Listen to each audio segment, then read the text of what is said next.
pressure coming. Throws, picked off, intercepted, and out of bounds around the 15-yard line. The snap, looking downfield, down the boundary. It is caught, breaks a tackle. He will score. Exclusive coverage of Alabama football game day continues. Welcome to the Countdown to Kickoff show on the Crimson Tide Sports Network from Learfield. Presented by Spire, your natural gas provider. Switch to natural gas and save with big rebates from Spire. Alabama football is also brought to you by Chick-fil-A. Order online with the Chick-fil-A app to cater your next tailgate party. The Countdown to Kickoff show starts now.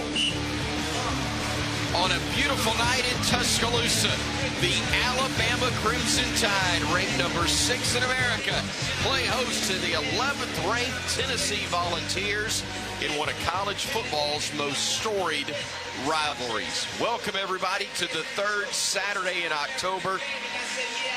God's country, Tuscaloosa, Alabama. I'm Chris Stewart alongside Tyler Watts. We'll hear shortly from Corey Reamer and our broadcast host, Roger Hoover. Tyler, I don't have to tell you how special this one is. You played in it. You've been immortalized in a Daniel Moore print yourself.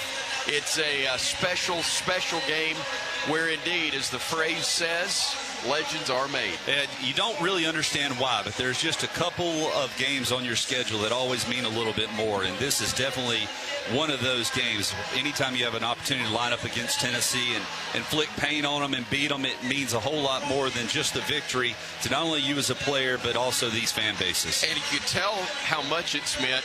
That certainly from a fan perspective, despite the fact you've beaten them by and large like a rented mule for the last 20 years, it hasn't lessened in its intensity, or during the years you've gotten those victories, that enjoyment. And it was one regardless of how lopsided it had become and how dominant you knew you were going to be that day. The fans were going to show up. They were going to fill this stadium and be as loud and raucous as you could possibly be. It just means more for whatever reason. It does indeed. And of course Tennessee has had the upper hand in 2 of the last 3 meetings, but they're trying to win here in Tuscaloosa for the first time since 2003. Hopeful that Alabama will keep that drought continuing for the Big Orange. Our program, our countdown to kickoff, I should say, is indeed presented by Spire, your natural gas provider. Switch to natural gas and save with big rebates from Spire. Let's get the scouting report from you, Tyler, presented by Homewood Suites. What's the scout on this one? Well, the Tennessee offense wants to be as balanced as they possibly can. Josh Heupel has really made a point of emphasis over the last couple of years of implementing more of a running style attack and then passing off of that, not playing quite as much tempo as he has here in the past. They're not as good as running the football as they were a season ago, but they are better at throwing the football than they were last year. Joey Aguilar has been an extremely accurate quarterback. He has protected the ball. Only a couple of turnovers on the year. He has really led this ball offense and allowed them to be as successful as they are here this season. Defensively, they're really good up front. There's no other way around it. Their front four is as good as anyone in the country. They get in obvious passing situations. They're going to tee their head off and they're going to come after you. That potentially could be an issue for Ty Simpson in this offense. They're young at the linebackers and will get out of phase.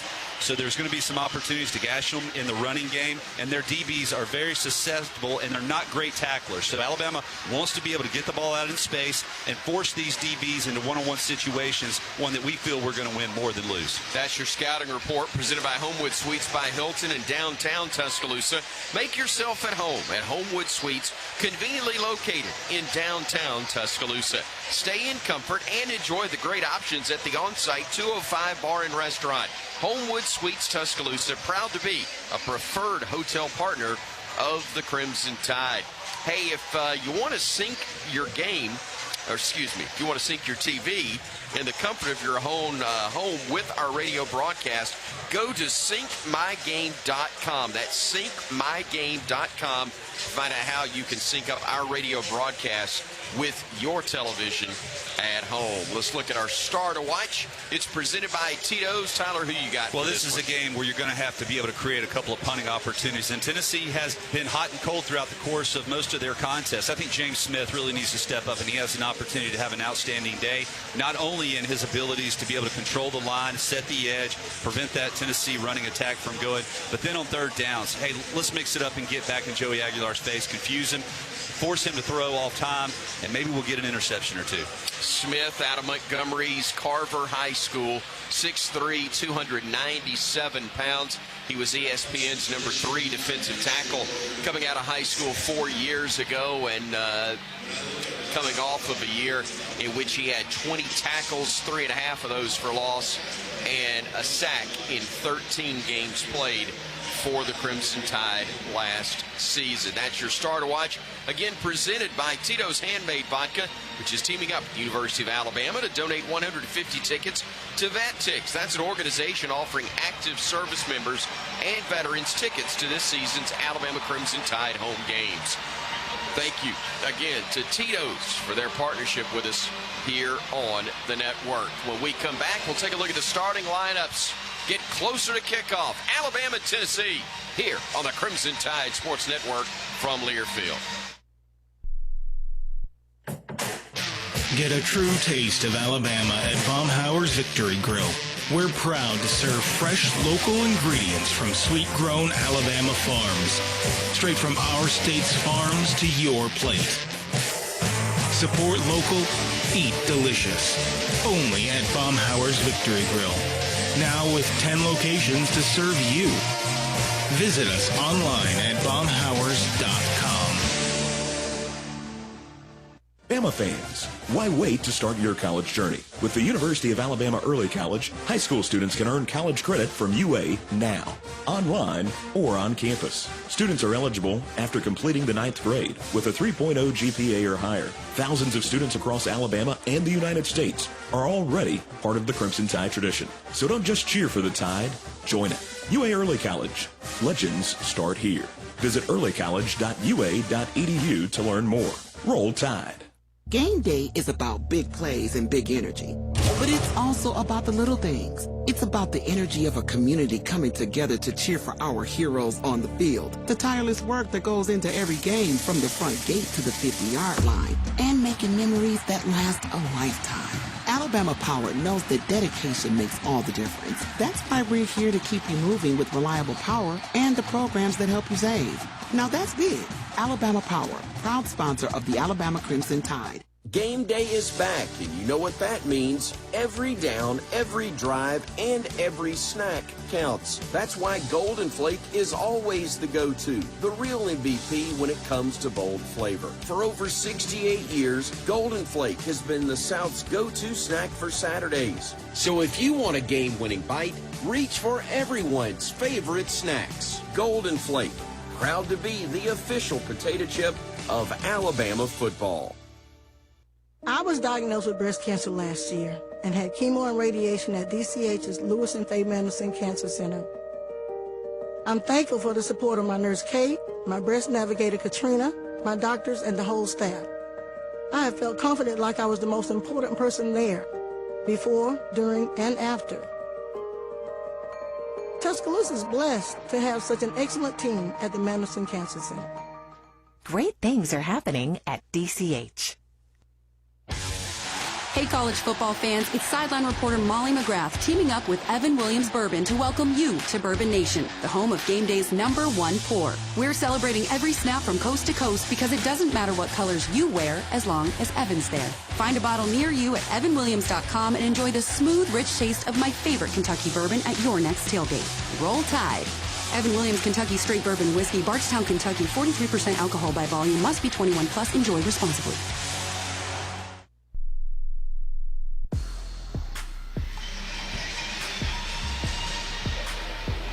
Today's West Shore Home Warrior of the Game honoree is Lieutenant Colonel Linda Van Ness. Colonel Van Ness is a 1996 graduate of the University of Alabama who received her commission from the university's Air Force ROTC detachment. She was selected to fly B-1B, B-8T bombers, and is more than 2,900 flight hours and 780 combat flight hours. She flew combat missions during Operation Iraqi Freedom in Iraq, Operation Enduring Freedom, and Operation New Dawn in Afghanistan. After 28 years of faithful service, she retired from the Air Force last July. Thank you to Colonel Vadneas for your dedicated service, as the Warrior of the Game is presented by West Shore Home. For new windows, doors, showers, or bathtubs, visit westshorehome.com. Time for us to take a look at our starting lineups for tonight's ball game. The starting lineups are presented by Transamerica, helping Tide fans help create financial freedom so they can live their best life. Tyler Watts will start with the defense for the Crimson Tide. LT Overton will be at the Bandit with Tim Keenan III in the middle. James Smith, who you talked about earlier, at defensive tackle, and Jan Zapier will walk up as the Wolf linebacker. And thank goodness we got Tim Keenan back here in this type of atmosphere and game. He really anchors that defensive front right there in the middle. Justin Jefferson at the Mike linebacker, Deontay Lawson at the Stinger, and then the corners will be tested in this one, Damani Jackson and Xavier Brown. The biggest thing is to sink back in your coverage. I think Alabama's going to run a lot of zone and try to keep everything underneath them and make Tennessee drive the length of the field, hoping they make a mistake along the way. Bray Hubbard's the free safety with Keon Sabb, the strong safety, and Deshaun Jones at the Husky. And you're going to see a lot of guys at the defensive backs all year long. That's been kind of the MO of this Alabama defensive unit. Play a lot of guys. They all got to be buttoned up exactly what's they're about to face. Xavier Mincy backing up Bray Hubbard. Dre Kirkpatrick Jr. will get a lot of snaps at the strong safety. We'll call Red Morgan's name some as well at that Husky position as well for the Crimson Tide. They'll be facing a Tennessee offense that has a good lineup up front in Lance Hurd, Wendell Moe Jr., and either Sam Pendleton or William Satterwhite at center. The right guard will either be Jesse Perry or Sam Pendleton, and then David Sanders Jr. will be at the right tackle This is a big offensive line, and they've been getting a lot of really good movement the last couple of weeks. This Alabama defensive front is going to have to be able to prevent the pullers from getting upfield and creating running lanes. Their tight end's a good one. We used to like him until he switched jerseys. Miles Kitselman, still respect him, still like him, but wearing the 87 number in Tennessee's road white uniforms tonight, Kitselman is definitely a threat. He is kind of the X factor in my opinion, especially once you cross and get down inside the 20-yard line. But he has really matured and is a target and a weapon, not only in blocking but in the passing game. A target of Joey Aguilar, who has been very, very impressive this year. He is a young man who's done a really nice job stepping into that quarterback role where there was some uncertainty at times last year. And some bitterness when they lost their QB from a year ago, but this guy has done a very nice job. Well, I think that they upgraded, and I think that most Tennessee fans will tell you that. He's much more accurate with the football. He hits open receivers. Josh Heupel can draw him up and get his guys open. Aguilar really has a command of this offense. It's going to be important for the Alabama D to really be able to change what he sees at the snap of the ball. Well, they got 4 oars listed at starter. Or actually 5 oars listed at starting running back. We're going to see a lot of Deshaun Bishop, Peyton Lewis, Star Thomas, Dwayne Morris, or Justin Baker. And all these guys kind of have contributed at different points. Deshaun Bishop was kind of the leading rusher versus Arkansas. Got banged up. Not sure how much we'll see of him, but they have plenty there in the stable. Wideouts, Mike Matthews, Braylon Staley, and Chris Brazel II are the starters listed for Tennessee. Fast, and then Brazel obviously with the height advantage over most DBs, so in one-on-one situations you worry about the jump balls. For Alabama, the top offensive threat, whether you're talking about blocking, receiving, running, 74, Caden Proctor. We'll see where he lines up tonight, but primarily at that left tackle slot with Cam Dewberry, the guard, next to it, Parker Brailsford at center. And on the right side, we'll either see Gino Vandermark or Jaden Roberts at right guard. I'm not sure that's fully solidified right now with Wilkin Formby at right tackle, and we'll see a lot of Michael Carroll there as well. I think that this Alabama front 5 can have success in the running game, but it's going to be important on obvious throwing situations for them to be able to protect. Josh Cuevas getting the start at tight end. Danny Lewis Jr. has been banged up off and on through the offseason, and again, he's a game-by-game situation type of guy, but look for Cuevas to be called on quite heavily again in this ballgame, and also Jade Lindsey should Lewis be limited in what he's able to do. And most of these tight ends have had plenty of game reps, so whoever it is, number is called, they're ready to step in and play. Jam Miller listed as the starter, and Lord knows we hope that is the case. I think you feel good about his ability. I love the fact that he wants to play, but whether it's him or Daniel Hill or Kevin Riley, you have three guys back there that you can trust. Ty Simpson is, of course, the quarterback, playing extremely well. The offensive player of the week last week in the SEC. Then you've got Jeremy Bernard, also Isaiah Horton and Ryan Williams as your starters, but a steady dose of Rico Scott, Latsier Brooks, Cole Adams as well. And these guys are going to have a field day today. They need to take advantage of the inexperience of these DBs for Tennessee. Hopefully that will be the case. Speaking of the aforementioned defense, up front you've got Joshua Josephs, Jackson Moy, and Bryson Eason, along with Dominic Bailey there on the front. I think this is by far the best unit on the defensive side of the ball for Tennessee. These guys are disruptors and they're physical. Arion Carter's the weak side linebacker. Jeremiah Tellender is the middle linebacker, and then Jalen McMurray is the star. With the corners, Ricky Gibson the third, Jermod Cody is the other, and Idris Farouk or Caleb Beasley at one safety, Andre Turrentine at the other for Tennessee. I want to see us get the ball in space with our receivers against these DBs. I don't think that they're great tacklers. I think there's a lot of yards after contact that can be made. They are always good at the specialist spots. Max Gilbert is their place kicker. The punter is Jackson Ross. They'll have either Braylon Staley, Dwayne Morris, or Boo Carter as the punt returner, and then either Peyton Lewis or Dwayne Morris at kickoff returner as well. For the Crimson Tide, Connor Talty handles kickoffs, but also the placements as well, or the place kicks, I should say. He has been terrific. Blake Dowd's the holder, and also the punter, who has been rock solid for Alabama. The snapper is David Byrd or Alex Rozier. That's a possibility. Both are listed as the potential snappers for this game, just as Talty or Peter Notaro are listed as the potential kickers for this one.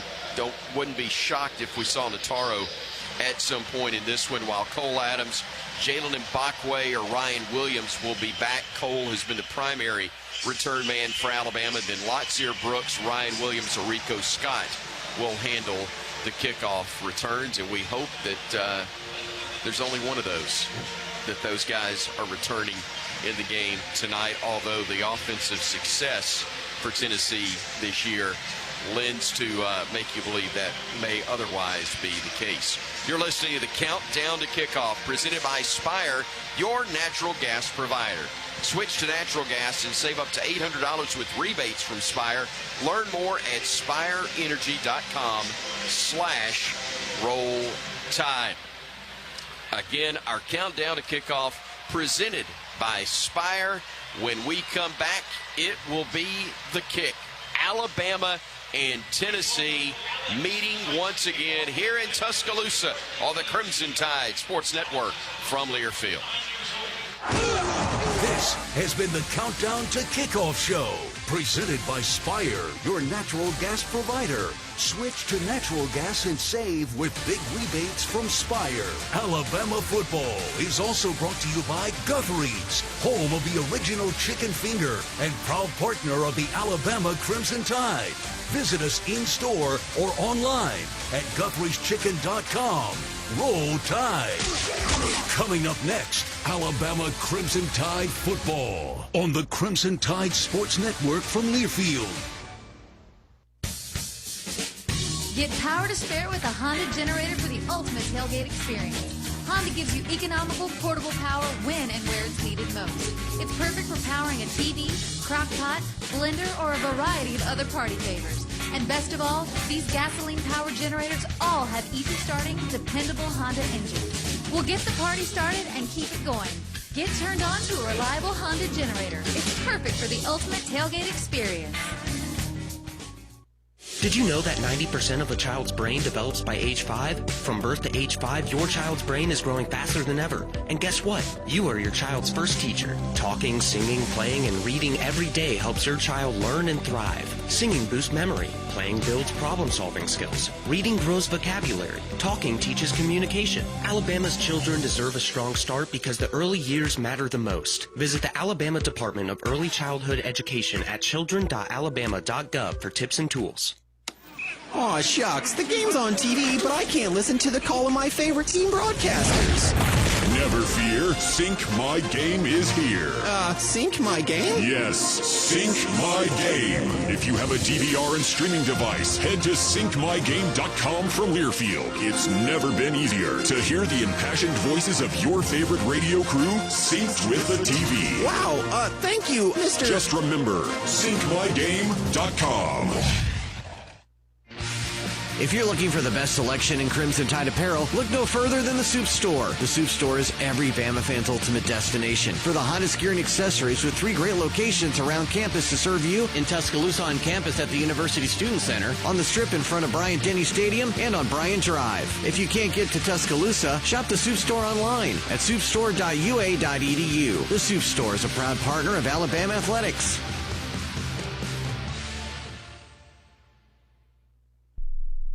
Stay cool with York Ice Company, the official ice supplier of the Crimson Tide. Whether you need ice in bulk on a construction site, in your restaurant or convenience store, or just at home for your next family event or tailgate, be sure to trust the same exceptional service the Tide does with a locally owned company. York Ice has been keeping Alabama cool since 1990 and can help with your needs across the state, all from their convenient location in downtown Tuscaloosa. York Ice Company is a proud supporter of the Crimson Tide. Visit them at yorkicecompany.com for more information. Are you ready for your winning moment? Find it at Wind Creek Casino, where the action never stops. Hottest games, loosest spins, more ways to win. We've got the highest payouts and the most epic rewards. At Wind Creek, there's a win waiting for you around every corner. Wind Creek Casino. Find your winning moment. Gambling problem? Call 1-800-GAMBLER.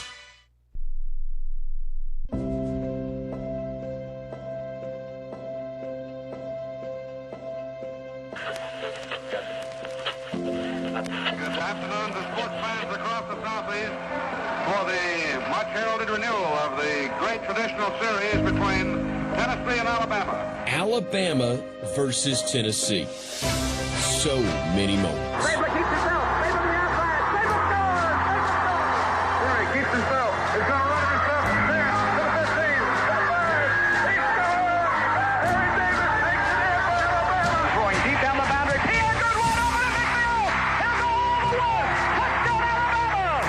Throwing deep down the boundary. Open as Richardson, who catches it at the 20. Touchdown Alabama. From the most traditional of traditional rivalries, moments that reflect the very essence of why, around here, the words "it just means more" ring so very true. Historically, it means so much that then President George Denny, yes, of Stadium and Chimes fame, just may, among many other accomplishments, have invented the coach's hot seat, because it was Denny that was said to have implored Bama's first national championship coach, Wallace Wade, after 2 consecutive losses, to beat Tennessee.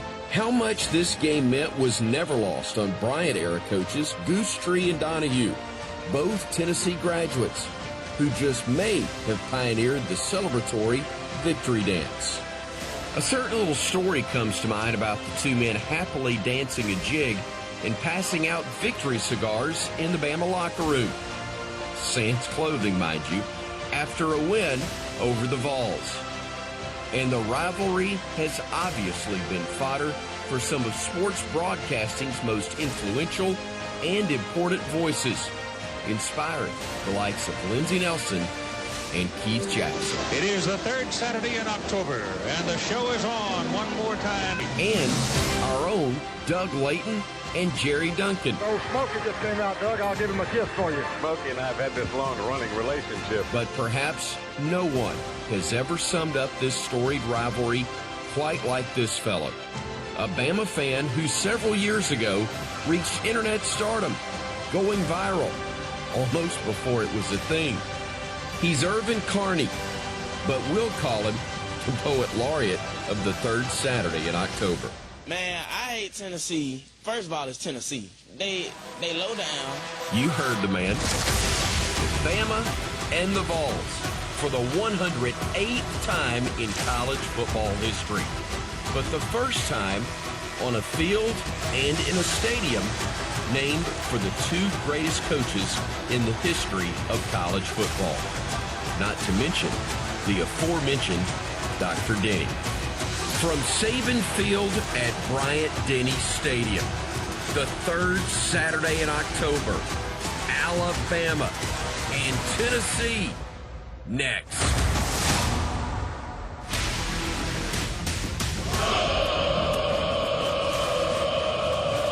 Here we go. It's time for Alabama Crimson Tide football. Trying to split defenders, makes them bang into each other, stays on his feet, breaks a tackle, scores! On the Crimson Tide Sports Network from Learfield, brought to you by Golden Flake, the official potato chip of the Alabama Crimson Tide. Allstate, you're in good hands. Bud Light, proud sponsor of Alabama Athletics. Easy to drink, easy to enjoy. Cadence Bank. Cadence Bank is a proud partner of the Crimson Tide. Alabama football is also brought to you by Coca-Cola. Fan work is thirsty work. Enjoy a Coca-Cola. Chick-fil-A. Order online with the Chick-fil-A app to cater your next tailgate party. Toyota. Visit your local Toyota dealers today. Toyota. Let's go places. Guthrie's. Home of the original chicken finger and proud partner of the Alabama Crimson Tide. Visit us in-store or online at Guthrie'sChicken.com. Roll Tide. Ford. Proud partner of the Crimson Tide. Hellman's Real Mayonnaise. Do dip with Hellman's and do no wrong. And by Barkley GMC. Barkley Buick GMC, where Barkley makes it easy. Go Bama! Roll Tide! Live from Saban Field at Bryant-Denny Stadium in Tuscaloosa, Alabama. For the 108th time, it's the Alabama Crimson Tide and the Tennessee Volunteers. This is the third Saturday in October. Kickoff is just moments away. Now, here's the voice of the Alabama Crimson Tide, Chris Stewart. You heard it in the incredibly well-written, for almost 4 decades now, open for our broadcast by Tom Stipe, man who has put pen to paper or fingers to keyboard anyway and written these incredible opens that you've heard on our Crimson Tide Sports Network broadcast for 4 decades now. But so well done by Tom and then produced by our own Eric Nichols at CTSN and Learfield. It is indeed a special game. It's a special matchup, and it involves two very special programs and a game that means so very much to so many people, including the likes of Tyler Watts, our color analyst and former quarterback for the Crimson Tide, including our Cooks Pest Control sideline reporter, Corey Reamer, our broadcast host, Roger Hoover, the Vice President, General Manager of the Crimson Tide Sports Network, Jim Carabin, certainly the aforementioned producer and engineer of our network, Tom Stipe, video producer, Ethan Carabin, studio engineer, Jerry Kelly, our spotter, Butch Owens, also our scoreboard host, Jet Ainsworth, and later tonight, hopefully through cigar smoke, discussing a Bama victory as our postgame host, Gray Robertson and Christian Miller. I'm Chris Stewart, so honored to be with you. Down on the field, the Cooks Pest Control sideline reporter. We talked about Corey Reamer. I know for you, like so many others that have been fortunate enough to play in this ball game, yeah, it's special, but you want to beat them so very bad. Yeah, I remember when you get to Alabama and you go in as a freshman the strength coaches would always start talking about what their records were. And what's your record against Tennessee? This one just means a little bit more. You want to come away with wins. I'm happy to report mine was 4-1. Had a great record against these guys. It's going to be a game, and the intensity down here from the field, the fans have showed up. This is going to be a fun one tonight. Fun one indeed, and they'll have apparently a great night to play under. Chance of rain later tonight, but we should be rain-free during the ball game. About 78 degrees, somewhere in that range right now. The field, I would imagine, fantastic, and a team that's ready to go. You were in the locker room a few minutes earlier, Corey, and down there for pregame warm-ups as well. Everybody I've talked to that's been around these guys said the same thing I did. This group is juiced and ready to go. Yeah, you can just tell a difference. You know, starting off the season the way they did, these guys continue to just play with this massive chip on their shoulder. They know what they're out here to prove. They're trying to prove the fan base and themselves, prove the fans wrong of what they saw early on in the season. They come out here and play with just great intensity. Practice looked good this week. You can just tell when you go in the locker room, the vibe is great. Everybody's excited to play. They know this is going to be a tough matchup, though. This is not an easy team. This is a great Tennessee team. They've obviously got done well so far this year, but these guys are ready to play. We look forward to hearing from you, Corey, throughout the course of the night, and also from Tyler Watts. But right now, we're going to let you enjoy some of the pageantry of tonight's ball game. Just a few moments, we'll have our national anthem, but let's send it to Dr. Robert Levin, public address announcer here at Bryant-Denny Stadium.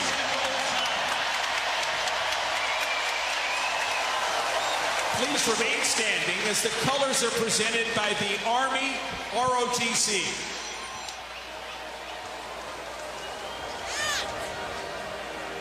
Dr. Levin, of course, the announcer for the $1 Million Band. And join the stage as the $1 Million Band proudly presents our national anthem.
Yeah, the third Saturday in October means a lot to all of us that are Alabama or Tennessee fans. For me personally, it really hits close to home. It was 25 years ago on October 20th, a Friday afternoon.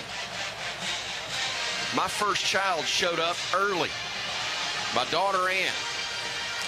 It lovingly and wonderfully kept me from having to go to Knoxville to work a football game at a time when we weren't winning a ton in this series. She's always been my favorite daughter and always will be. Ann Rayleigh Stewart, thanks for coming into the world 25 years ago, officially on Monday, but especially for coming in early when you did and saving your daddy a trip to Rocky Top. Always grateful for that, and grateful to you for tuning in and joining us here on the network as Alabama and Tennessee are just moments away from squaring off. Again, the Tide and the Big Orange. One of the great games in all of sports. I'm not going to limit it to college. And I think, Tyler, all of us were excited when it was announced a couple of weeks ago what the permanent opponents would be. For me, it was almost non-negotiable. You got to have Auburn. You got to have Tennessee every year. Whatever we do after that is fine, but those two have to be there. Yeah, and I think that the guys on the other side of the field feel the same way as well. They want to play us each and every year as well to kind of prove to themselves exactly how good of a football team that they have that particular year. You can tell from the welcome that the Tennessee captains have made their way out of the tunnel to our left. And the Tide captains will be taking the field very shortly as well. Let's let you enjoy again some of the excitement from the sounds here inside Saban Field at Bryant-Denny Stadium. Tradition and the history of the program, it's second to none. When I look at places that I want to be, it's about winning championships.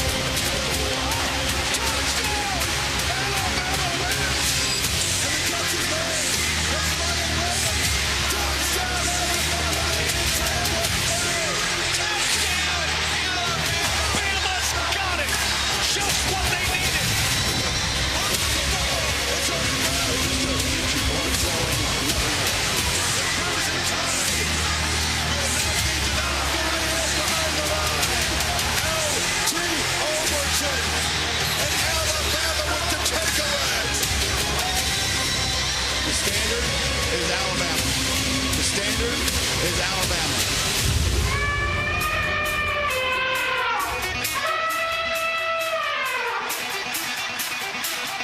The captains have made their way out of the tunnel. They're headed to the 50-yard line. And the Crimson Tide, Coach Kalen DeBoer, animated as he leads his team down the tunnel. And in moments, will be taking the field. Yeah, he's wearing the black hoodie. His team is wearing the crimson. And it is a fired-up head coach ready to lead his team onto the field. And let's listen in as the greatest tradition in sports is ready to hit Saban Field at Bryant-Denny Stadium.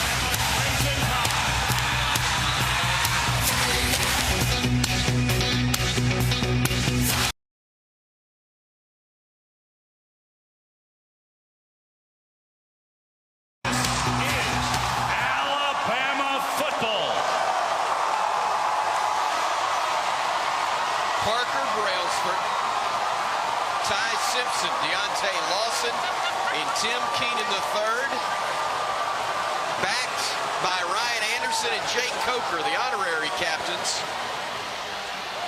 are seconds away from heading to midfield and joining the Tennessee captains for the coin toss led by referee Jeff Easer of the SEC. Michael Moten is the umpire.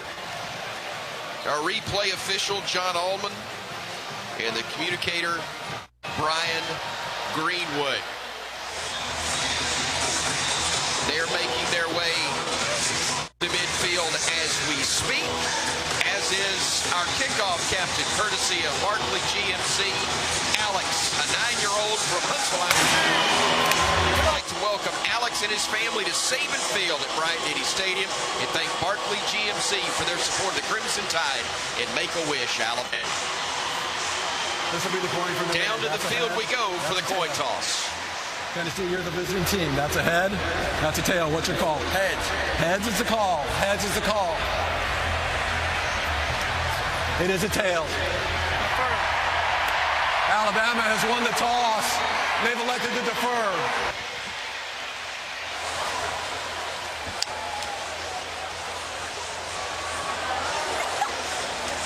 Well, Coach Saban is in the house, and judging from the reaction of Coach DeBoer, I think Alabama has indeed won the toss, and as Coach Saban once said, elected to kick you know what. Let's see if that is indeed the case. Again, our honorary captain, Alex, courtesy of Make-A-Wish Alabama, which creates life-changing wishes for children with critical illnesses. A wish begins with hope. Hope begins with you. Text Roll Tide to 44834 right now to help. 79 degrees, clear skies above us here in Tuscaloosa as our weather and field conditions are presented by Alpha Insurance, auto, home, life, business. Alpha Insurance covers it all. AlphaInsurance.com. And as usual, our kickoff is presented by Coca-Cola. Passionate fans and an ice cold Coca-Cola, that's a winning combo. Fan work is thirsty work. Enjoy a Coca-Cola. I think we got all that stuff handled. For the love, let's play some football.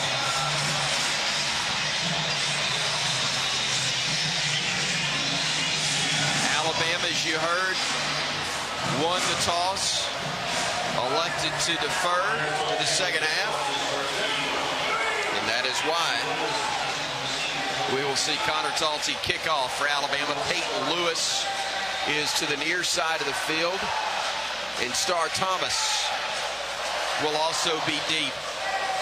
Talty approaches the football, and yet is officially now the third Saturday in October as a fair catch is called for and made at the 2-yard line, and so Tennessee will have it 1st and 10 from their own 25. They want to run it. They want to run it quickly. They want to run it effectively, and Bama is hoping they can limit that for the Volunteers tonight. Yeah, and first and foremost on this opening possession, just make sure you keep everything in front of you because you know you're going to have some wrinkles that have not shown up on film. Deshaun Bishop will line up first in the backfield to the right of Aguilar. Ball's working left to right in front of us from their 25. Play action, he rolls right, he looks near side, catch is made, and knocked down shy of the first down mark is Chris Brazel II. The Tulane transfer picking up 7 yards plus on that play. May actually be 8 regardless. 2nd and short upcoming for the Volunteers. We've got a flag coming in. I think Tennessee moved. Boy, that would be quite helpful. Before the snap, ball start. Offense, number 5. They call that on Radarius Jackson, I believe, the freshman wideout from Memphis. If the identification was correct, we will absolutely take it. First penalty of the game, flagged on Tennessee from the pistol. Aguilar, play action, throws it out right, trying to set up a bubble screen. Well read and defended by the Crimson Tide, as knocked down on the play was Mike Matthews, the receiver. Xavier Brown, the corner, came up to make the stop, but the Volunteers get 5 on that one, so it'll be 3rd and a long 2 upcoming.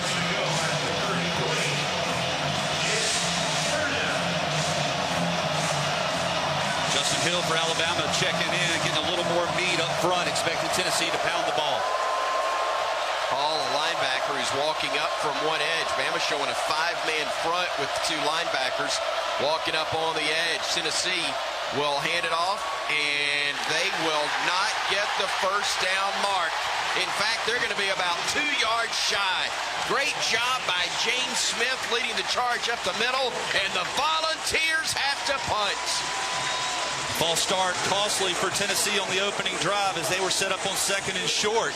Deontay Lawson shooting a gap. James Smith closing down as well. All kinds of push on that front 4 for Alabama. Justin Jefferson was in there if needed. But, boy, they clogged that one very well as Cole Adams is deep. Waiting on the punt from Jackson Ross. Rugby-style kicker hesitates before letting this one go, and he booms it. Fielding it back inside the 15-yard line, and then slipping back at the 9 was indeed Cole Adams. A tough break there for Bama and him. But 1st and 10 from their own 9-yard line after the defense, with a little help from the Vols themselves, forces a 3 and out. Hey, you got the stop, you forced the punt, that's all you wanted to do. Now Alabama gets to set up shop, although be it deep in their own territory, got ball in hand. So Ty Simpson at quarterback.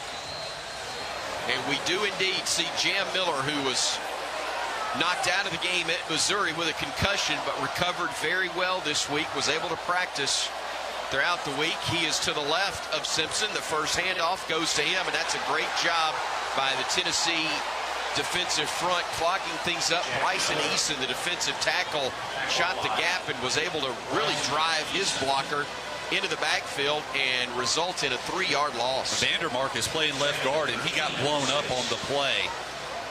Uncharacteristic of the big guy.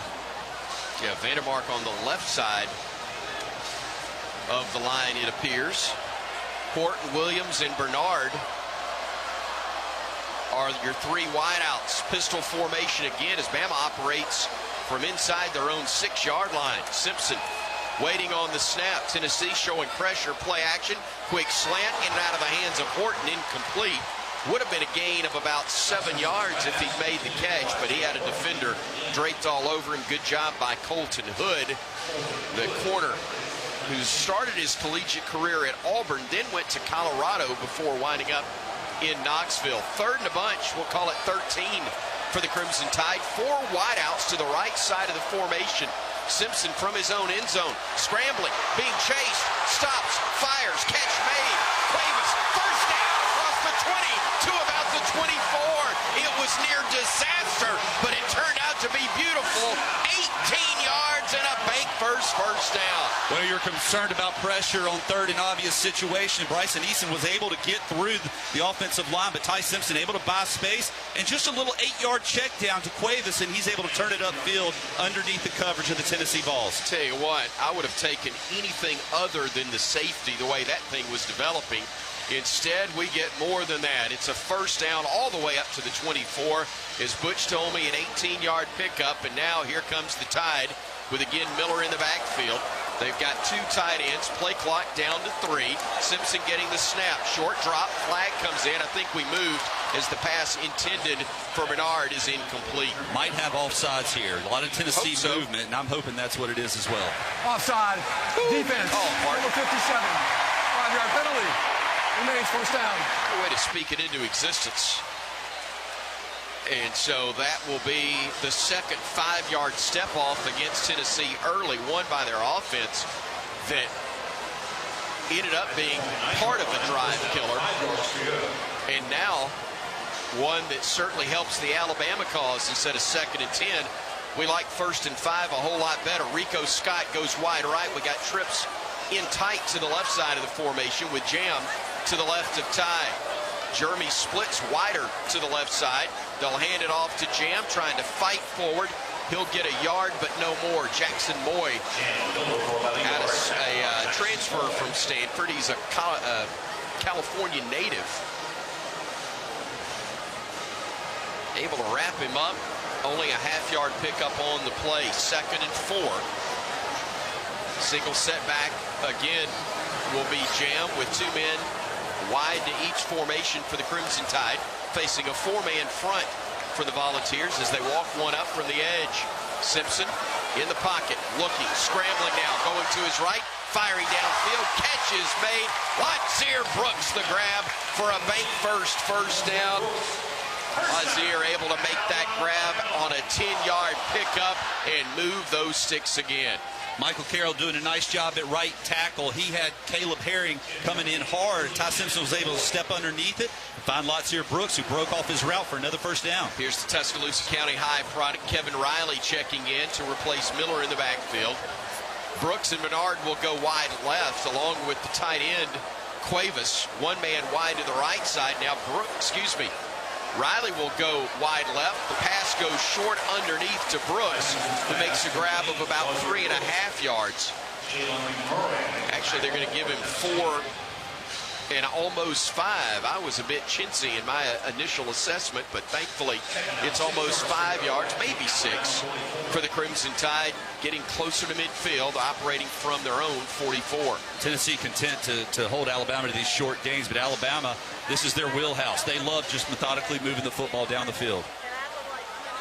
Ryan Williams, wide right, all by himself. They got man coverage over there, shading a safety that direction. Going wide left now will be Rico as the ball will be snapped. They'll throw it deep down that right side to Ryan.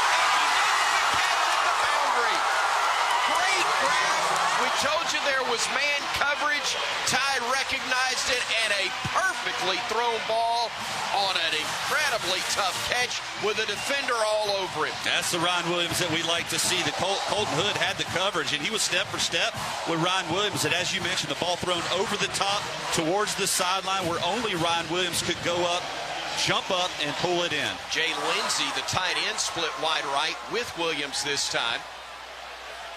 Left side is Isaiah Horton. Jam goes in motion. The handoff. And now a reverse to Ryan. And he's got a lot of real estate. Needs a block. Gets it from his quarterback. And then the white helmets will catch up and run him out of bounds inside the 10. They lined up Jeremy Bernard in the backfield. They ran it right side with him, but he then flipped it to Williams coming on the reverse. He carried it 15 yards, and Alabama's got a 1st and 10, 1st and goal actually, from the 9 inside that Chick-fil-A red zone. Jam in the backfield, but the handoff goes to Jeremy. Hit at the 5, spins into the 4, and he'll stay in bounds.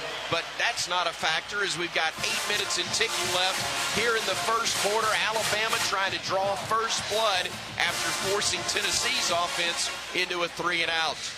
Bama hurries to the line of scrimmage. Jam to the left side of Ty Simpson, who's got a wide out right, now coming in motion. Will be Williams. The handoff to Jam goes right up the gut, kept the legs churning, and got down to the 1-yard line. Andre Turrentine, the safety, saved the touchdown, but it will be 3rd and goal from, we'll call it the 2-yard line.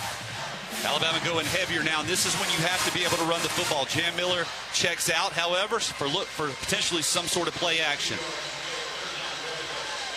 Cuevas, Edwards, in at tight end. You've also got a tight end in the backfield. That's Cuevas. And you've got Jeremy to his right. Looking, Simpson, fire, catch made, touchdown Alabama. Isaiah Horton sealed off the man who was trying to defend him. He made the catch. Ty put it on the money, and Bama gets on the board first. A little return route, that time by Isaiah Horton, where he fakes the slant, pivots, plants, and pivots back to the perimeter. If you'll be reminiscent, was it 2020, 2021, where that was the game winner in overtime for Alabama versus Auburn. Here's Talty on to try the extra point. Snap and spot are good. The kick is up, and it is good as well. Alabama gets on the board first. 11 plays, 91 yards, 6:02 off the game clock. That is your Bromberg scoring drive recap. It's 7-0 here in Tuscaloosa. Good guys on top on the Crimson Tide Sports Network from Learfield. It's 6:30 and the branch is closed. Yep. And you couldn't find your debit card. Nope. But you're going to get cash. Yep. Cadence Bank Live Teller has extended hours, and I can get cash from my account with my driver's license. My bank can't do that. Nope. With over 300 Live Teller locations with extended hours, there's opportunity here. Find a Live Teller near you at cadencebank.com/liveteller. Equal opportunity lender, member FDIC. Hey, college football fans, I know you'd do anything for a win on game day and an ice-cold Bud Light. Because whether you're tailgating in the parking lot or parked on the couch, sitting on your lucky stool at the bar, or standing in the fan section all game long, the clean, crisp taste of Bud Light turns a win into a win-win. And there's nothing easier to enjoy than that. Bud Light. Easy to drink, easy to enjoy. Enjoy responsibly. Anheuser-Busch Bud Light Beer, St. Louis, Missouri. It takes hard work to be the best in the game.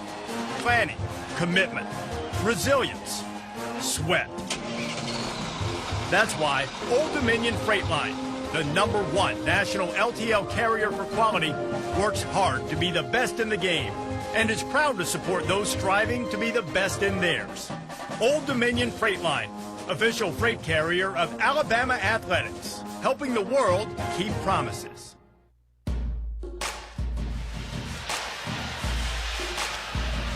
Crimson Tide in front 7-0 over Tennessee with 6:51 remaining in the first quarter. Alabama just scored on an Isaiah Horton touchdown catch from Ty Simpson, a 2-yard score. So that means it was a score inside the Chick-fil-A red zone. Download the Chick-fil-A app to claim your free Chick-fil-A special offer by midnight tonight. The offer is redeemable at participating Alabama Chick-fil-A restaurants next week, Monday through Friday. Before we go any further, let's pause 10 seconds for station ID. This is the Crimson Tide Sports Network.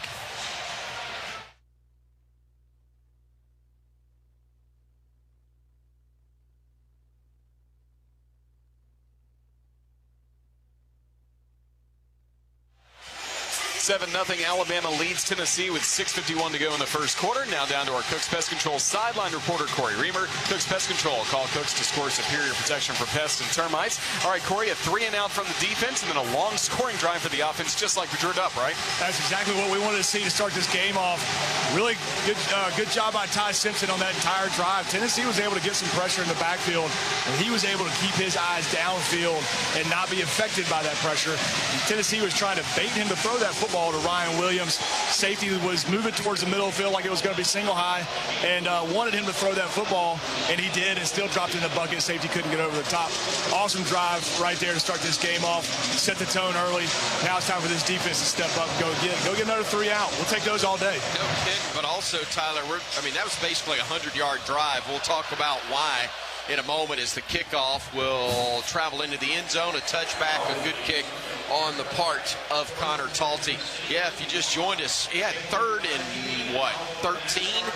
And Simpson was in the end zone, and it looked like he might get wrapped up for a sack. Instead, he was able to elude the defender, fired the strike to Cuevas, who got the first down, and that literally got everything started. And from that point on, they were ahead of the change the entire drive. Successful, not necessarily running, but spreading this Tennessee defense out and just continuing to pound the ball between the tackles. Here's Aguilar at quarterback. He was 2 for 2 for 13 yards on the first drive, but again, the penalty kept him from getting a first down. Alabama showing a 4-man front. Tennessee with a wide out to each side of the field and 3 men in the backfield, spaced around Aguilar, who will look to throw. Pressure coming, and he will go down all the way back at the 11-yard line.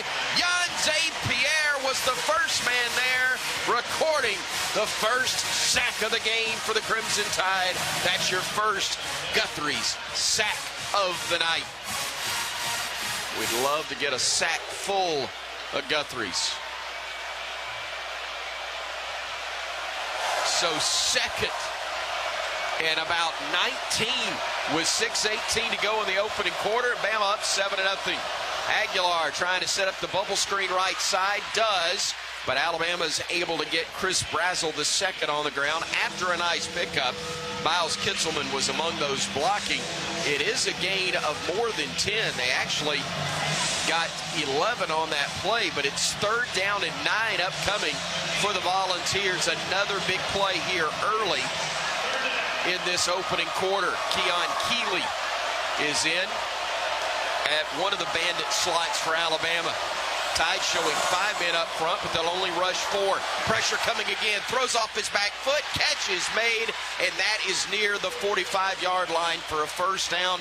Brazel made the catch, but what a play by Aguilar with a defender in his face for 17. Yeah, had that soft middle right over the top of Bray Hubbard's head in the soft part of that zone. Dejon Lee was coming in coverage, but wasn't able to keep up with the receiver. LT Overton almost got the sack as they'll go play action to throw, and it's going to be an incomplete pass. He was trying to throw the slant across the way to Mike Matthews, but a heck of a job by Bray Hubbard. Even if the catch had been made initially, I think he was going to get separated from the football, if not his head from his torso, because Bray was there to light him up if he'd held on to it. This is the down that you have to win if you're Alabama. 2nd and 10, the down that Tyler's referencing, with 5:13 to go, first quarter of play. 7-0 Bama from the pistol. Tennessee Aguilar looking, plenty of time, still looking, firing, and it's incomplete. I couldn't tell if Justin Jefferson got a fingertip on it or not, but he definitely distracted Braylon Staley, the Aiken, South Carolina native, who was the closest receiver. Another deep over once again, and I believe Justin Jefferson did get his hand on the ball. That was more than a tip. He deflected it away from the receivers. We saw the replay. So Tennessee's 1 of 2 on third downs. They've got 3rd and 10 right here.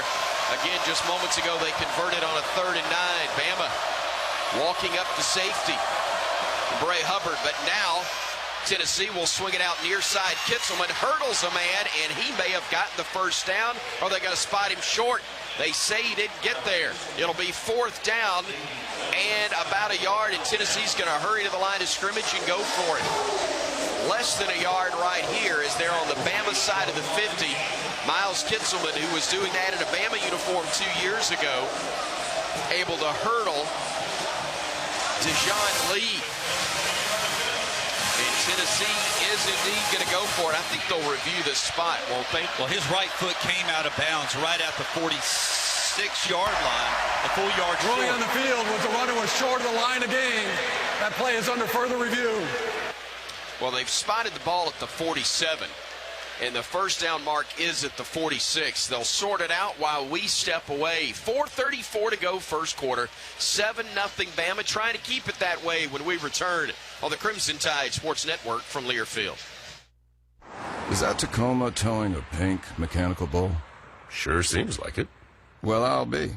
Truck like you truck with a great deal during Toyota Truck Month. Get $1,000 in Conquest bonus cash for new Toyota customers on a new 2025 Toyota Tacoma. Valid through November 3rd, 2025. Offer entitles $1,000 Conquest bonus cash on certain new 2025 and 2026 Toyota pickup trucks for current non-Toyota owners of small, midsize, and large pickup trucks. Exclusions apply. See dealer for details. Toyota. Let's go places.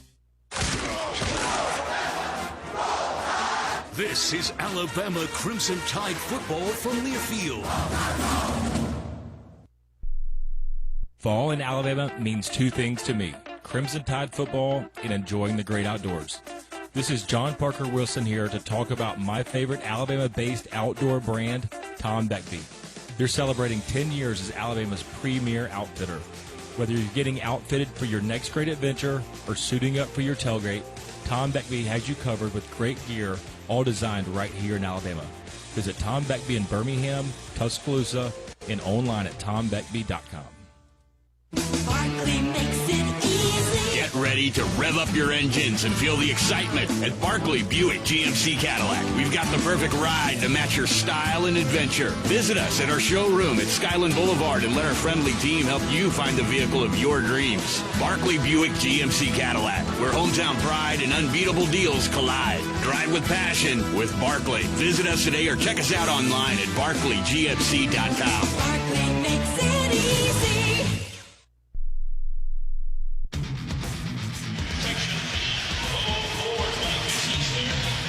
4:34 left to go in the first quarter from Tuscaloosa. It's Alabama 7 and Tennessee nothing. Just had a play under review, brought to you by Ziegler Meats. Pick up the same Ziegler Jumbo Franks served at Bryant-Denny Stadium at your local grocery store. Ziegler Meats, a tradition of great taste for over 90 years and proud to be the official hot dog of the Crimson Tide. Just sorted out that official review a moment ago. It will still be Tennessee with the ball 4th down and 1 to go, so the call on the field was uphill. Let's check in with our Cooks Pest Control sideline reporter Corey Reamer. Corey, how about the pressure Alabama's getting on Joey Aguilar right now? Yeah, we're bringing a lot. We're doing it in a number of different ways. We're getting pressure by only bringing 4. We're mugging some guys in some gaps, making it look like we're bringing some extra ones. Sometimes we're coming. Sometimes we got some guys dropping back. Really, it's a simulated pressure because we still only have 4 guys that are coming on the rush, and we're able to get home. You see Tennessee starting to throw a lot of quick game. They're getting the ball out of Aguilar's hands pretty quickly, working the edges, a lot of screens right now. And a lot of that's because of the pressure that we're able to put him on. He doesn't have time to sit back in the pocket and try to find guys downfield.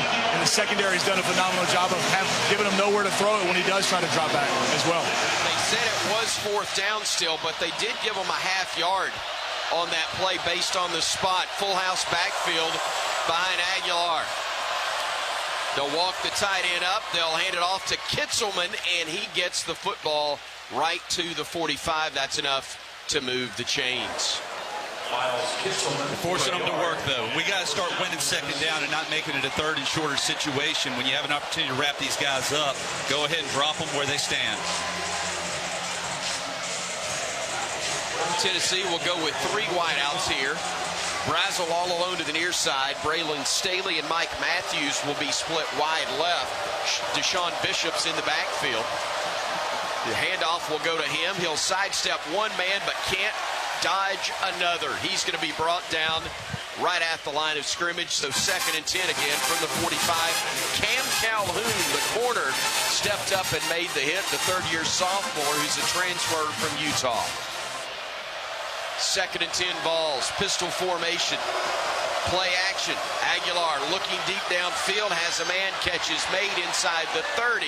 And that will be enough to move the sticks again. A great catch by Brazel once again, but we got a flag down back near the line of scrimmage. It's against Tennessee. An eligible man downfield. I wonder if one of the slot receivers was covered. Eligible player downfield, number 14. He was covered up. 5-yard penalty. 2nd down. Tyler, I got to think those drive you beyond nuts if you're a head coach, because that's just a mistake before it's ever snapped. Absolutely. It's pure not paying attention.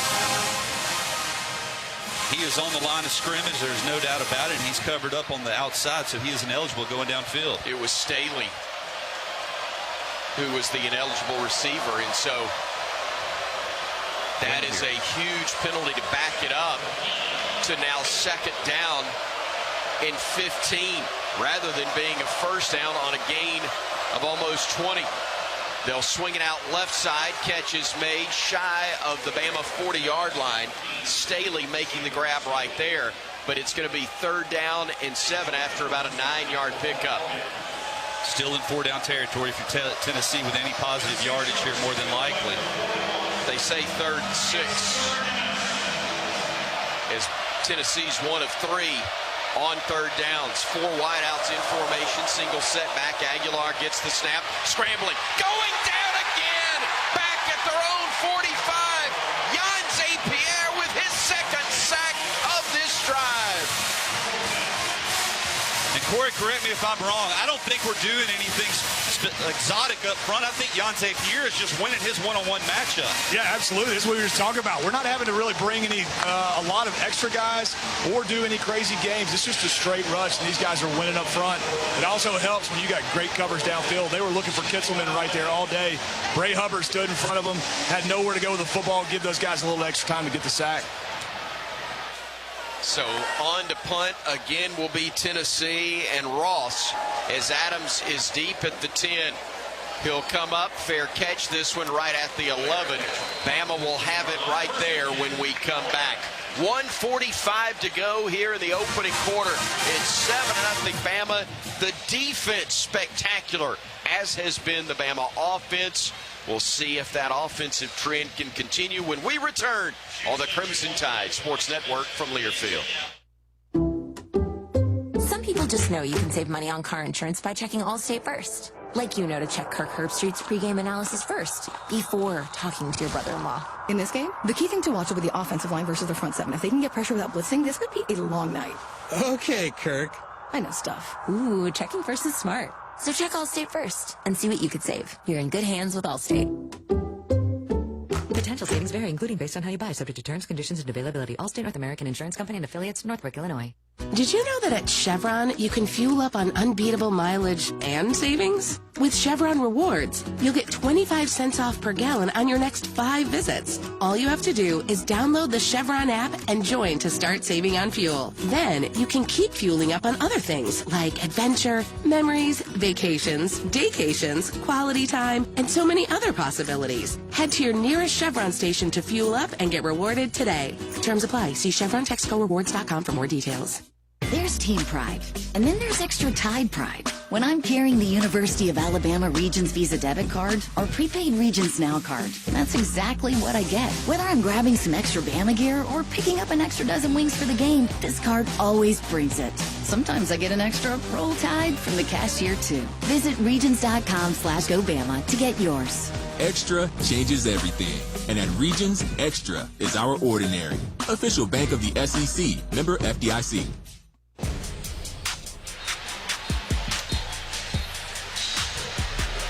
1 minute, 45 seconds left to go in the first quarter. It's Alabama with a 7-0 lead over Tennessee.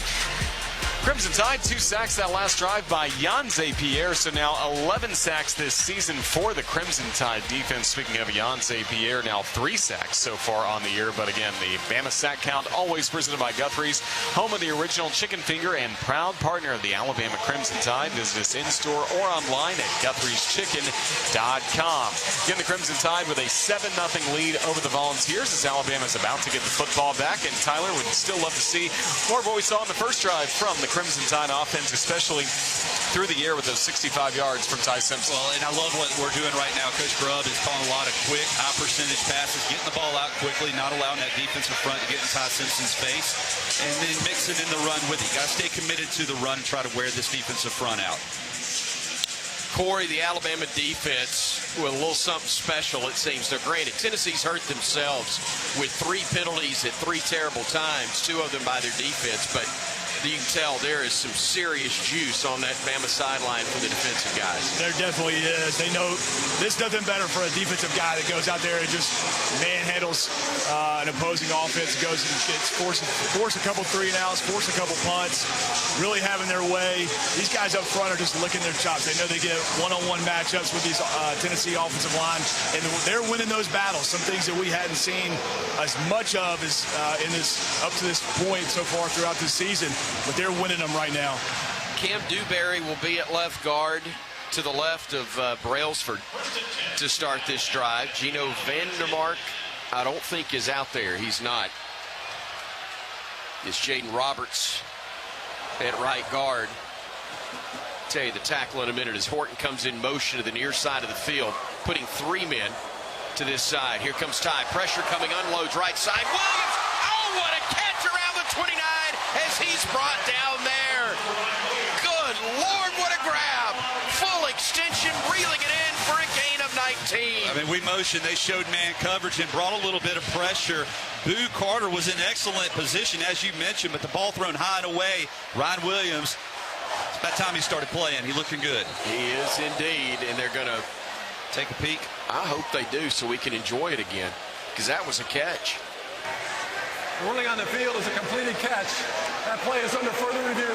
I was saying we'd give you the tackle position for Alabama on the front. It was Michael Carroll on that previous play. Wilkin Formby will come in to replace him there as they're rotating some linemen in. Corey, what did you see with that play in front of you there? Yeah, exactly what y'all just talked about. Ty Simpson had pressure coming right down the barrel, and he stood in there and made a phenomenal throw. The accuracy on that throw was just absolutely incredible. Threw where only Ryan Williams could go get it.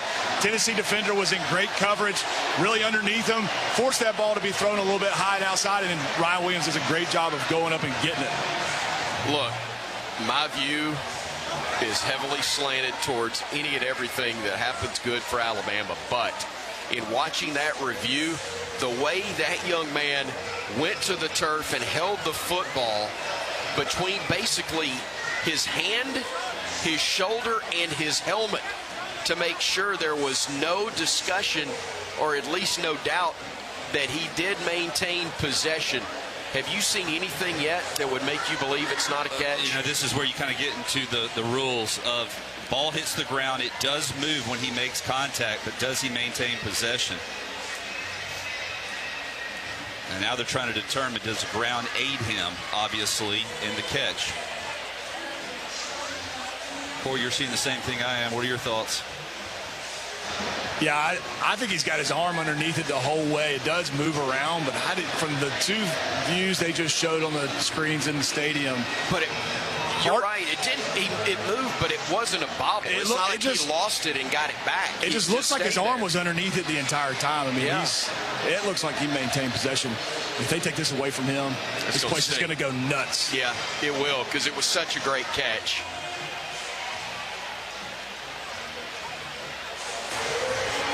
After further review, the ruling on the field is upheld.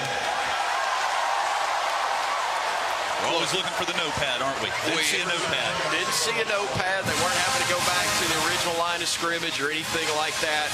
It's a gain up to the 29-yard line. Phenomenal catch on the part of Ryan Williams. And he's had a couple of those already in this ball game. Alabama now with 1:12 and ticking. Time left first quarter. Jam Miller split wide right as it's an empty formation initially. And as I say that, here comes Jam back to join Ty in the backfield. Ty points to something or an area he wants him to block as the snap is delivered. Stepping up, dumps it off. Jam's got a little screen, goes left. Had his leg grabbed by a defender right around the 34-yard line. That's the only thing that kept that from being a big gainer. Yeah, and you hate that, too. You had man coverage. That's the perfect call against that. You have linemen out front on whoever's responsible for Jam Miller. Still picked up 6 yards, though. Good play defensively by the Vols. Couldn't catch the number, but it was enough to keep it from being the touchdown. Thank you, Roger. Idris Farouk was the guy who did indeed wrap him up just at the 34-yard line. But as Tyler said, 2nd and 5 here now with 2 wideouts right, tight end right. Hand off to Jam. He will bounce it to the right. He'll go with a stiff arm. He'll stretch forward, and he'll be close to the first down, but maybe a foot short. Colton Hood, the corner, was hanging on for dear life. Heck of a job by Jam Robbins bouncing that out, using the stiff arm to keep the defender off of his legs as he powered forward for the last play of the first quarter. The end of the first quarter. First quarter is in the books, and it's a great start for Alabama. A 7-0 lead, but the Tide's driving again. The defense sensational on a beautiful night in Tuscaloosa. We're back with second quarter action in a moment on the Crimson Tide Sports Network from Learfield. This is what being a NASCAR fan is all about. Singular history and tradition. And triple-header playoffs action to ratchet up the stakes. Throw in a can't-miss concert, and you've got more than a race. You've got Talladega. NASCAR Playoffs Weekend at Talladega, October 17th through the 19th. Get your tickets now at TalladegaSuperspeedway.com. Ticketmaster, the official ticketing partner of NASCAR. From the first whistle to the final play, being a part of the Crimson Tide calls for commitment and support. Nature Made vitamins are your winning play. From the #1 pharmacist-recommended vitamin and supplement brand, Nature Made is made to care for fans on game day and every day, so you can go all in on big wins, tough losses, and still show up for your team every time. Nature Made, the official vitamin and supplement of Alabama football, based on a survey of pharmacists who recommend branded vitamins and supplements. Fall is in season at Kohl's, and you know what that means. Pumpkins, plaid, and anything that smells like cinnamon. This week, take an extra 20% off decor, home furnishings, bedding, and more. So whether fall is your entire personality or you're just a casual pumpkin enthusiast, the deals at Kohl's are here for your seasonal style. Select styles, some exclusions apply. 20% offer ends October 19th. See store or Kohls.com for details.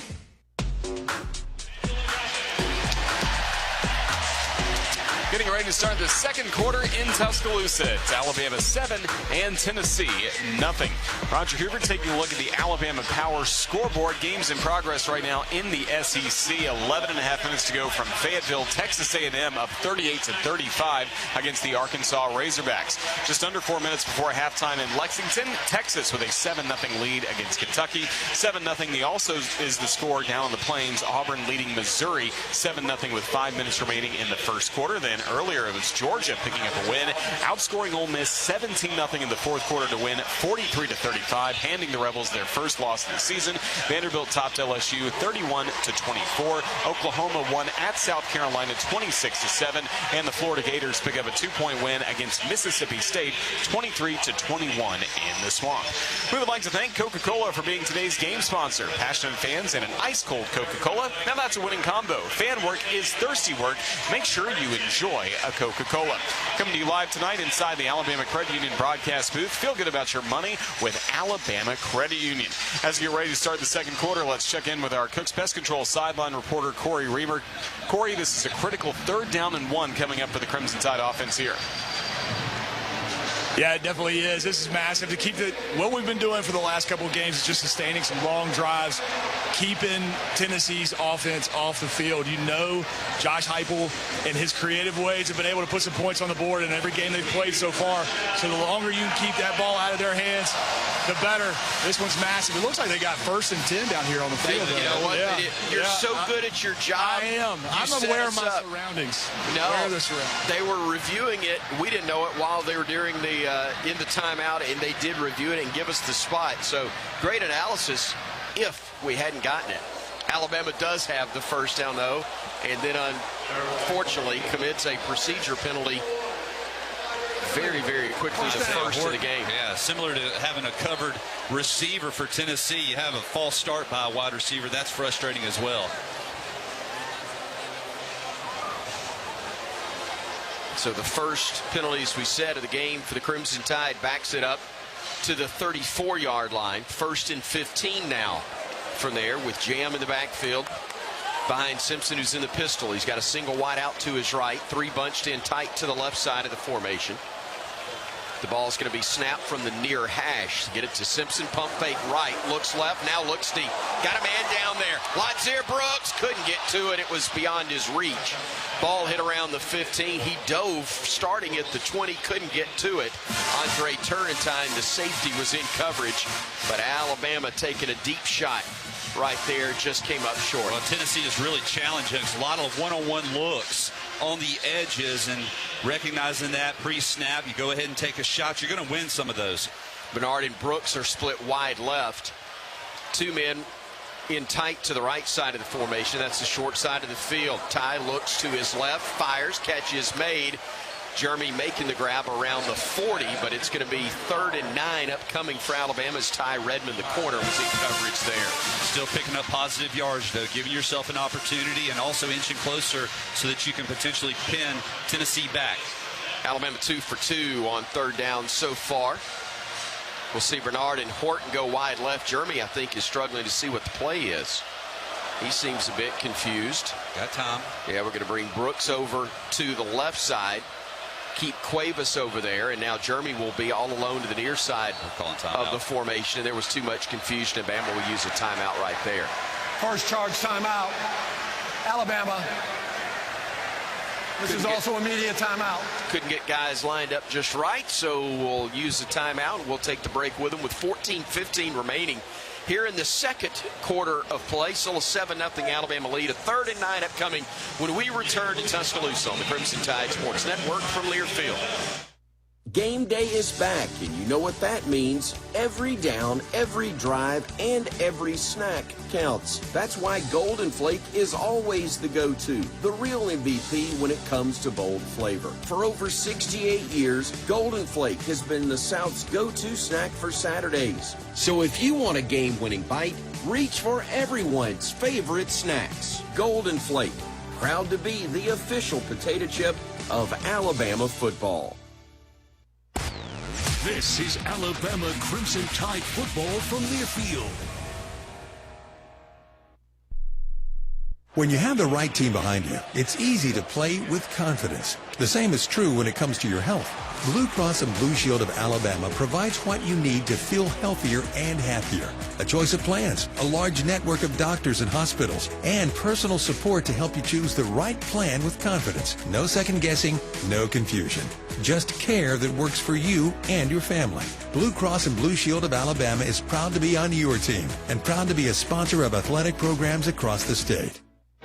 With Marathon Rewards, you can save up to $1 a gallon, and you'll earn every time you refuel. So when you stop in to fill up your tank, you're also banking rewards at the same time. It's a little move we like to call the Tank and Bank. And to be frank, joining Marathon Rewards couldn't be more straightforward. I guess now that makes it a frank Tank and Bank situation. Sign up online, from our app, and even at the pump. At participating locations, terms and conditions apply.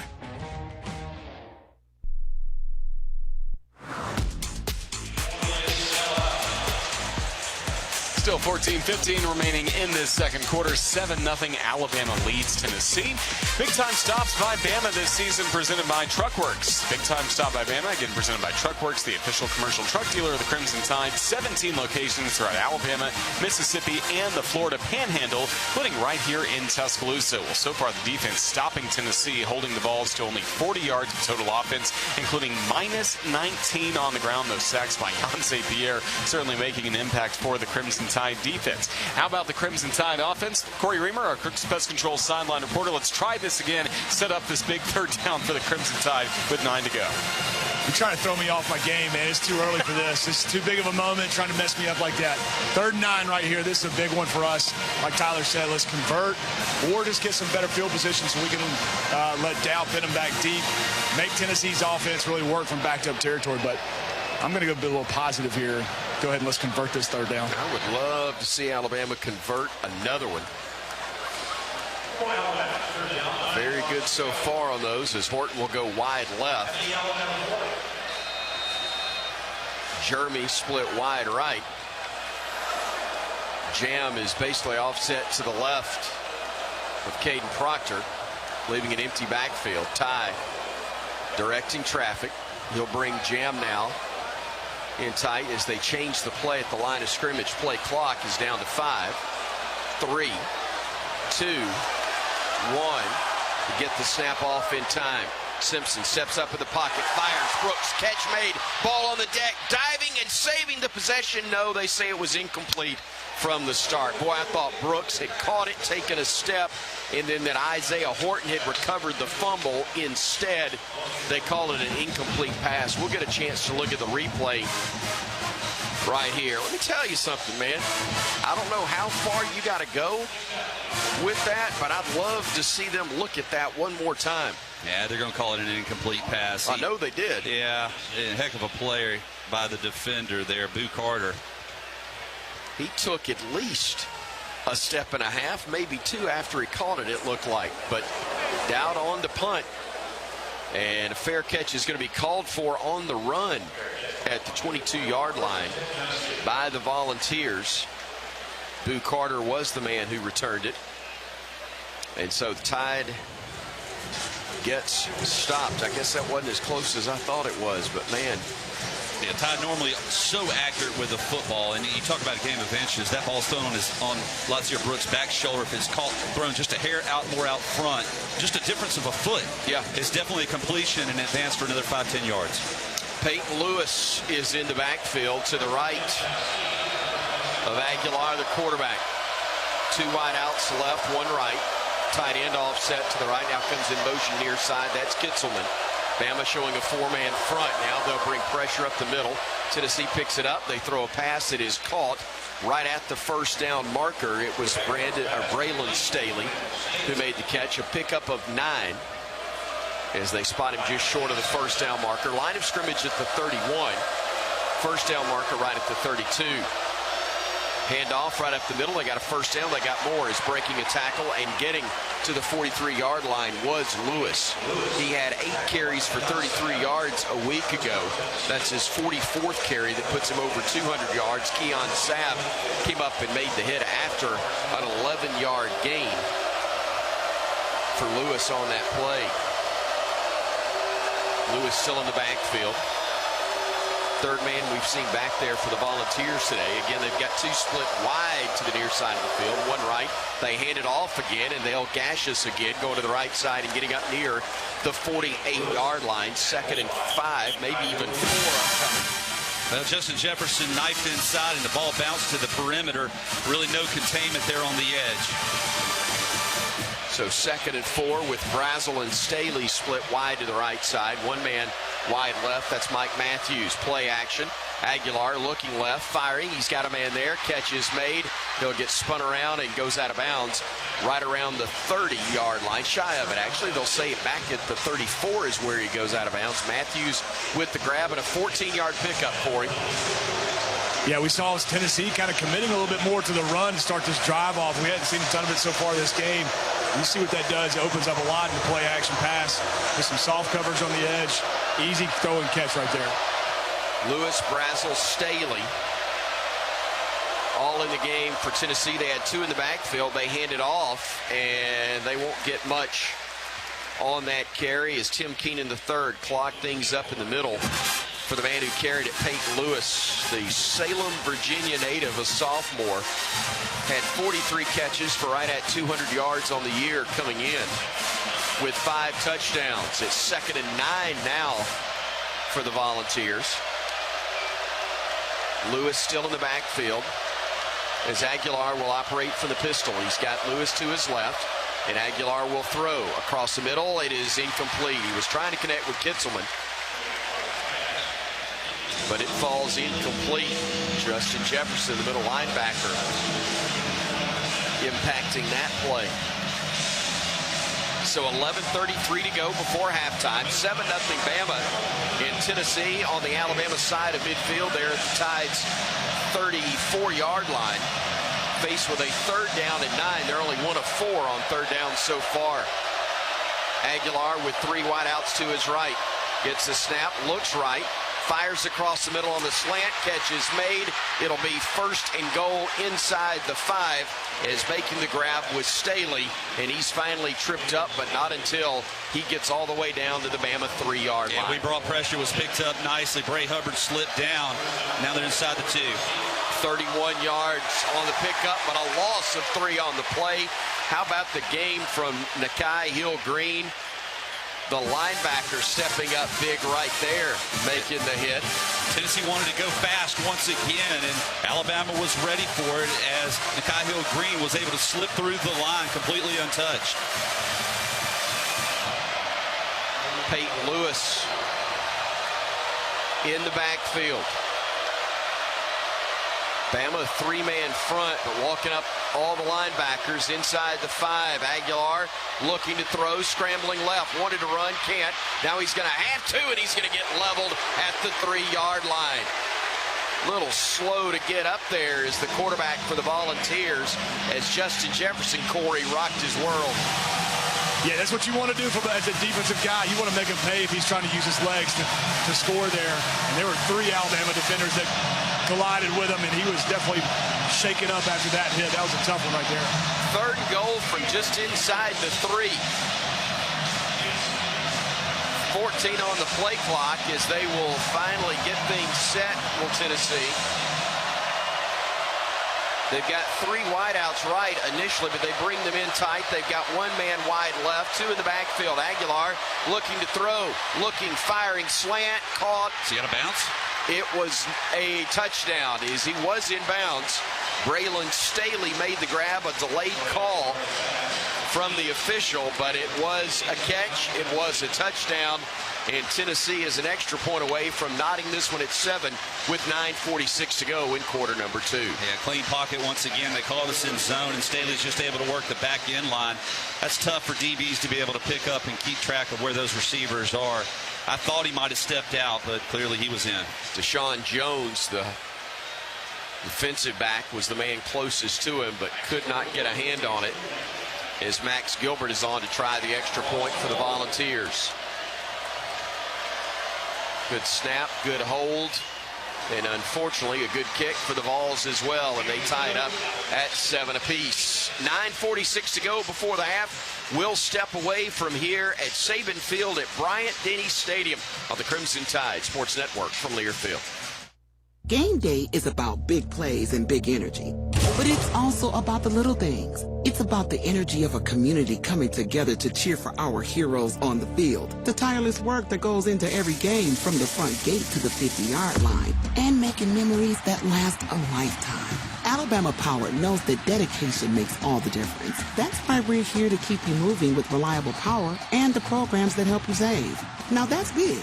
Alabama Power, proud sponsor of the Alabama Crimson Tide. When you have the right team behind you, it's easy to play with confidence. The same is true when it comes to your health.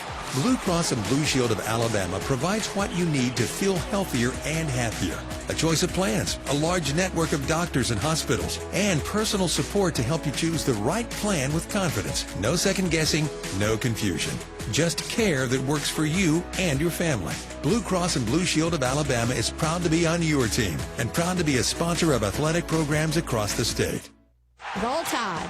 I'm Katherine Robertson, proud graduate of the University of Alabama, and I'm running to be Attorney General. Under the leadership of President Trump, America has had a winning season, and I'll stand with him to make sure we keep winning, putting criminals behind bars and deporting violent illegals. I'm proud to have the support of the Alabama Farmers Federation, along with sheriffs and police chiefs from across our state. Visit KatherineFrage.com to join our team. Roll Tide. Paid for by Robertson for Attorney General. P.O. Box 530063, Birmingham, Alabama 35253.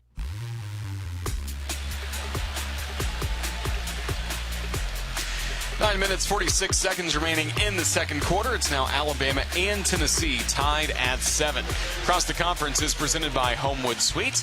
Next week, Alabama on the road at South Carolina. Remember, it's a 2:30 p.m. Central Time kickoff. Our coverage will start at 11:30 a.m. Earlier today, the Gamecocks were at home at Williams-Brice Stadium, but fell to 14th-ranked Oklahoma 26-7, 7 points. All that South Carolina scores in that game. The loss dropped Shane Beamer's team to 3-4 overall, and now 1-4 in the SEC, but that will be the matchup coming up on next Saturday, Alabama at South Carolina. But right now, a tie score between Alabama and Tennessee as we check in with our Cooks Pest Control sideline reporter, Corey Reamer. Again, brought to you by Cooks Pest Control. Call Cooks to score superior protection from pests and termites. Corey, looking back at that last drive, what was some of the differences between the early drives Alabama's defense had versus that scoring drive for the Vols? Well, I thought that Tennessee came out and definitely committed to the run and had some success right there where they didn't have to go through the air as early. That opens up the passing game. Then you get down there in the end zone. That's a tough look when you're on the inside the 5-yard line. Tennessee gives you a bunch look. You got to let those guys unfold. The problem with that is the ball's got to come out quick. Trying to let them, they get a little extra space. It's a lot harder to lock on those guys when you're backed up and you don't have a ton of room. The end zone's got to be your friend. Force those guys high. But right now, this defense has got to regroup. Had some success early on these first few drives. But Tennessee put together a good one right there. Time for us to make some adjustments, get back out there. Cole Adams, Latzir Brooks will be deep for Alabama as Josh Turbeville will kick off for the Volunteers.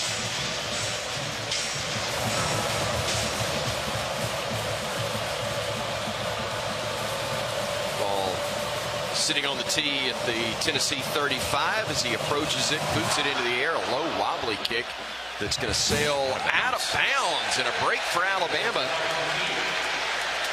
as that penalty Free kick out of bounds. Help the cause. Kicking team, number 94. Ball be placed at the 35-yard line. First down. First kick he's had out of bounds all season long, Roger Hoover tells me, and that is very nice timing for Alabama.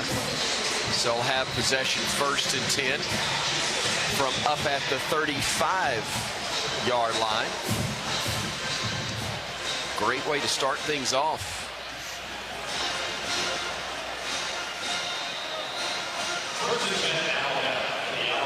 Tide have to punt after a couple of first downs on that previous drive. Kevin Riley in the game at running back with Ryan Williams, Jeremy Bernard, and Latzir Brooks all split wide left.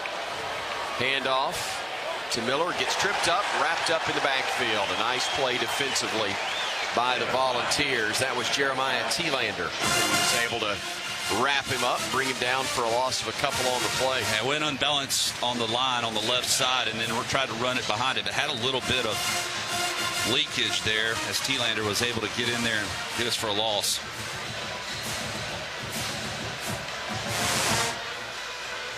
Bama with Formby and Roberts, the lineman on the right side. As again, it's Riley in the backfield to the left of Ty Simpson. Trips to the near side of the formation. All alone to the left is Horton. Now he'll get some company in Cuevas. As again, Bama will run it. They'll hand it off to Riley. He'll stretch forward. May have gotten to the line of scrimmage, but no more than that. It's going to be third and about 11 upcoming for the Crimson Tide. They brought it like a corner fire, and Josh Cuevas went in motion and picked it up. Then he got beat inside. And so it's the backside pursuit that caught the running back for, once again, no gain. Third down and about a dozen for Alabama. 8.5 minutes to go before intermission. Would be nice to keep the football here for a few more moments. The defense a little bit of a rest after that 10-play Tennessee touchdown drive. Here comes Brooks in motion to the near side. Simpson with time, looking downfield, and it's going to be incomplete. He wanted to go to Brooks and couldn't get any separation from the defensive back, Jalen McMurray. That was the star, a senior who transferred in from Temple. And a good job staying step for step with the Alabama receiver and forcing the Tide to punt for the second consecutive series. Well, Ty Simpson's a little fired up right now. I mean, he's throwing everything hard and flat. Probably doing well to put a little bit more air and touch on some of these throws. Boo Carter standing at his own 20 as Dowd will punt it away. He's waiting on the snap at his own 19. Gets it away. A beautiful, high, spiraling kick, and a fair catch is called for him, made at the 18-yard line. That was a heck of a punt from Dowd, covering 49 yards and bringing us to another media timeout with 8:03 to play first half. Still tied at 7, but Tennessee will look to take the lead when we come back on the Crimson Tide Sports Network from Learfield. There's team pride, and then there's extra Tide pride. When I'm carrying the University of Alabama Regions Visa debit card or prepaid Regions Now card, that's exactly what I get. Whether I'm grabbing some extra Bama gear or picking up an extra dozen wings for the game, this card always brings it. Sometimes I get an extra Roll Tide from the cashier too. Visit regions.com/GoBama to get yours. Extra changes everything. And at Regions, Extra is our ordinary. Official bank of the SEC. Member FDIC. Alabama football all season long. This is Alabama Crimson Tide football from Learfield. You can find all Crimson Tide Sports Network video content online on the CTSN YouTube page. It's the home of the live booth and courtside cams, episodes of Crimson Drive driven by NASCAR, plus replays of Crimson Tide Rewind. Our YouTube shorts will deliver thrilling Alabama radio highlights, plus interview clips from Alabama student athletes, coaches, and media members that you can't miss. Subscribe to the Crimson Tide Sports Network on YouTube for the very latest on the Crimson Tide. It takes hard work to be the best in the game. Planning, commitment, resilience, sweat. That's why Old Dominion Freight Line, the #1 national LTL carrier for quality, works hard to be the best in the game and is proud to support those striving to be the best in theirs. Old Dominion Freight Line, official freight carrier of Alabama Athletics, helping the world keep promises.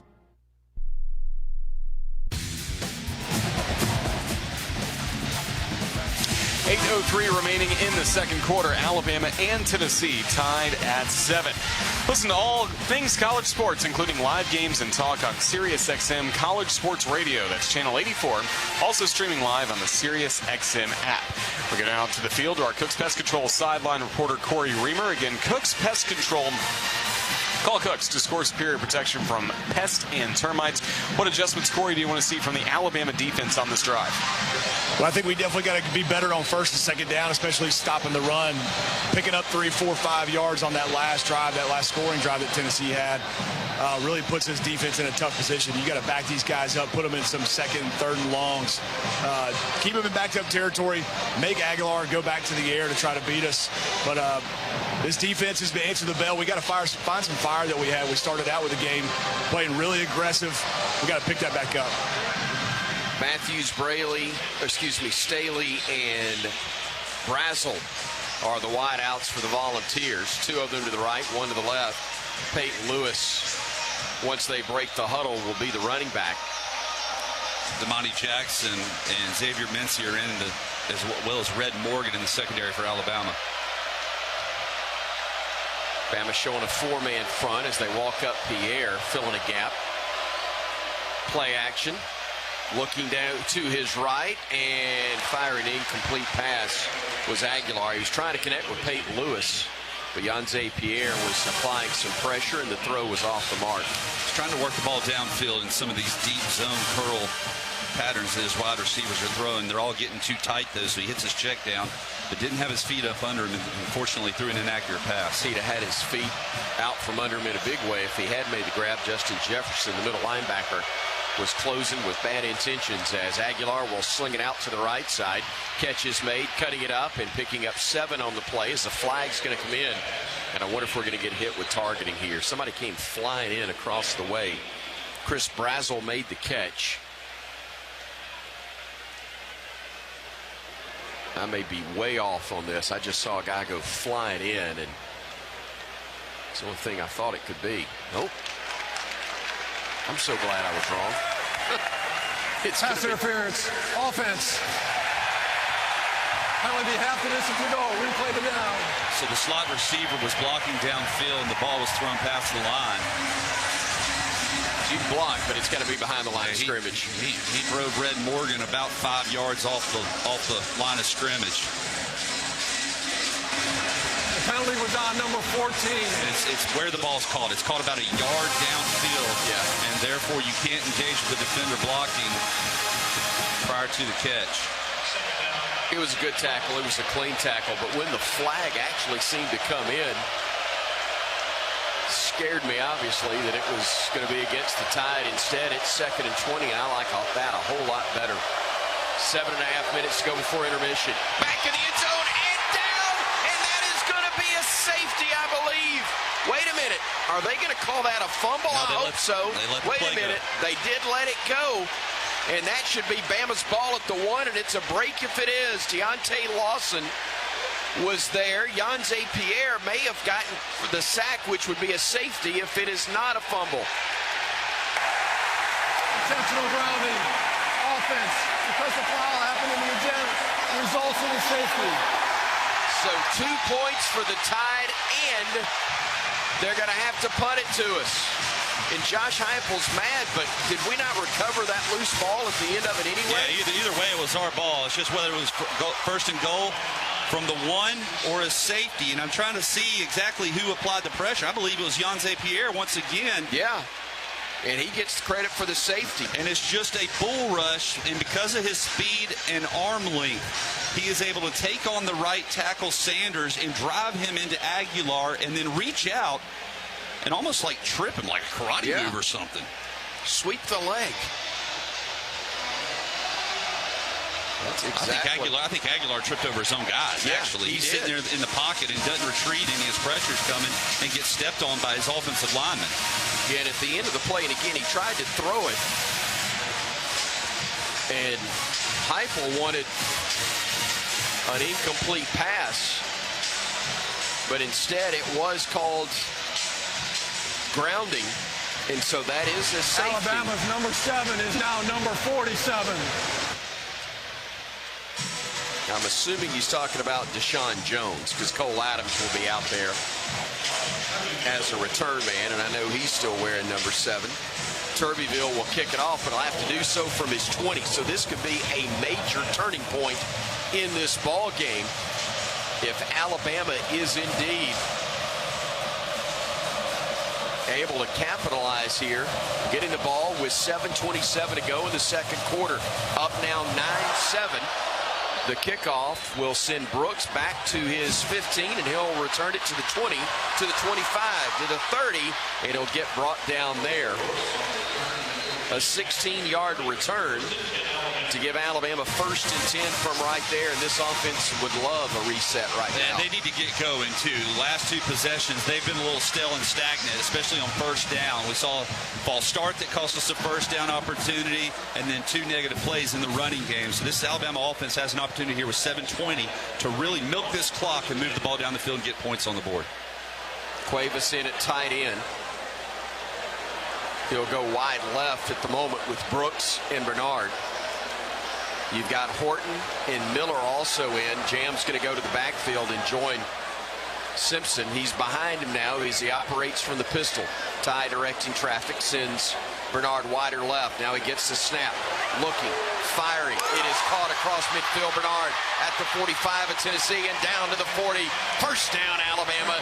Brought to you by Bank First as they spot it at the 41 officially. And now 29 on the play. And now we'll go tempo as well, but it all starts with the protection up front. Just a 4-man rush. Great job holding up on the edges as well. Nice clean pocket for Ty Simpson to step in and fire a strike across the middle. Cuevas out. Jay Lindsey comes in. So from the 41 of the Volunteers, 6:45 and ticking now here in quarter number 2, with Bama trying to add to a 9-7 advantage. Bernard and Scott wide left. You got Horton going in motion to the left side as well. Quick snap. Look out, Ty. He'll fire it. It is incomplete. We'll take that as he was getting chased by the edge rusher, Caleb Herring, who almost clocked him, but thankfully unloaded the football just before the defender was able to get there, even though it was incomplete. We'll take that. And Corey, I'm not sure if that was a screen that got blown up or they were trying to take a shot deep. It looked like they were going with a double move right there. Isaiah Horton with a little out and up, just ran out of time and had good coverage from Tennessee. Law firm of Williams, Scott, and Brooks in for Alabama. Ryan split wide left. Tight end offset to the right with two other wide receivers. Play action to Jam. Ty looking downfield. Fires. Has a man. Catch made. Brooks steps out of bounds right around the 15-yard line. Move those sticks on another bank first down to the 16-yard line officially of Tennessee. Now we're in the Chick-fil-A red zone after a 22-yard pickup. Call Tennessee in zone coverage. Rico Scott runs off the corner, and then you have Latsier Brooks running a little flag or an out up underneath. Jam to the right of Ty, operating again from the pistol. Here comes Ryan in motion, play action to him, keeping it himself, Simpson, and he gets stopped after about a half-yard gain at the most. That's a nice job by Boo Carter coming up to make the hit on the Bama quarterback. I'll tell you what it was. It was a nice job by Ty Simpson not handing the ball off to Ryan Williams. I think the play was probably originally intended to go outside, but Caleb Herring, once again off of that edge, destroyed Ryan Williams. Yeah, Tennessee defended well. We're fortunate it was no gain rather than a 3-yard loss. As Bama will go with trips left. Ryan, Latsier, Enrico to the left side, tight end to the right. Simpson now will walk up to the line of scrimmage and audible. He's got Jam to his left. Gets the snap. Ty stepping up in the pocket, firing, catch made at the 3. Ryan Williams again, able to go full extension, his third spectacular grab in this half, a gain of 13, and Bama's knocking on the Tennessee door. Just working a soft spot of that zone, and Ryan Williams able to go back inside and reach for that ball and haul it in. First and goal from the 3. Simpson with Jam to his left, hands it to him, goes forward, hits a wall, and is stopped 2 yards shy of the goal line. Or is it closer than that? They put him at the 1, but he was definitely only about 6 inches from the goal line. Bama will bring Bernard and Cuevas in, along with tight end Caleb Edwards. Will we see something with Caden Proctor right here? Nope, he's going to be at the tackle. We like him there running interference. One wide out right, but in tight, that's Rico. Simpson under center. Brings Cuevas in motion. Little pitch left side, Jam. Walks into the end zone. Touchdown, Alabama. Beautiful call. I said Caden didn't get the ball, but he made sure Jam got in as he ran interference on that option pitch left side. A beauty. And the Tide leads it 13-7 with 4:05 to go in the half. Check it. I'm sorry. More than 13. 15-7 is the score. All the motion and action was going to the right, and Ty Simpson reverses out, and it's almost just a tall sweep back to the left. You don't have the numbers, but you're anticipating the flow of the defense collapsing, and you being able to catch the edge, and Alabama was able to do that. Talty to try the extra point. Snap and spot are good. The kick is true as well. Yep, forgot the safety. A mistake on my part. We need all we can get in this one. The Bromberg scoring drive recap for Alabama. Coming up, the Tide able to get 7 plays, 69 yards, 3:16 off the game clock. Following the safety, recorded by the Bama D, and with 4:05 to go before intermission, it is now a 16-7 Alabama lead, and boy, have things turned in this one. Yeah, they sure have. I tell you what, that was a huge defensive pressure on Aguilar, forcing that safety, and then you're able to take the ball and do something you have not done the 2 previous drives, right down the field, getting chunk plays through the air, really exposing this secondary for Tennessee, and then using the physicality up the middle, forcing the ball in, a little rinky-dink on there on the second down. Now you have to protect it. You got one more scoring opportunity here, potentially, but the defense needs to find a way to get off the field. And we're going to get the ball first to begin the second half, Butch Owens reminds me, so We are extremely hopeful that Greed will kick in and Bama will look for more before this half comes to a close as Talty's kick sails into the end zone. It is incomplete, and you got a Tennessee player that literally was throwing punches at a guy who was down on the turf for the Crimson Tide. It was Cam Calhoun, and I don't know how you don't throw a flag for that. He was waylaying him at the bottom of that pile. I would love to see that one again. Did it not look to you like he was slugging him? Yeah, it was a little excessive. Hey, force a 3-and-out right here, and let's score, and all be forgiven. You're right. 1st and 10, Tennessee from their own 25. 2 men in the backfield. They'll hand it off, and they'll get big running room across the 40-yard line up near the 44 for Star Thomas. Boy, the Houma, Louisiana native, a big carry there. Bray Hubbard may have saved a score. 19 yards on the pickup. London Simmons checks in the middle of the defense for Bama. Aguilar tucking it, will run, and wisely slides down around the 48-yard line, and very, very, very late a flag comes flying in. They're going to get James Smith for a late hit. Aguilar gave himself up, and James Smith fell on top of him. After the play was over, a personal foul, unnecessary roughness, defense, number 23. Look, 15-yard penalty, first down. And James Smith has to be smarter than that. He's got to lay off of him. He was not committed to go into him. And it wasn't egregious by any means, but the quarterback gives himself up. You just got to keep on running through. And just like that, 2 plays, though. Talked about getting off the field, and now all of a sudden, Tennessee has the ball at, the 35-yard line. I got no problem with a call, but it was so stinking late that's the part that bothers you a little bit in watching it. 3:25 and ticking. Time left to go before intermission. Tennessee driving, trying to cut into a 16-7 Alabama lead. Volunteers with wide outs to each side. Some movement up front. No flags. Yes, there is one. Let's see. Procedure's going to be called on the Volunteers. They're going to claim that Bama moved first, but I thought the Vols drew Bama offside. There's going to be a discussion. Justin Jefferson definitely jumped in the neutral zone, but I thought he was able to get back. And the thing is, if you can jump in the neutral zone, and if the line doesn't jump right then, they got no excuse. Corner snap, ball start, offense, number 64, penalty, first down. Let's pause 10 seconds for station identification on the Crimson Tide Sports Network.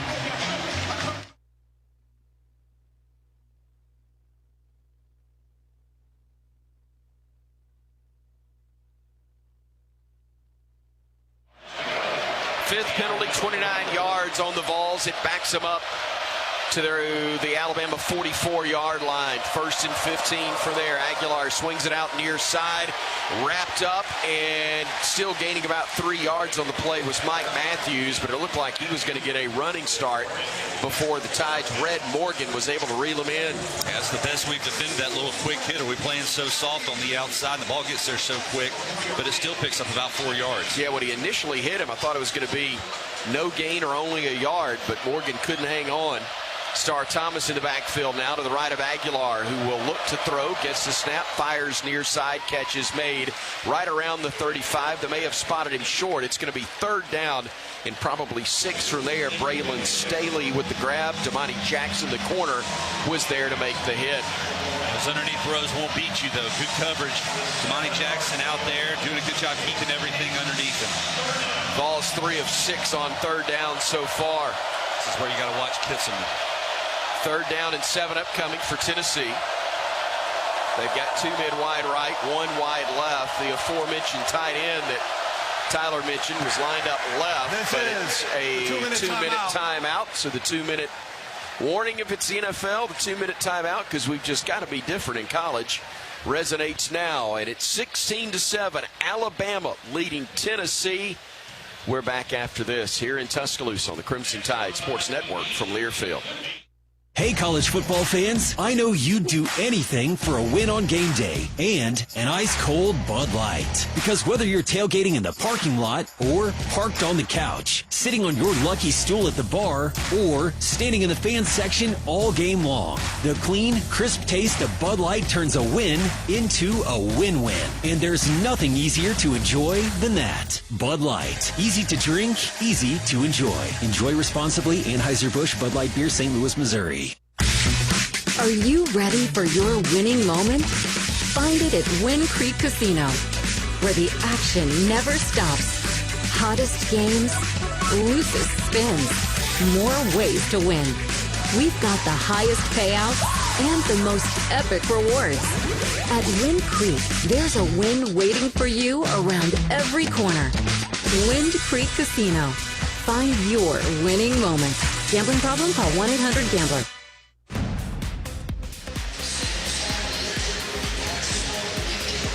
2 minutes remaining in this first half and the second quarter. Crimson Tide 16 and the Volunteers 7. After these 2 minutes are complete, stay with us for the Full Moon Barbecue halftime report. After another Alabama victory, drop by and celebrate it. Full Moon Barbecue now with 16 locations. There's always one near you. It's the best little pork house in Alabama. Again, join us coming up for the Full Moon Barbecue halftime report. Check in once again with our Cooks Pest Control sideline reporter, Corey Reamer. Corey, we keep wanting to see a stop for this Crimson Tide defense. This is the perfect time to do it on 3rd and 7. Yeah, we got 3rd and 7 right here. This is massive for this defense to get a stop and force at least a field goal right before half. We're getting the ball coming out in the second half. This is a big drive. We helped them with a penalty. I kind of got a little issue with the penalty on James Smith. It looks like quarterback sliding and he's falling at the same exact time. I don't know how he's supposed to stop from landing on him. Didn't look aggressive right there, but you give him some free yards. Now they're in plus territory. We got 2 minutes left to go in this half. Got to get a massive stop right here. At least force a field goal, potentially get a turnover. This defense has been pinning their ears back. Maybe we get some one-on-one matchups and get some negative plays as well. Now to ask Corey, I mean, this is always field position, down in distance of where you are on the field. Is this where you dial it up? Because any sort of negative play or sack pushes them out of field goal range and they're forced to punt. Yeah, we've been giving a lot of different looks. Bray Hubbard's been right before that 2-minute timeout right there. Bray Hubbard's mugged up in the A gaps, trying to confuse this Tennessee offensive line. Not really sure where the pressure's coming from. We haven't had to bring a lot of extra guys, but this offensive line is not exactly sure who they're blocking because of the looks that we're giving. Kay Womack's done a good job of dialing it up, causing some confusion up front. But now I feel like you bring more than 4 right here. Force that ball to get out of the hands. They got to get 7. Get a quick hitter out there. Can we get him on the ground? Can we match up on the edges with the receivers right this second? You know they're going to be looking at Brazel. He's that guy that's going to be their big play guy. You got Dijon Lee out here.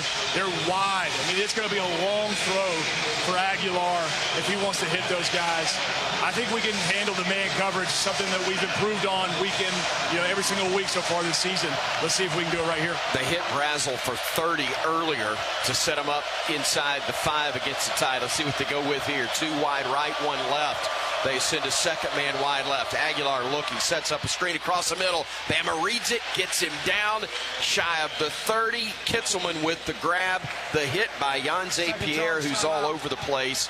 And a timeout is called by Alabama with a minute 51 to go here in this second quarter of play. And Kalen DeBoer thinking, all right, if they do kick right here, we're going to have a chance to get the ball back with a minute 50 and still a timeout in our hip pocket. And I like the call. I mean, we were talking about the cat and mouse, me and Corey, right before. If you do light him up and catch us in man, Kitzelman's probably hitting his head on the goalpost right now. So good thing we dropped back in zone, kept everything underneath. We're able to rally to the ball and force a decision to be made here on 4th and 2.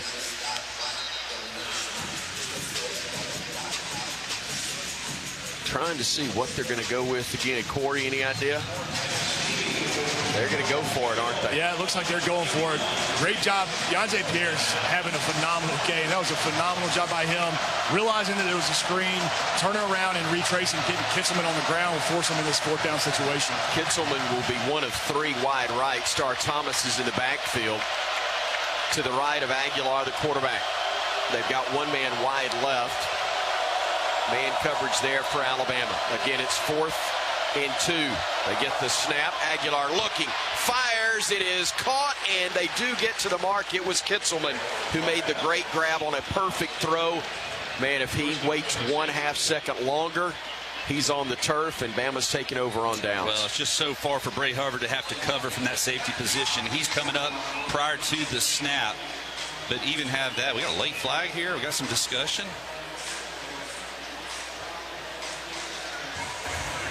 Please reset the game clock to 1 minute, 49 seconds. Please set the play clock at 40. We'll start on my signal.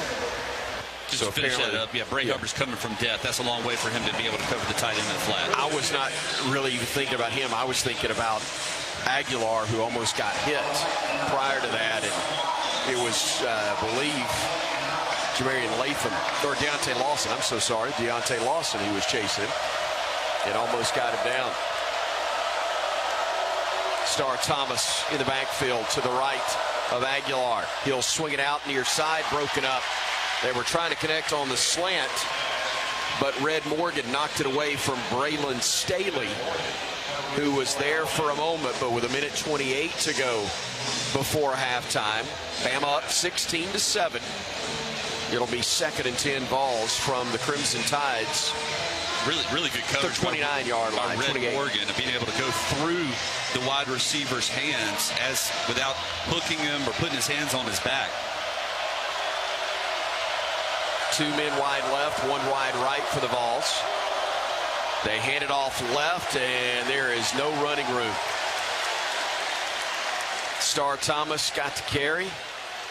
Maybe seeing stars after he got hit by Nakai Hill-Green and Deontay Lawson. They spun him around after a hard hit and a gain of a ½ yard.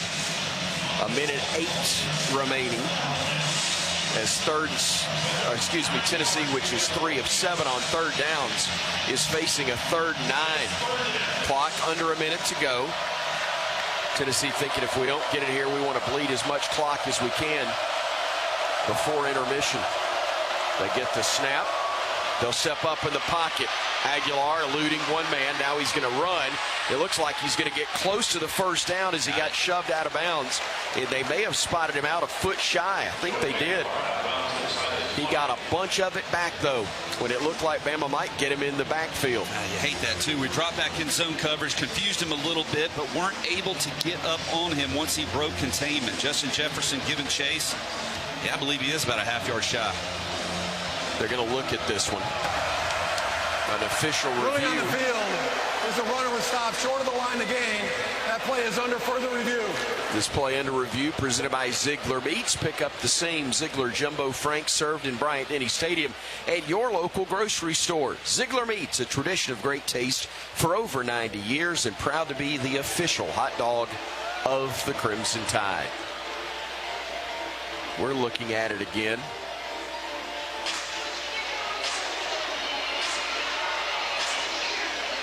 And where he went out of bounds was very close to the 1st down mark.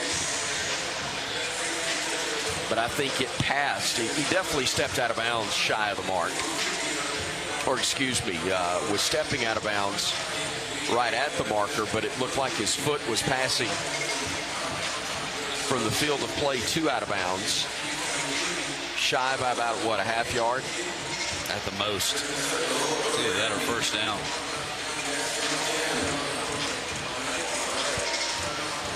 Well, you had him right where you want him to. 3rd and long. Drop back in zone. Everything in front. Get a little too far upfield on your pass rush, and he's able to break containment.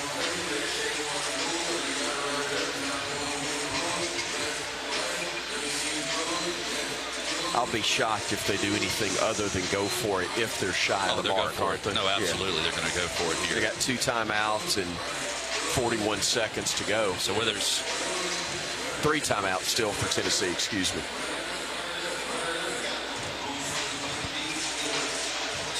Yeah, you're playing here to either force some turnover on downs or force a field goal. After further review, the runner is short of the line to gain. It will be 4th down. The ball be placed at the 17 and 6-inch yard line. Well, we've stopped them once, and they picked it up by a yard. Yep, Tennessee 2 for 2.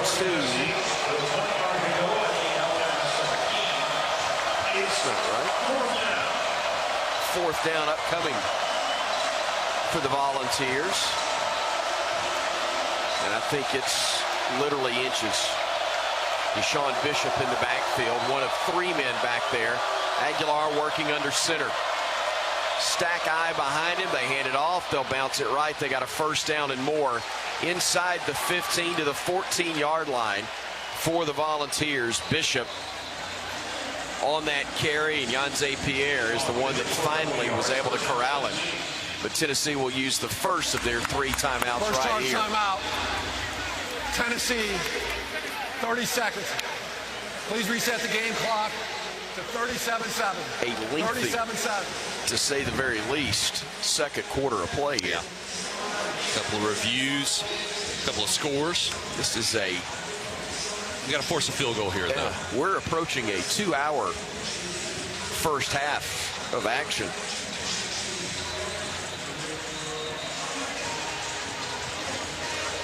Well, that's how long it took to play the last 2 minutes of the Auburn-Georgia game.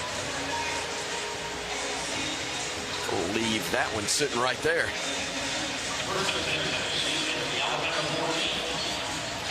Somebody's got to win their one-on-one up front once again. You know that you're going to get some play action, quick hitter slants, ball coming out quickly. Let's muck up those lanes. So 1st and 10, Tennessee.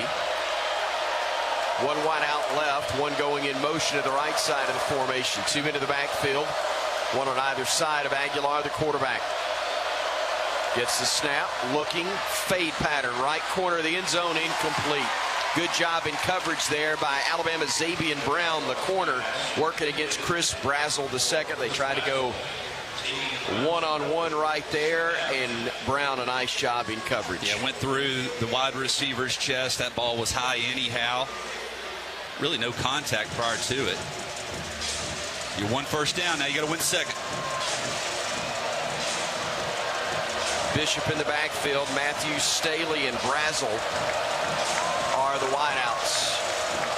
Aguilar looking to the sideline to get the play. Still at 8 on the play clock, so no danger there. He'll get the snap at 5. He'll hand it off right up the gut. Breaking a tackle and getting down to the 5-yard line is Deshaun Bishop. Saving the score was Nakai Hill-Green. They'll hurry to the line of scrimmage. 20 seconds to go. They've still got 2 timeouts left. Aguilar handing it off. They'll run up the gut. Bama stacks him up, brings him down at the 2-yard line. They'll call the timeout. Bray Hubbard saved the score with the tackle on Bishop. But it is a first down. Second charge timeout. Tennessee, 30 seconds in length.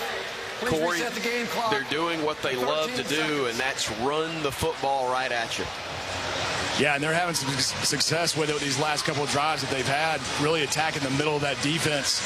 Running back's going untouched until he gets to Bray Hubbard, the guys stopping that touchdown from happening right there. Getting a lot of push. They're falling for 3-4 yards a clip right now. We got to get that interior part of that line shored up. Let's shut them down. You know they're going to do it again with another timeout left, 13 seconds left to go on the clock. This close, you know they're probably going to try to attempt it again with the success they've had these last couple runs. Still got a timeout. You got time for 2 plays, so you can run it on first down.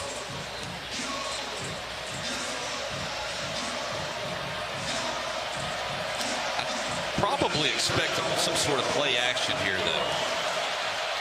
We'll see what they go with. Aguilar, the quarterback, from the pistol, but he's got 3 men flanked to his right in the backfield. See if he just runs behind them. Gets the snap. He'll actually hand it off. Diving forward. And did they get in? No. Tennessee's going to have to use another timeout, and they do, with 9 seconds to go before intermission. Deontay Lawson, the guy that was there to make the hit, I believe, on Bishop and save him from, or keep him from getting into the end zone. He had some good push there, and it was Keon Sabb maybe that came up Now it was Deontay Lawson that came and really cleaned it up and kept them out of the end zone. Man, is this big right here. You win this when you force a field goal. Actually, they got no timeouts left. No, you're going to throw the ball here. Yeah, I got complete you. pass or touchdown. You're going to stop the clock either way. But that way they get 2 plays. Whether it's a field goal or the... Right. Bama does have 2 sacks already, both of them by Yonze Pierre. So don't be surprised if we heat him up one more time. Bishop in the backfield. He's going to have some company. Crowd making a lot of noise here at Saban Field at Bryant-Denny Stadium. Tennessee will huddle up. They'll just now start the play clock. They can take as long as they want. Game clock hasn't started yet. It will on the snap. And I think Bama just used its final timeout. Alabama. 30 seconds in. Talk this over. They're going into their heavy package. They've been running it right off guard for 2-3 yards a pop. But with no timeouts left, you're gambling everything on that. If you're Josh Heupel, do they have some sort of wrinkle, a play action where they puts them in the flat? Can their tackle catch football? No. Okay. We have the only one who can. That's exactly right. Kalen DeBoer knows this is such a huge play right here with Bama up 16-7. 9 seconds remaining before halftime, and Bama will get the ball first to begin the second half. Corey, got anything? Yeah, you got to be really paying attention for maybe potential naked boot, slipping a tight end out. Everybody's going to be committed to this run with this package that we're seeing right here. Everybody in tight. You got to keep your eyes on your job. Three men behind the quarterback. We'll send one of them in motion left. Play action. They want to throw. They do. It's intercepted. Picked off across the 20. Sabian Brown across midfield. One man to beat. Hesitates. Stays on his feet. Scores. Scores. Scores.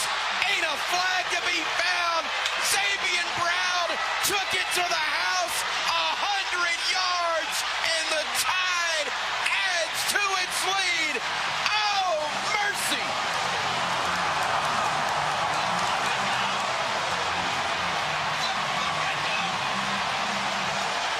Sabian Brown stepped in front of the pass that was behind the intended receiver, Miles Kinselman. We'll call it 99. But again, a double. Oh, mercy. Sabian Brown. What a play. Turning away the ball, scoring as well. Extra point. Up and good. A great hold on the part of Alabama. And Blake Dowd on the low snap. What a way to end the half. Go get him, Corey Raymer. Coach, what a change of events right there to end that half. What are your thoughts so far on this first half of football? Well, it's a smart play by our guys right there, knowing the situation with them having no timeouts. Risky for them to run, baiting them into throwing it. Love it. It's a great play by ZB, but we're missing a couple opportunities, but we're facing a good football team, and we're making them earn it. On defense, we got to continue to just stay within ourselves, do our job, and keep fighting. Yeah, what's the message for this team at halftime to not get too caught up in the emotions of that big play to end the half? Yeah, I mean, we're better when we're emotional like this. That's what I've seen in the past. Yeah, we got to make sure we hone it back in and get back to doing what we do. We get a chance to start with the ball. So thanks, Coach. Roll Tide. Thank you. Roll Tide indeed. Coach DeBoer at the half, presented by T-Mobile. Alabama rolls with T-Mobile, the best mobile network in the U.S. according to Ookla Speedfest. Your scoring drive recap brought to you by Brombergs. One play, ran it back a freaking mile for a touchdown. The interception by Sabian Brown, and we go to the locker room leading 23-7, and we get the ball first to start the second half. Rogers coming up. I need a breather on the Crimson Tide Sports Network from Learfield. This is what being a NASCAR fan is all about. Singular history and tradition. And triple-header playoffs action to ratchet up the stakes. Throw in a can't-miss concert, and you've got more than a race. You've got Talladega. NASCAR Playoffs Weekend at Talladega, October 17th through the 19th. Get your tickets now at TalladegaSuperspeedway.com. Ticketmaster, the official ticketing partner of NASCAR. There's Team Pride, and then there's extra Tide Pride. When I'm carrying the University of Alabama Regions Visa debit card or prepaid Regions Now card, that's exactly what I get. Whether I'm grabbing some extra Bama gear or picking up an extra dozen wings for the game, this card always brings it. Sometimes I get an extra Roll Tide from the cashier too. Visit Regions.com/GoBama to get yours. Extra changes everything. And at Regions, Extra is our ordinary. Official bank of the SEC. Member FDIC. We're just about ready for kickoff. Score 0-0. And suddenly, I'm in the mood for a Coke Zero Sugar. Real Coke taste, zero sugar. That hits the spot. When it comes to great taste, Coke Zero Sugar's always on the scoreboard. Coke Zero Sugar. Real Coke taste, zero sugar. Hi, this is Coach Kalen DeBoer. Coke Zero Sugar is the Coke taste you love with zero sugar. Try it today and roll Tide. Fall is in season at Kohl's, and you know what that means. Pumpkins, plaid, and anything that smells like cinnamon. This week, take an extra 20% off decor, home furnishings, bedding, and more. So whether fall is your entire personality or you're just a casual pumpkin enthusiast, the deals at Kohl's are here for your seasonal style. Select styles, some exclusions apply. 20% offer ends October 19th. See store or Kohls.com for details. This is the Full Moon Barbecue Halftime Report on the Crimson Tide Sports Network from Learfield. Full Moon Barbecue, the best little pork house in Alabama. Alabama football is also brought to you by Coca-Cola. Fan work is thirsty work. Enjoy a Coca-Cola. Golden Flake, the official potato chip of the Alabama Crimson Tide. Allstate, you're in good hands. Bud Light, proud sponsor of Alabama Athletics. Easy to drink, easy to enjoy. And by Ford, proud partner of the Crimson Tide. The Full Moon Barbecue Halftime Report starts now. Halftime in Tuscaloosa. Our score, Alabama 23 and Tennessee 7. Welcome to the Full Moon Barbecue Halftime Report. I'm Roger Hoover. The game stats and facts are brought to you by Cadence Bank. Cadence Bank is a proud partner of the Alabama Crimson Tide. Cadence, there's opportunity here. Opportunity for Zabian Brown with that pick six to build Alabama's lead to 23-7 at the break. Individually for the Crimson Tide, Ty Simpson 11 of 16 passing, 162 yards and 1 touchdown. Leading rusher so far in this ball game has been Ryan Williams, 1 carry for 16 yards in this game. Also Ryan Williams, 3 catches, 64 yards for Alabama in this contest. Once again, a touchdown for Isaiah Horton. Meanwhile, for Tennessee, Joey Aguilar, 14 of 21 passing, 135 yards and 1 touchdown. In terms of total offense, 188 yards for Alabama, 173 for Tennessee. The Domino's Drive for Dough is presented by your locally owned and operated Domino's in Tuscaloosa. Bama scores on its first drive of the second half. Melissa Flowers from Tuscaloosa will win a gift card for the amount of yards in the scoring drive. Enter to win on the RolledTide.com contest page to be the next Domino's Drive for Dough winner.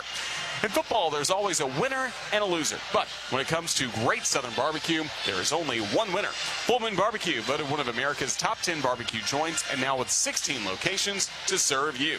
You're listening to the Full Moon Barbecue Halftime Report. Up next, we'll check scores from around the country and the SEC with Jet Ainsworth at our studios, giving you the Alabama Power scoreboard update. Our score at halftime at Saban Field at Bryant-Denny Stadium in Tuscaloosa. Alabama 23. Tennessee 7. This is the Crimson Tide Sports Network from Learfield. Dad, are you going to make s'mores or not? Air mattress inflated, tablet charged. Yes, ready. I thought the point of camping was to get away from it all. I've been really responsible with my savings. Have to spoil myself un poquito. Mother Nature. Meet my dad, the glamping king. Glamp your way to financial growth with a checking or savings account from Cadence Bank. There's opportunity here. Find a branch near you at cadencebank.com. Equal opportunity lender, member FDIC. Hello, Tide fans. This is Chris Stewart for Conecuh Sausage. Conecuh's an Alabama fan favorite we all know and love. It's made from the finest cuts of pork, their patented blend of seasonings, and smoked over a pure hickory fire for that true hickory smoked southern flavor. Conecuh Sausage is always great on the grill and perfect for tailgating. Pick up a pack and enjoy your family's favorite recipes at any meal of the day. Conecuh Sausage, a game day tradition, and the official smoked sausage of the Crimson Tide. Like a bold cigar on the third Saturday in October, this is Alabama Crimson Tide football from Learfield. Did you know that your largest organ is your skin? The Wound Care Center at DCH is an outpatient clinic focused on modern treatments for chronic wounds and non-healing sores. Our team is staffed with dedicated physicians, nurses, and therapists who specialize in treating chronic wounds and identifying their complex causes, circumstances, and challenges. When you need more than a Band-Aid, there's the DCH Wound Care Center. Learn more about our services at dchsystem.com/wound care. Domino's delivers game days across Tuscaloosa and the surrounding area. Locally owned and operated in Tuscaloosa for over 30 years, the team at Domino's is proud to be a supporter of Alabama football and athletics across the Capstone. Domino's would like to thank our customers for supporting our local business for over 30 years. Make Domino's your choice on game days year-round and enter our weekly Drive for Dough contest this football season. Domino's is proud to deliver your Alabama Crimson Tide game days anytime. Visit RollDomino's.com. Thanks from Domino's and Roll Tide.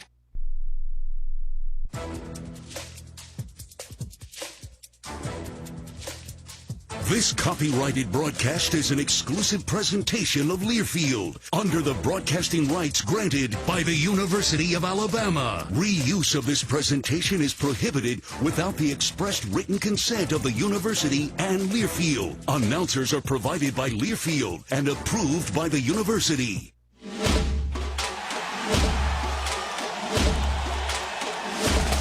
Live from the Learfield Network Studios, this is the College Scoreboard.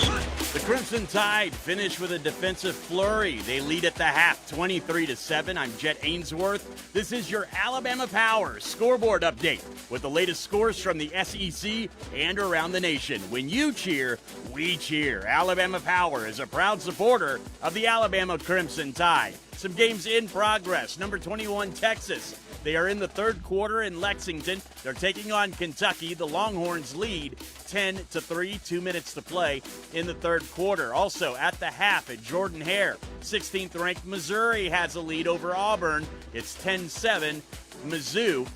Also, an interesting game that is playing out is happening right now in Tuscaloosa. The Crimson Tide leading once again 23-7, and the Alabama halftime highlights are presented by Hellman's Real Mayonnaise. Hellman's Real Mayonnaise. Do dip with Hellman's and do no wrong.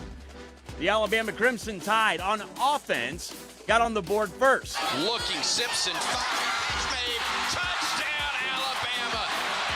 Isaiah Horton sealed off the man who was trying to defend him.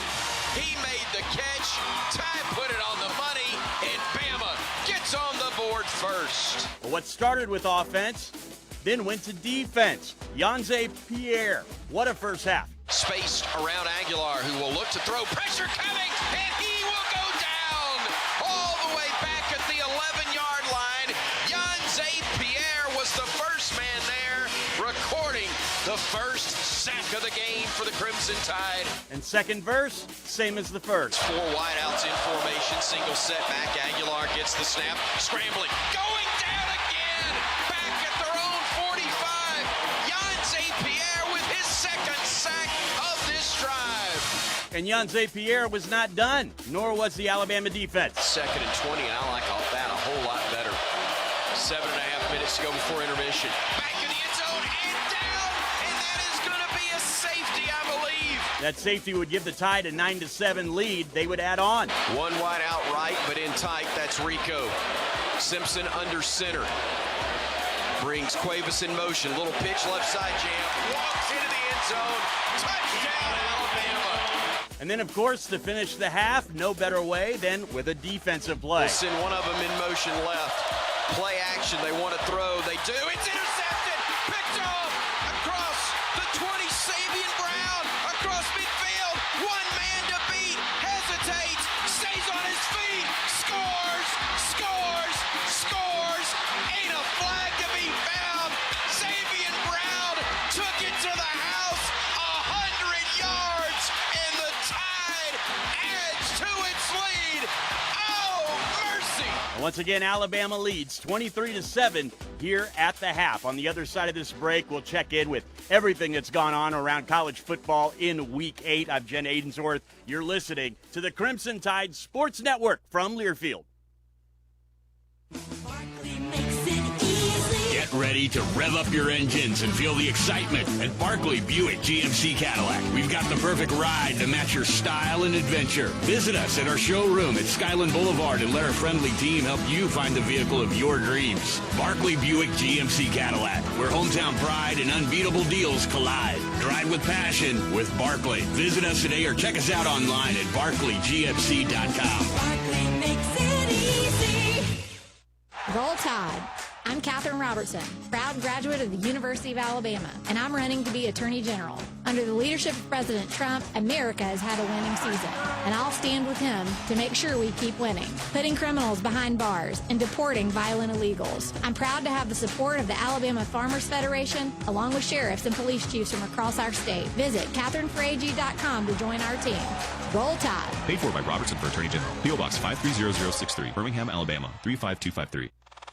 Crimson Tide football lives here. This is Alabama Crimson Tide football from Learfield. Huddle up, football fans. Tailgate season is here, and nobody gets you ready for the game like Academy Sports and Outdoors. Swing by your local Academy store or shop online at academy.com to find everything you need, from grills to jerseys and more. Don't forget to stop by our newest store in Birmingham on Highway 280. Fun can't lose, and neither can you. Gear up today at Academy Sports and Outdoors, proud sponsor of the Crimson Tide. We're just about ready for kickoff. Score 0-0. And suddenly, I'm in the mood for a Coke Zero Sugar. Real Coke taste, zero sugar. That hits the spot.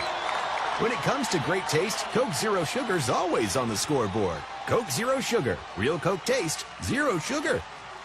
Hi, this is Coach Kalen DeBoer. Coke Zero Sugar is the Coke taste you love with zero sugar. Try it today and roll Tide.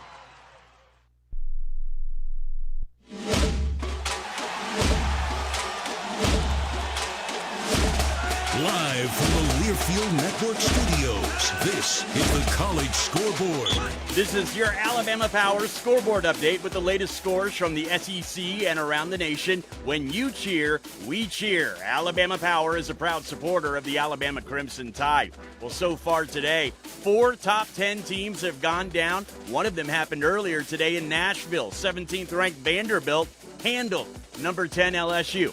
Final 5 seconds from First Bank Stadium as the teams shake hands.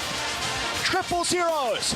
Vandy wins it. These doors, they're not going anywhere. A top 10 victory versus LSU, and the doors bowl eligible at 6-1 on October 18th. What a win. Andrew Allegretto with the call from Learfield. 31-24 the final. Vandy knocks off LSU. Also, number 4 Texas A&M a winner. They hang on against Arkansas in Fayetteville. Aggies win 45-42. A&M now 7-0. Number 5 Ole Miss, they took their first loss of the season. They went into Athens and lost to Georgia. Humphrey in motion, lines up to the right behind the tight end Delp. Play fake, Bowens throw it across the goal line in the end zone. Caught, touchdown! Touchdown, Lucky! Lawson Lucky with his 3rd touchdown catch of the day. He beats Sage Ryan, the safety, on a dart by Gunner. And the Dogs have the lead, 39-35 with 7:29 to go. Also, Oklahoma a winner. They go into Columbia, South Carolina. They knock off the Gamecocks 26-7, so the Sooners are now 6-1. Mississippi State, they haven't won an SEC game in nearly 3 years. They're going to have to wait another week. They went in to Florida and they lost. The Gators, they pick up a win. They're 3-4 now. They knock off Mississippi State 23-21. That was your Alabama Powers scoreboard update. Next up, the second half kickoff with Chris Stewart, Tyler Watts, Roger Hoover, and Corey Reamer. This is the Crimson Tide Sports Network from Learfield. Is that Tacoma towing a pink mechanical bull? Sure seems like it. Well, I'll be.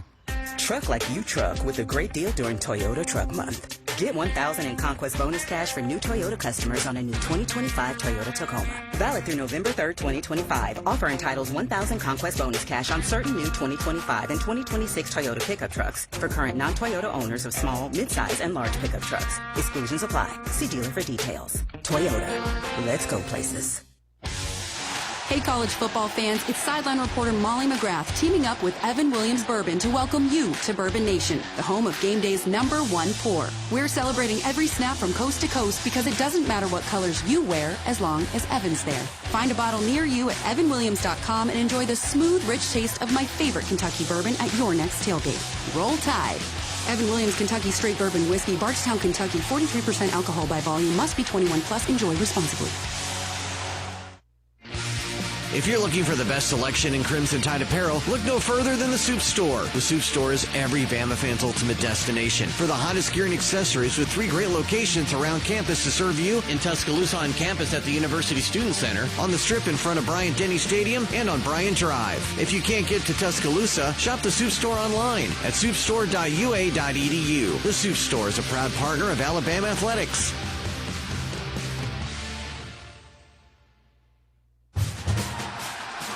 It takes hard work to be the best in the game.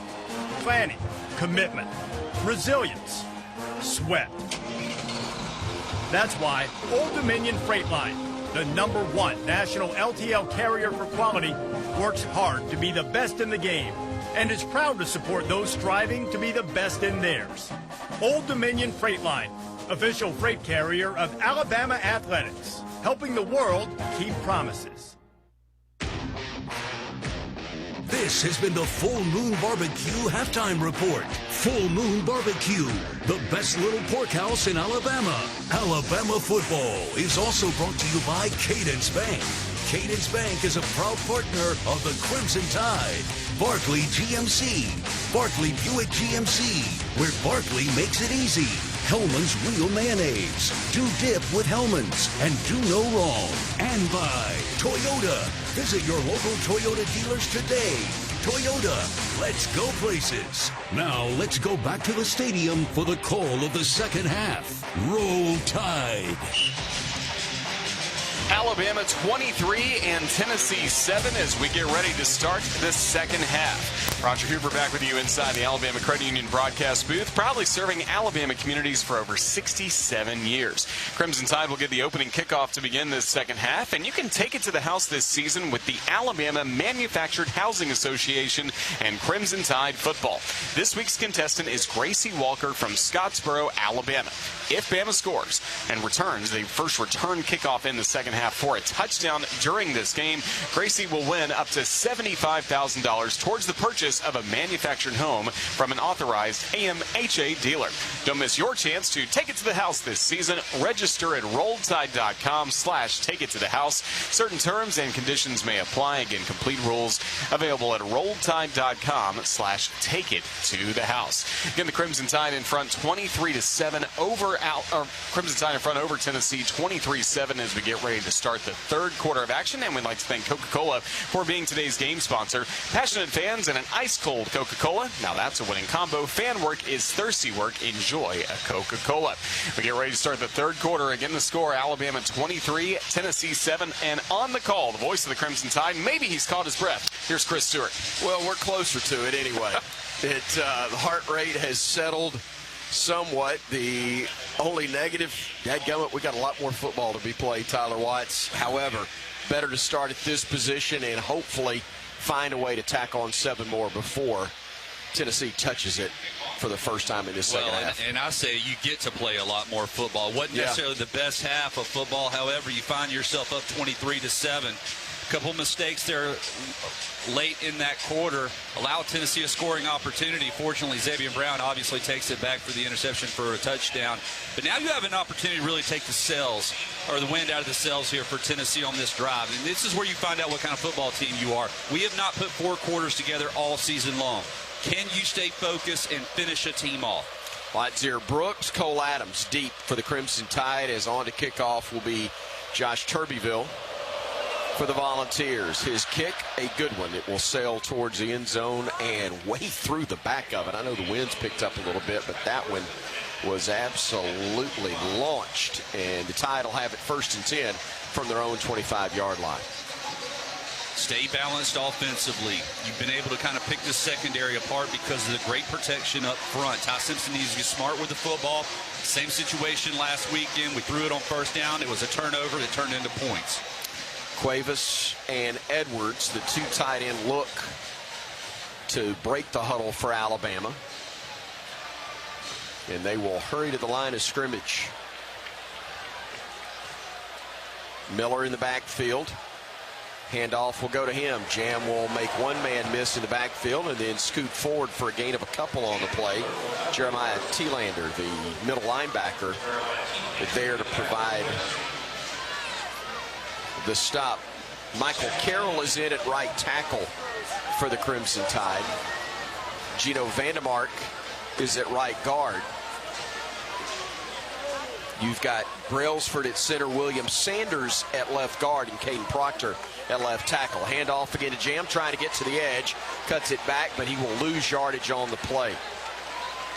Ty Redmond, the corner, did a great job of sealing things off, along with Joshua Joseph, who the defensive end had forced him to bounce it to the outside. And you're trying just to pick up a couple yards there to set up a 3rd and medium, and instead you lose 5. So 2nd down, or Bama, excuse me. 3rd and 12. 2 of 4, yeah, 2 of 4 on 3rd down so far. Faced with the 3rd and 12, as Tyler mentioned. Ryan Williams, Jeremy Bernard wide left. Joining them on that side as he comes in motion is Isaiah Horton with Miller in the backfield. Simpson gets the snap, play action, looking.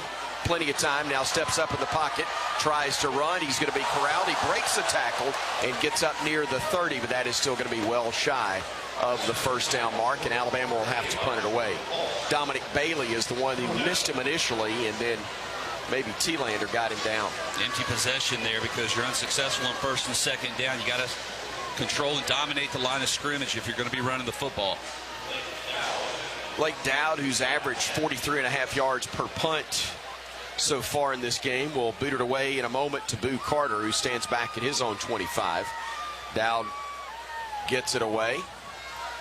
Kind of a line drive punt that'll be caught at the 31. Carter makes one man miss, tries to get to the edge, and will get corralled and brought down right around the 40-yard line of the Volunteers, as they will get good starting field position to begin the drive. And this is minus a turnover, a takeaway. That's about as good as Tennessee could have hoped for. Yeah, forcing a 3 and out, and in fact, you backed Alabama up offensively. That's not the start to this 2nd half that we were looking for.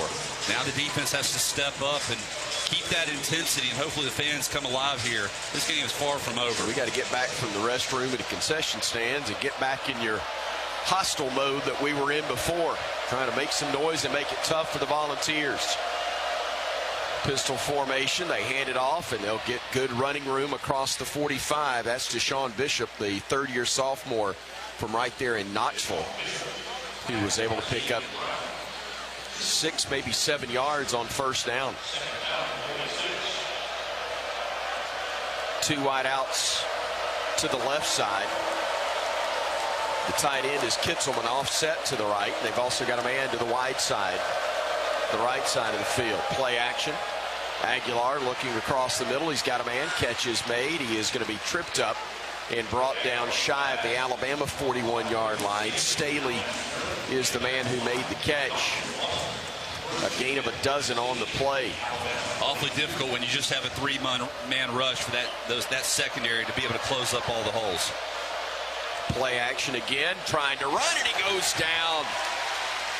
James Smith makes the stop of Aguilar for no gain on the play. In fact, he lost a couple. Aguilar wanted the third sack. Yeah, Aguilar wanted to get rid of the football quickly, but all of his options were taken away. So he's trying to pull it down and run it, but he caught the pressure. 2nd and a dozen. Big down right here for Alabama's defense. Don't want to let Tennessee get the momentum back offensively.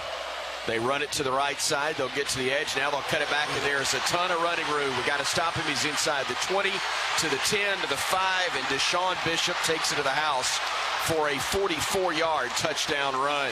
Oh, he over pursued, and he just planted his foot and cut back. We had two guys on the same level. Instead of spreading it out and kind of bracketing the runner, Deshaun Bishop is able to beat both of them on the cutback for a long touchdown. Well, there was a lot of celebrating by the Bama faithful at the end of the half, and understandably so. But Tennessee just went back to the locker room and went to work, and it looks like they're going to go for 2 right here as they trailed by a score of 23-13. They want to make this a 1-score game.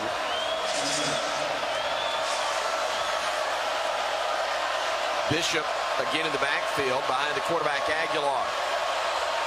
And the Bama faithful making the noise again. Aguilar wanting to throw, fires, picked off, intercepted, and getting it out of the end zone is Bama defender Deshaun Lee, but he'll be brought down around the 15-yard line. So the 2-point conversion attempt fails, and the Vols do get a touchdown, but only 6. However, we got a new ball game. It's 23-13. Tennessee with a lead. Bama will get it when we come back here on the Crimson Tide Sports Network from Learfield. Baumhauer's Victory Grill has always been proud to serve fresh-only ingredients in their recipes. Some of the key ingredients to these recipes are legendary sauces. Baumhauer's is excited to announce that these famous sauces are now available in grocery stores throughout Alabama. So, the next time you shop in your favorite grocery store, ask for Baumhauer's legendary sauces. If they do not carry them, just ask the manager to request them in their store. Baumhauer's is saucing up Alabama with their legendary sauces now in grocery stores. Hey Crimson Tide, when you bring Hellman's creamy buffalo chicken dip to the watch party, you can be a couch coach, cheer too loud, or worse, bring a friend who knows nothing about football. How do they get the yellow line to move on the field? Because when you do dip with Hellman's, you can do no wrong. That's a Hail Mayo. Hellman's, the official mayonnaise of Alabama athletics. Bring out the best. Hey, Crimson Tide fans, it's college football season, and SeatGeek is the official ticket marketplace of Hail Marys and walk-on heroes. SeatGeek makes it easy to find tickets so you can be a part of all the action this season. Whether you're buying or selling tickets to Alabama football games or to any other live event in your area, SeatGeek is the place to do it. SeatGeek is the official ticket marketplace of the Alabama Crimson Tide. Let's go Crimson Tide. SeatGeek.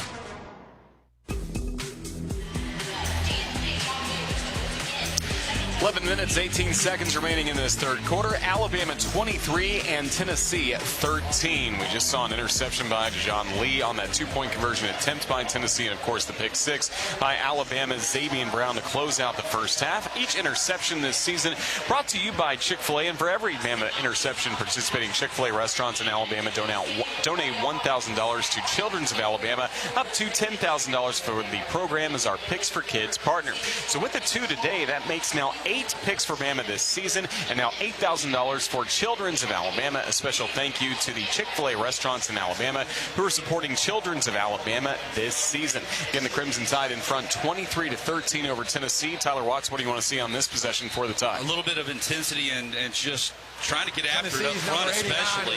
Got to open it up just a hair, especially on first and second down. Some safe throws, but once again, let's get this passing game going once again. Tennessee to kick it off with Turbeville to handle that role again. Brooks again deep along with Cole Adams. For Alabama, if you're just joining us, things really turned at the end of the first half. Bama recording a safety when it was 7-7. Then when it looked like Tennessee was going to be able to drive and put points on the board before the break. Alabama with a pick six from Xavier Brown. Took it 99 yards officially to give Bama the 23-7 halftime advantage, but Volunteers forcing Bama to a 3-and-out and then driving it right down the field rapidly to make it a 10-point game. Kickoff sails into the end zone. 1st and 10 Alabama from their own 25-yard line, and you got to go back to work, and very efficiently at that. Win first down, just like defensively. You got to win first down, get ahead of the chains.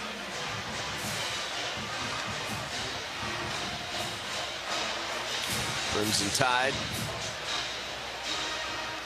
will have Caleb Edwards as a tight end along with Josh Cuevas. Miller all alone in the backfield as Simpson operates under center here. Tide will bring Bernard in motion. Stretch, handoff, no. Play action, rolling the pocket. He'll check it down to Jeremy, who makes a man miss, gets across the 30 and up near the 33-yard line. That's a nice first down pickup for Alabama. Open it up there, get Ty on the edge, let him look downfield and survey. We had Isaiah Horton going downfield, nothing was open. You hit your check down, nice gain of 8 yards on first down. Tyree West with a stop for the Volunteers. Bama with a 2nd and 2 upcoming.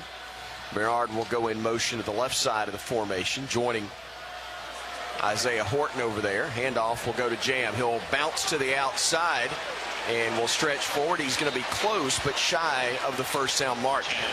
Tyler, he bounced, and then I thought he lost his balance. He couldn't quite cut up the hole that he had created, or that had been created, and he kind of fell to where another defender was on the edge. Yeah, we keep having one guy kind of get stalemated right there at the line of scrimmage and really muff up everything up underneath there. But Jam tried to bounce it, but lost his balance, as you mentioned, and there's no gain here on third down. Horton and Bernard go wide left. Trips are wide to the right side, including Cuevas. Now Jam will go in motion before he joins Ty in the backfield from the pistol. Simpson looking, firing, left side, caught, first down. Bernard makes a man miss, gets another broken tackle up near the midfield stripe. They'll spot him officially at the 48, but it's a bank first down as he escaped the grasp of Boo Carter and picked up 15. Boy, what a great throw. Just a little bit of separation. Ball thrown out front, though, enough for the first down, and then to be able to make Boo Carter miss and pick up an extra 10 yards or so. So the Tide will have it at their own 48. 1st and 10 from right there. Ryan tight to the left side with Kevin Riley now in the backfield behind the quarterback Ty Simpson. Waiting on the snap from Brailsford. Riley shifts to his left as a blocker now as the snap comes. He tried to dump it off and it was almost picked off. Oh, a break for Alabama as it was right in the hands of the defender for Tennessee.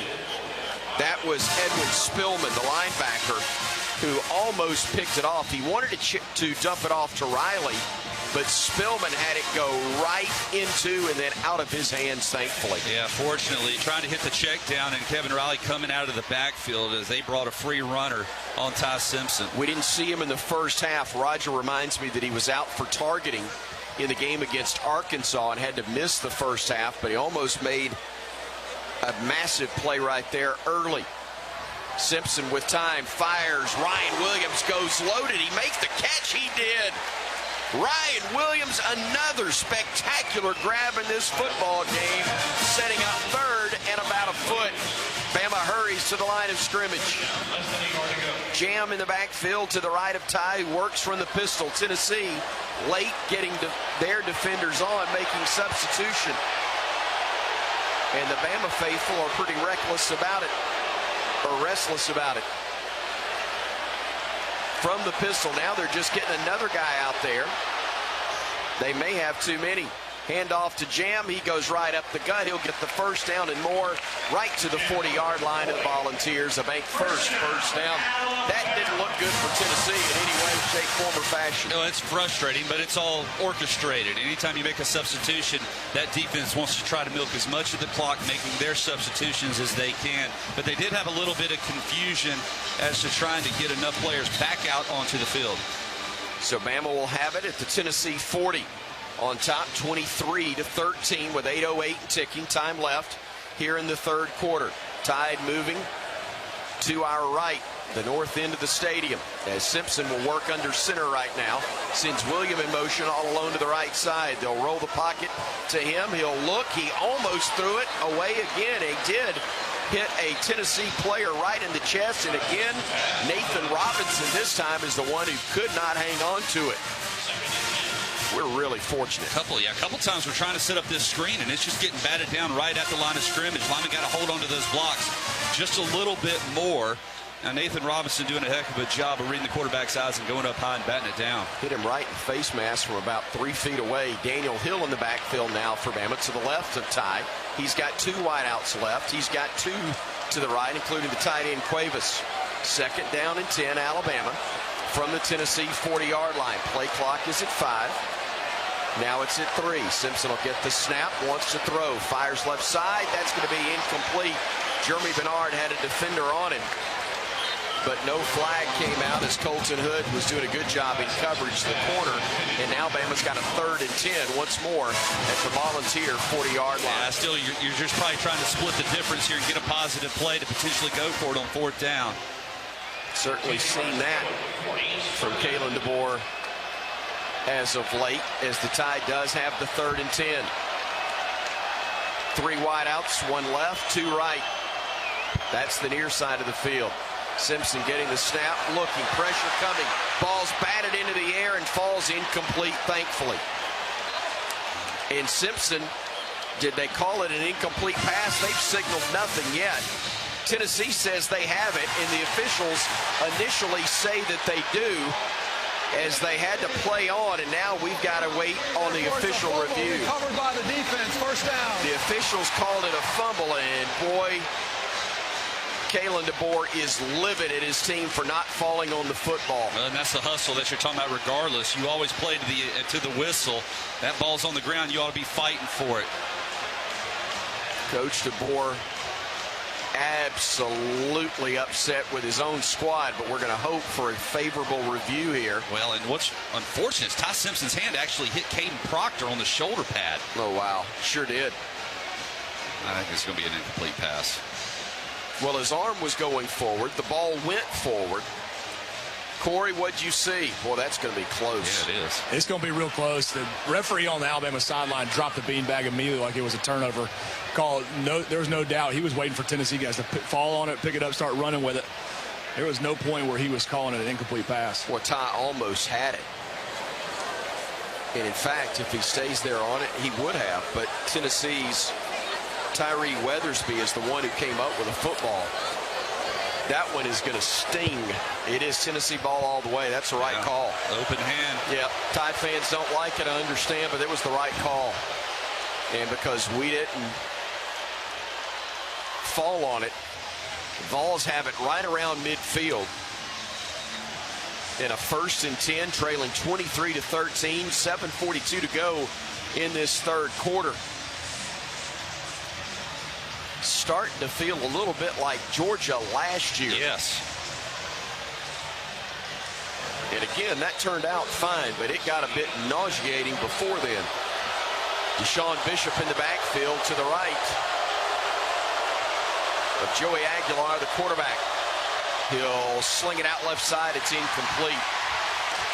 Boy, he threw that one off the mark. He was trying to connect with Mike Matthews and wanted to lead him, but he had no chance to get to that one.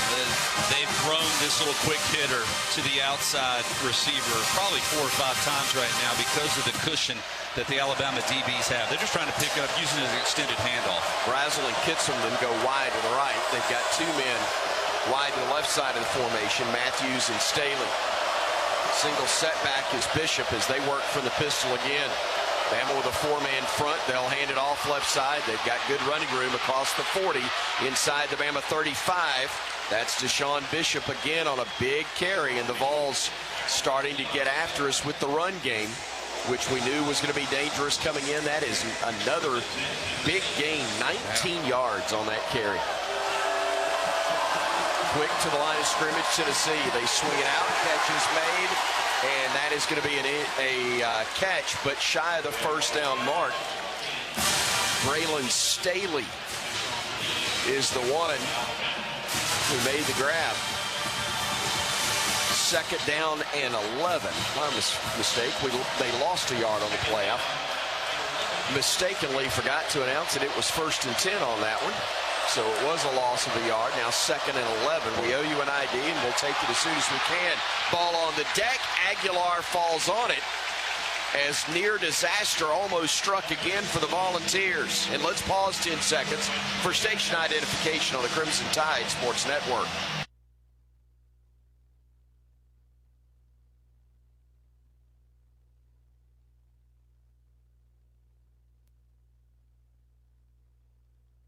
Loss on that play. Back to the 44-yard line again after a loss of 7. The Vols 4 of 9 on third downs. This one's 3rd and 18. Huge play right here. Aguilar with plenty of time fires across the middle. Incomplete. It was in and out of the hands of the intended receiver. It was Matthews who should have made the grab. If he does make the catch, he's going to be shy of the first down mark, but he had some room, Tyler, where he may have been able to pick it up. Well, and even if we do, it's probably he's short 2 or 3 yards, and I'd have been surprised if Tennessee had not gone for it. So we forced the punt, which is what we needed to do here. A couple of misfortunate plays by Tennessee, but we'll gladly take it. No question. Aguilar's been off on some throws, but that one was on the money. That's on his receiver. As the snap is fielded by the punter, and Ross will boot it away, and it's going to check up inside the 5 and roll dead at the 1-yard line. So a 43-yard punt that's downed at the 1 by the Vols. Bama has gone 99 yards on one play in this ball game. Let's see if we can go 99 with the drive. 5:51 remains, third quarter. 23-13, Alabama leading Tennessee here on the Crimson Tide Sports Network from Learfield. For 48 straight years, Ford F-Series have been the best-selling trucks in America. We got here by engineering breakthrough technology, redefining Built Ford Tough, and never settling for second best. But what's really made Ford F-Series the #1 selling trucks in America is you. Ford F-Series, built Ford Tough. Based on 1977 to 2024 calendar year total sales. This is Alabama Crimson Tide football from Learfield. Huddle up, football fans. Tailgate season is here, and nobody gets you ready for the game like Academy Sports and Outdoors. Swing by your local Academy store or shop online at academy.com to find everything you need, from grills to jerseys and more. Don't forget to stop by our newest store in Birmingham on Highway 280. Fun can't lose, and neither can you. Gear up today at Academy Sports and Outdoors, proud sponsor of the Crimson Tide. From fajitas and gumbo to grilled fillets and fried fish baskets, U.S. farm-raised catfish is the ultimate ingredient for bringing people together. It's also low in calories, high in protein, and let's face it, just really, really good. Reel in the compliments with crowd-pleasing recipes from our friends at Sweet Grown Alabama. Trust me, you can't go wrong with their simple, delicious ideas for breakfast, lunch, and dinner. Learn more about U.S. farm-raised catfish today at sweetgrownalabama.org. That's sweetgrownalabama.org.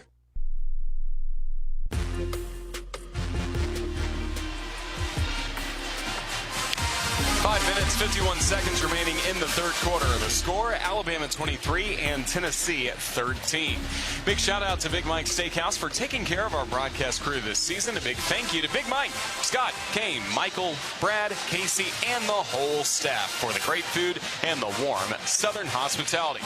With restaurants now in Thomasville, Andalusia, Lee County, Gunnersville, Orange Beach, Bay Minette, Moundville, and coming soon to Gadsden and Millbrook, you are always close to a Big Mike Steakhouse. Visit online at BigMikeSteakhouse.com. Crimson Tide getting the football back. And Tyler, what are you seeing from Tennessee's pass rush against the Crimson Tide the last few drives? Well, the biggest thing is they've been in obvious passing situations, so those defensive ends are able to tee off, and they're wanting to get upfield because they feel they can win those one-on-ones versus our tackles. Todd has to help his line out a little bit and float around the pocket and not be so stagnant back there. But some of these balls that are getting batted in and everything, a lot of it has to just do with the down and distance that we're in. They're able to tee off on 2nd and long, 3rd and long. Wilkin Formby back in the game at right tackle. Jaden Roberts will be beside him at guard.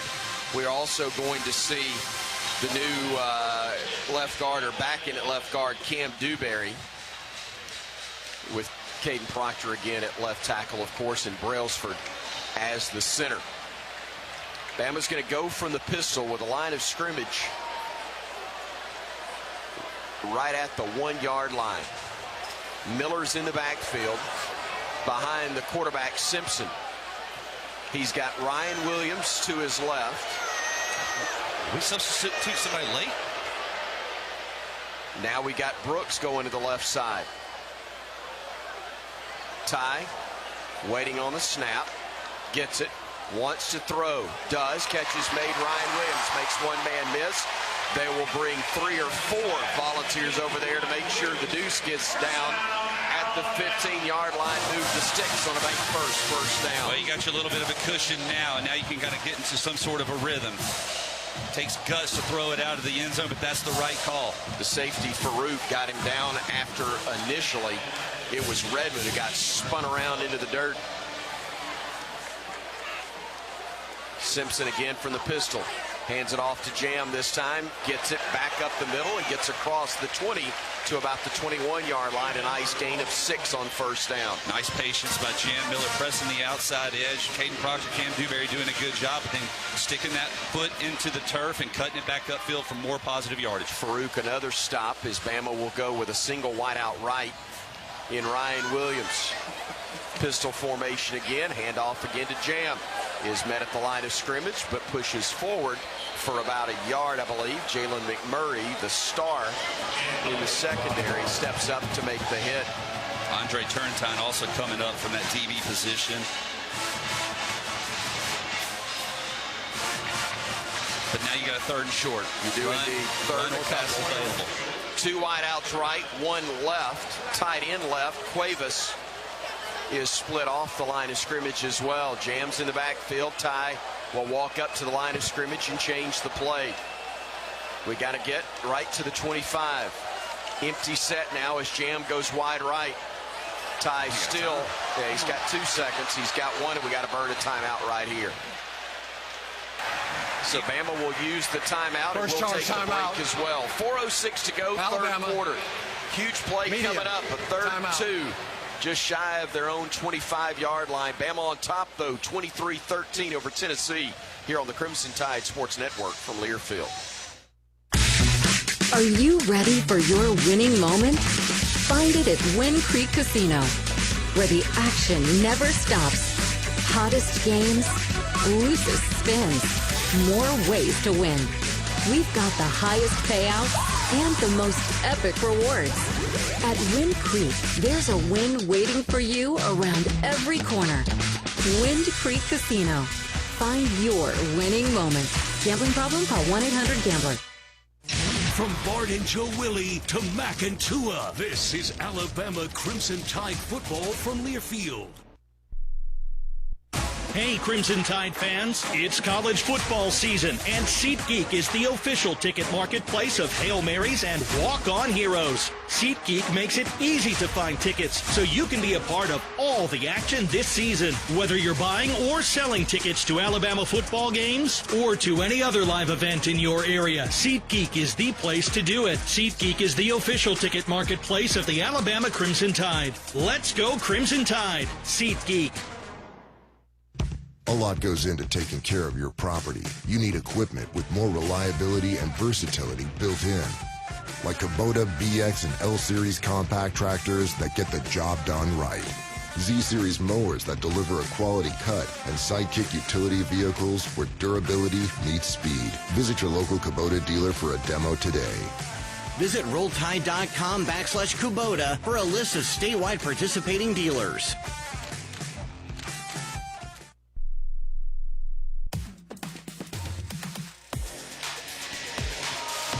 4:06 2:06 remaining in the third quarter. Alabama with a 10-point lead, 23-13 over Tennessee. Our radio affiliate of the game is 106.3 FM in Bruton, Alabama. Follow the Crimson Tide Sports Network on Facebook. Tell us where you're listening from for a chance to win 2 free meals from Jack's. Thank you to 106.3 FM in Bruton, Alabama for carrying Alabama football this season. Corey Reamer serves as our Cook's Pest Control sideline reporter. Again, brought to you by Cook's Pest Control. Call Cook's to score superior protection from pests and termites. Important drive, Corey. Alabama has 3rd and 2 coming up. Yeah, it definitely is. I mean, this is a drive where you've got to convert, start putting some plays together. A little bit of the momentum shift so far in this second half come out. Not been able to convert, not put some points on the board. We need to put together a drive, let the ends in points right here to get some of this energy back on the sideline. So far, Tennessee's really done a good job on defense, shutting Ty Simpson and his offense down. 3rd is short. Let's see if we can't get behind some of these big boys. I don't know if Tyler agrees. We haven't been able to run the ball as well to start this second half out so far. We need Kevin Riley or Jam Miller to really bust something. Start making Tennessee's defense respect the run game right now, because it seems like they're able to shut it down without having to put a lot of people in the box. Yeah, they're just 6 men in the box. Traditionally 4 down linemen and 2 linebackers, and we're really struggling to win half of that line of scrimmage. Be surprised if Tennessee doesn't come up and pressure us also on the outsides and force us to potentially throw the ball deep. Kevin Riley is in the ball game. He will be split wide to the right side of the formation. That's the near side of the field to us as Bama marches towards the north end zone. But they're operating from their own 23-yard line. Huge 3rd and 2 with it tied up by 10 midway through the 3rd. Simpson looking to cross the middle. Cuevas first down. Hurdles a man and gets up near the 40-yard line. Move the sticks on a make first down. 17 on the pickup. That one will get the football to the 38-yard line. Little zone blitz right here. They brought pressure, but dropped 2 DBs or 2 linebackers from the inside, trying to confuse Ty Simpson, but he was not confused. Jaden Roberts shaken up on the play. He's going to have to exit the game. He does. Alabama also, and with him going out, Gino Vandermark comes into play, right guard, joining Formby on that side of the formation. Again, it's Dewberry and Proctor to the left side with Brailsford the center. Jeremy Bernard's in the backfield to the left of Simpson. Now Jeremy will go wide right in motion. They'll throw a lateral to him. He wants to throw. And then he's going to step through 2 men, a 3rd, and now he's going to break another tackle and another, and he's across midfield, and Jeremy Bernard turned that into chicken salad because it was headed towards something else. It looked bad, and then it got good, Corey, and it's an 18-yard pickup. Yeah, you saw they was definitely trying to throw the ball back right there. Jeremy Bernard makes the most out of a busted play, makes 3 or 4 guys miss on that Tennessee defense, ends up getting it for a huge chunk of yards. Massive play right there. We had Caden Proctor lined up in the tight end position. I was expecting a little tight end throw. Not tackle eligible, but thought he was going to release for a pass for us. 1st and 10 Bama. Tennessee moved. They jumped. It'll be a 5-yard step off, I believe. Are they going to back Bama up? I think they're going to get us. I think you're right. Based on the snap reaction. infraction. Offense. Number 72. 5-yard penalty. Double clutch. Yeah. Man, Jeremy Bernard, phenomenal on that last play. Should have been a 15-yard loss. Should have been. 30. So a net gain of 33, really, from where he was.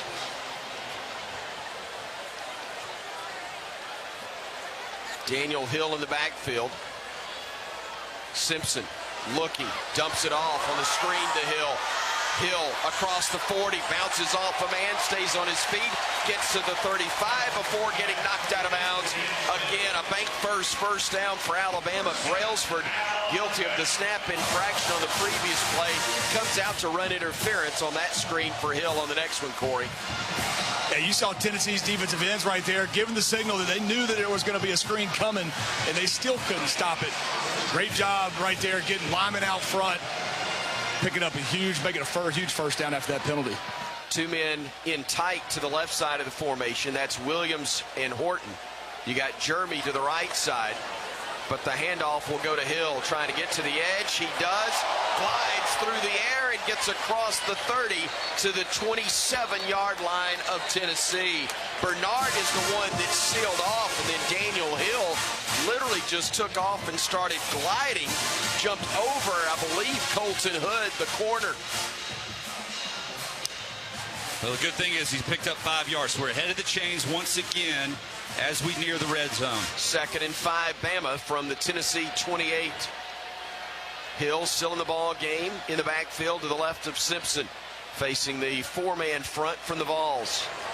Bernard going in motion left. They'll swing it out to him. He steps up inside the 30, 25, spinning off 20, 15, and down to the 11-yard line.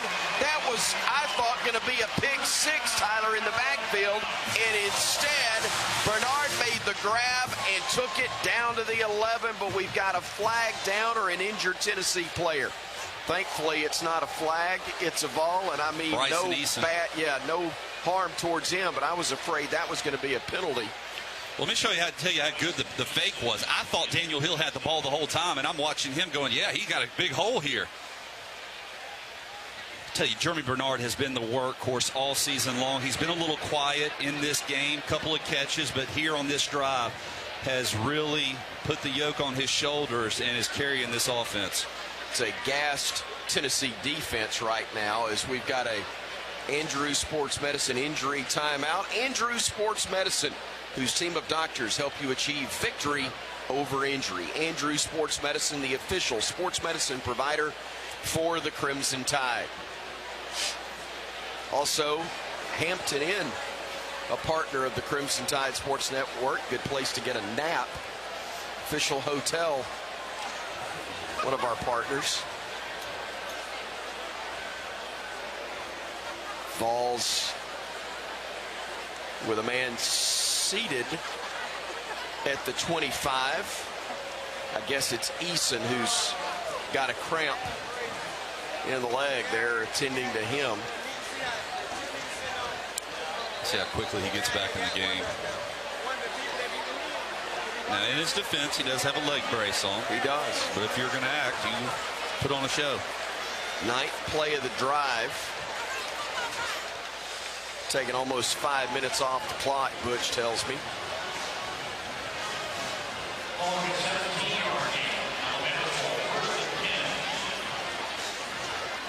Good thing is he seems to be okay at the moment. They're going to walk him into the medical tent.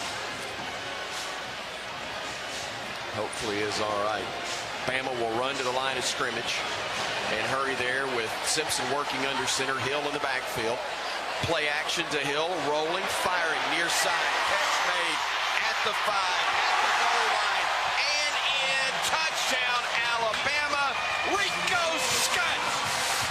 The pay dirt, 11 yards as Alabama able to drive it down, and with 25 seconds to go in the third quarter, extends the lead to 29-13. Boy, you talk about wanting it. Rico Scott caught that ball and took contact at the 3-yard line. He was not going to be denied that end zone. Lowered his shoulder and drove his legs just like a running back and is able to get it across the pylon. Give you the Bromberg scoring drive recap in a moment, as first Talty on to try the extra point. Another good hold from Blake Dowd. And the second 99-yard drive of the game for Alabama. Technically wasn't a drive on the first one. It was a pick 6 that went 90 yards on a phenomenal play by Xavier Brown. But that time, 9 plays, 99 yards, 5:26 off the game clock for that Bromberg scoring drive recap, and the Crimson Tide gets it done again. Boy, I love the answer, though. I mean, nothing had gone right for this offense here in the second half. A 3 and out, you get the fumble, and then Tennessee scores. Your defense gets a stop, and you drive it 99 yards to answer. The thing I love, among the things I love of this Alabama team under Kalen DeBoer, guys staying ready and waiting their turn. Rico Scott, an incredibly talented receiver. Hadn't had a ton of chances. He's out there, he's a threat. And when his number gets called, not only a great catch, he lowered his shoulder and ran through a tackle for the last 2 yards that got him into the end zone. I love the heart. Kickoff by Talty, sailing towards the end zone and into it for a touchback. Tennessee will have it 1st and 10 from their own 25. And Bama working with a 30-13 lead with less than 30 seconds to go in the third quarter of play. So the defense has been on the sideline. They've had an opportunity to kind of gather the thoughts and rest up a little bit. Now you kind of come out here and prevent this Tennessee offense from gashing you in the running game. Deshaun Bishop in the backfield. He's been hurting us lately, as has the Tennessee running game as a whole. Aguilar, though, will swing it out right side, receiver screen, and Bama does a good job of reading and reacting. About a 4-yard gain. Yeah. That's as good as a run. That's a successful run, and that's exactly what that is for Tennessee. It was Red Morgan who made the stop after Braylon Staley made the grab. Final play of the third quarter, a handoff, a run up the gut, ain't nowhere to go. It'll be 3rd and 4, and we're headed to the fourth quarter. Get them fours up. The end of the third quarter. As we have 3 quarters in the books, and we're 15 minutes away from smelling cigar smoke. If it continues as it is, it'll smell glorious. If it doesn't, it'll be as rotten as it's ever been in this stadium. It'll be a stench, but hopefully it's going to smell like roses when we come back on the Crimson Tide Sports Network from Learfield. Game day is about big plays and big energy, but it's also about the little things. It's about the energy of a community coming together to cheer for our heroes on the field, the tireless work that goes into every game from the front gate to the 50-yard line, and making memories that last a lifetime. Alabama Power knows that dedication makes all the difference. That's why we're here to keep you moving with reliable power and the programs that help you save. Now that's big. Alabama Power, proud sponsor of the Alabama Crimson Tide. Roll Tide. This is Alabama Crimson Tide football from Learfield. The Alabama Insider Podcast is the official podcast of Crimson Tide Athletics. Catch full episodes of Hey Coach and the Kalen DeBoer Show, Crimson Tide Rewind, Crimson Tide Today Daily Reports, plus full interviews from Crimson Drive driven by NASCAR. Download and subscribe to the Alabama Insider Podcast on Spotify, Apple Music, Amazon Music, and all podcast platforms. Roll Tide with the Alabama Insider Podcast. At Alabama, you know what it takes to be the best. You don't win it all year after year by being a copycat. You do it by setting the standard, by being the original. And that's exactly what Guthrie's is, the original. The original chicken finger restaurant that started a Golden Fried dynasty. So keep the Golden Fried game day tradition alive with a gut box loaded with chicken fingers and that signature sauce. It's a winning combination every single time. Guthrie's, the original chicken finger restaurant.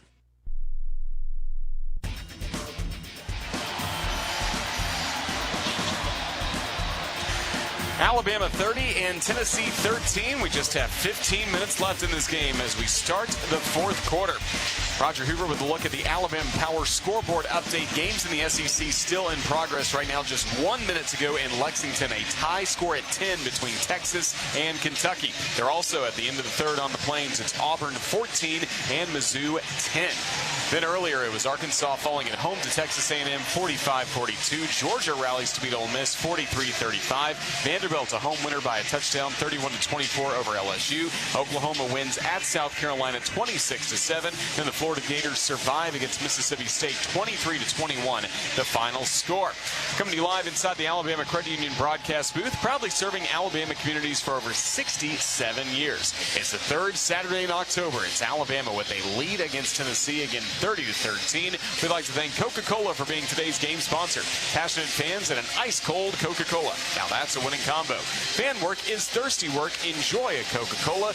Let's hopefully enjoy this fourth quarter. And back in the call, the voice of the Crimson Tide, Chris Stewart. Tyler Watts, Alabama's so close and still so far. 15 minutes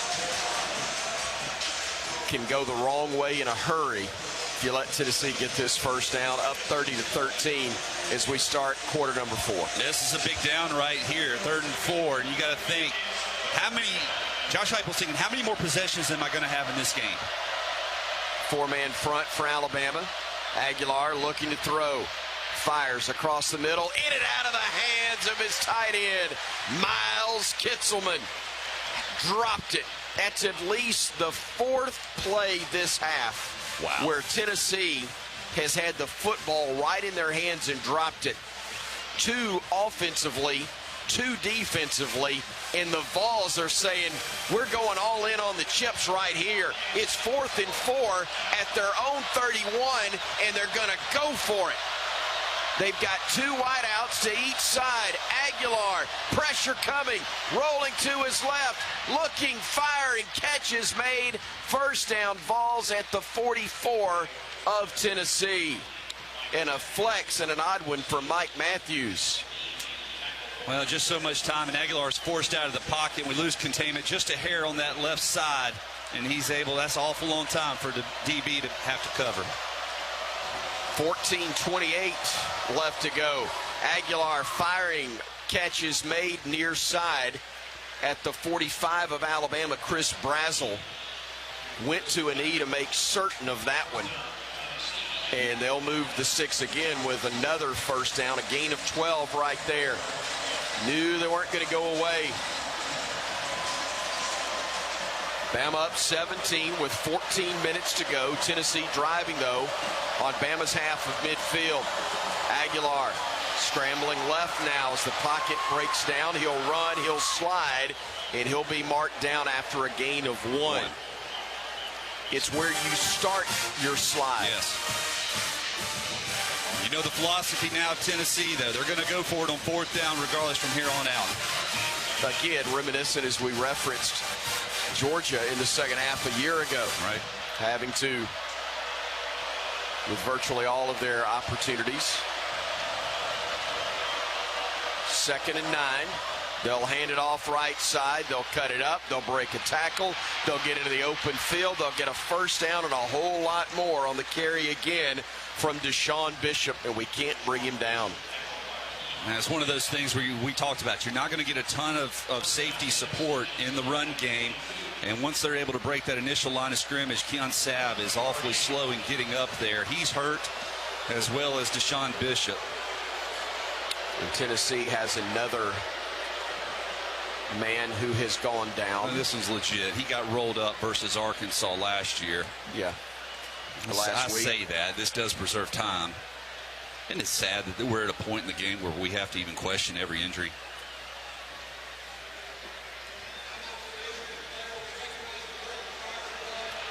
Well, he just hopped up and ran off. That was Bishop, who will exit. Going to make him go to the sideline instead of getting in the huddle around their coaches. That was an official's timeout.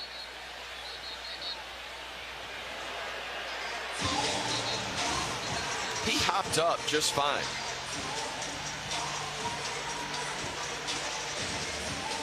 And then one of those late reaction injuries, I'm sure. Star Thomas comes in to replace him. 1st and 10 from the 22. Tennessee in Bama territory once again.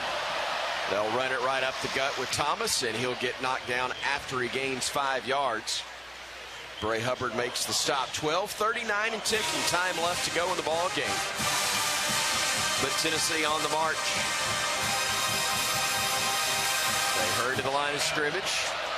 Snap goes to Aguilar, and his pass is incomplete. He had a receiver cutting to the inside. He threw it to the outside, and fortunately for Tennessee, there was nobody in crimson there either. Yeah, Noah Carter, a linebacker for Alabama, hadn't played all year long. I've seen him a couple of times. He went on a long loop and applied pressure and miscommunication as Aguilar had to get rid of the football. 4-down territory, obviously. 3rd down and 4 for the Vols. First down mark is at the Bama 12. They work from the Tide 16. Snap to Aguilar. Swings it left side. That is caught, I believe, and what a grab it was, but shy of the first down mark by Braylon Staley. Pass was a tad underthrown because he had pressure coming and he didn't get to the first down mark. Edric Hill almost got his hands on that ball. And Alabama again trying to get off the field and turn away the balls on fourth down. This is a fourth and less than a yard, though, and I think they're going to review this one, which is basically a benefit to Tennessee, isn't it, to talk it over, or does it really matter? It doesn't matter. They're going for it. They're going to run it off right tackle. Fair enough. Well, I say we line up a bunch of people on that side and stop them. Timeout on the field. We'll take the break as well. 11:53 to go. Bama 30, Tennessee 13. Here in Tuscaloosa on the Crimson Tide Sports Network from Learfield. Some people just know you can save money on car insurance by checking Allstate first. Like you know to check if they're going for it on fourth down before going to the concession stand. Yeah, give me 3 hot dogs, 2 jumbo. Touchdown, baby! What? Hey, buddy, you want cheese with those? Yeah, checking first is smart. No. So check Allstate first and see what you could save. You're in good hands with Allstate. Potential savings vary, including based on how you buy, subject to terms, conditions, and availability. Allstate North American Insurance Company and affiliates, Northbrook, Illinois. Roll Tide. This is Alabama Crimson Tide football from Learfield. At Alabama, you know what it takes to be the best. You don't win it all year after year by being a copycat. You do it by setting the standard, by being the original. And that's exactly what Guthrie's is, the original. The original chicken finger restaurant that started a Golden Fried dynasty. So keep the Golden Fried game day tradition alive with a gut box loaded with chicken fingers and that signature sauce. It's a winning combination every single time. Guthrie's, the original chicken finger restaurant. Hey, college football fans, I know you'd do anything for a win on game day and an ice-cold Bud Light. Because whether you're tailgating in the parking lot or parked on the couch, sitting on your lucky stool at the bar, or standing in the fan section all game long, the clean, crisp taste of Bud Light turns a win into a win-win. And there's nothing easier to enjoy than that. Bud Light. Easy to drink, easy to enjoy. Enjoy responsibly. Anheuser-Busch Bud Light Beer, St. Louis, Missouri.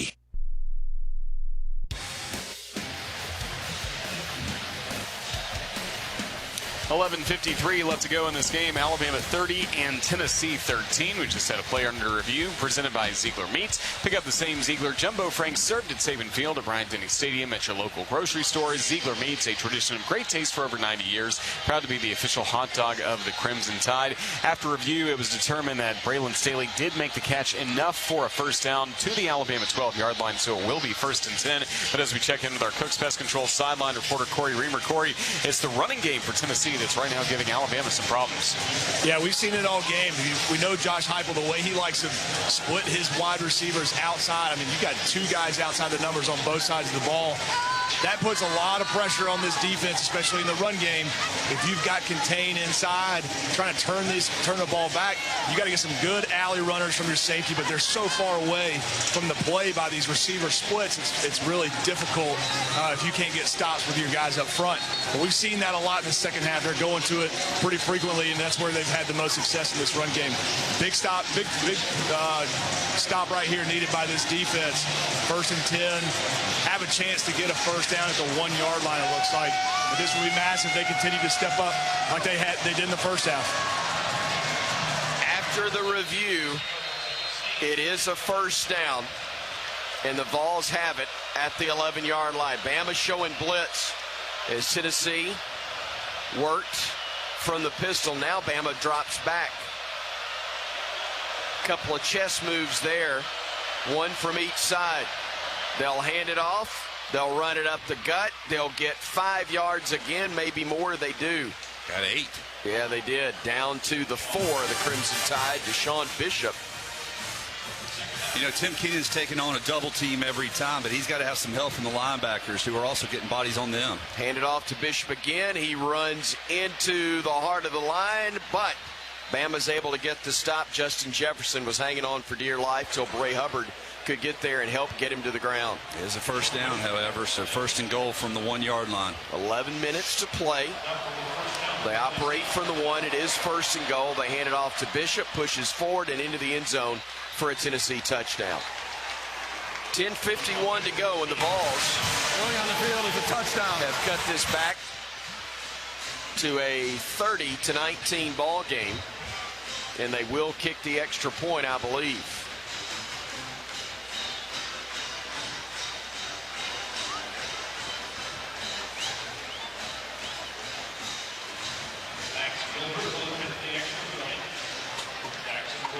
Trying to get it to 10 for a touchdown and a field goal could tie the score. Gilbert to kick it from the hold of Jackson Ross. That's his punter. Snap and spot are good. The kick is up. Flag is down. We're offsides. So likely going to be enforced on the offside. You know what? Defense. That penalty's declined. Okay, the try is good. I was scared to death when taking it to 1.5, go ahead and go for 2. I don't guess that really helps him, though, does it? Does not. They're not going to take the point off the board, and will take the break. Tennessee's made it a 10-point game, 30-20, with 10:51 to go here in T-Town on the Crimson Tide Sports Network from Learfield.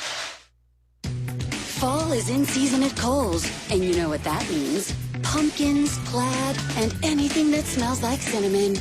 This week, take an extra 20% off decor, home furnishings, bedding, and more.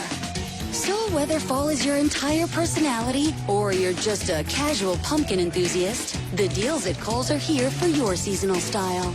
Select styles, some exclusions apply. 20% offer ends October 19th. See store or Kohls.com for details. From Bart and Joe Willie to Mac and Tua, this is Alabama Crimson Tide football from Learfield. Are you ready for your winning moment? Find it at Wind Creek Casino, where the action never stops. Hottest games, loosest spins, more ways to win. We've got the highest payouts and the most epic rewards.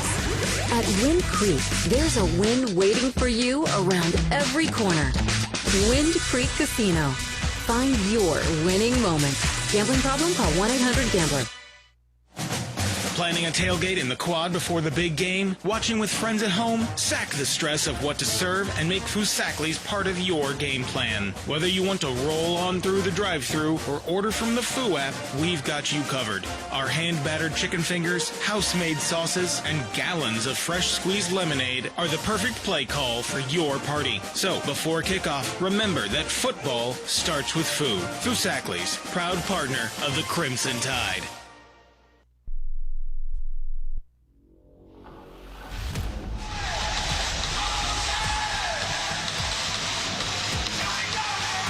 Crimson Tide with the advantage, 30-20 over Tennessee, with still 10:51 remaining in this contest in Tuscaloosa.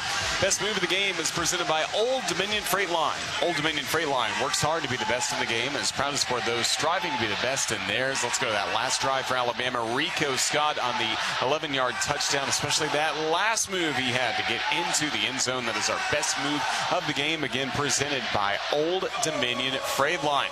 So Tennessee scores a touchdown to make it a 10-point game. Alabama 30 and Tennessee 20. Now the Crimson Tide will get the football back. Tyler Watts, what do you want to see on this drive from the Alabama offense? Just a tenacity and not get too conservative here. I think you have to keep the foot on the pedal of realizing and understanding you have to stay aggressive. Tennessee's been awfully good at stopping the run. You get behind the chains, they're pretty doggone good at stopping the pass as well with that pass rush. So stay aggressive on first and second down, stay ahead of the chains, and move this football. Score. You got to score, baby.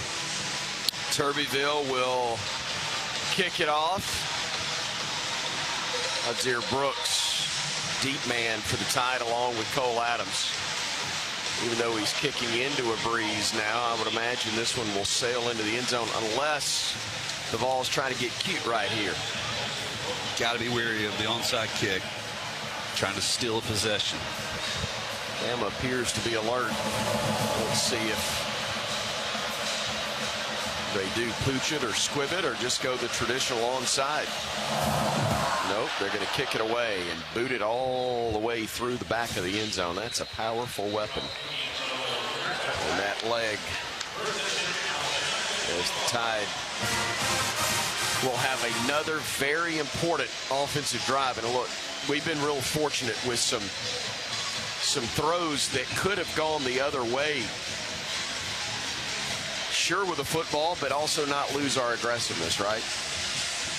Yeah, and you have to continue to do that right here. You want to be able to run the football, but have you worn down this Tennessee defensive front? They're very much still in this ball game. So getting ahead of the chains is extremely important. Jay Lindsey is one of the tight ends in the game for Alabama, along with Cuevas. To the left side of the formation, 2 wideouts with Kevin Riley to the left now of Simpson in the pistol. Hands it off to Kevin. Reads his blocks or tries to, but he gets stacked up. There's just nowhere to go, and he'll lose a foot on the play. Not his, but 1 foot, 12 inches. Now you're behind, so now you have to make it up here. And this is where it gets a little bit challenging when you're unsuccessful on first down. Actually, you're giving forward progress back to the line of scrimmage, but still 2nd and 10. And like Tyler said, you don't want to give it back to that Tennessee offense that's been leaning on Bama's D. Daniel Hill's in the backfield to the right of Simpson. Cuevas in motion right, stops. Simpson gets the snap, wants to throw, looking, rolling right, has to fire it out of bounds. There was a man in that area in Cuevas, but he was also outside the pocket. But it's going to be 3rd and 10 right here. And not a soul was open. I mean, nobody created any sort of separation. He had good protection. We picked up the late blitzer, but there was nowhere to go with the football. Huge play here. 3rd and 10. 10 minutes exactly to play in the 4th quarter, and we're hanging on to a 30-20 lead. Trips to the right side for the Tide. 1 to the left in Ryan Williams. They got man coverage there with a single safety leaning his way. Simpson waiting on the snap, gets it. Simpson looking, fade, left side, looking for Williams. He got held, and they throw the flag. Pass interference is going to be called there. They had to. It was Colton Hood who was hanging on for dear life. Little bumping is all right, but when you grab the shoulder pad and absolutely expose the shoulder pad. Yeah, gave him whiplash. He yanked so hard on it. Corey, what'd you see? Same thing you guys saw. I mean, that's what Ryan Williams does for you. He had 0 targets last week, but having him out there as a presence, especially with these corners they're playing with their 2 top guys being hurt so far this year, try to attack these corners that they've got on Tennessee's side, and saved a touchdown right there. If he doesn't yank him down, he's definitely hitting his head on the back of the goalpost. Got the matchup we wanted and didn't get a completion, but still got a result we wanted. 1st and 10 Bama, thanks to Bank First for our first downs this year. Daniel Hill, the lone setback. Simpson working under center.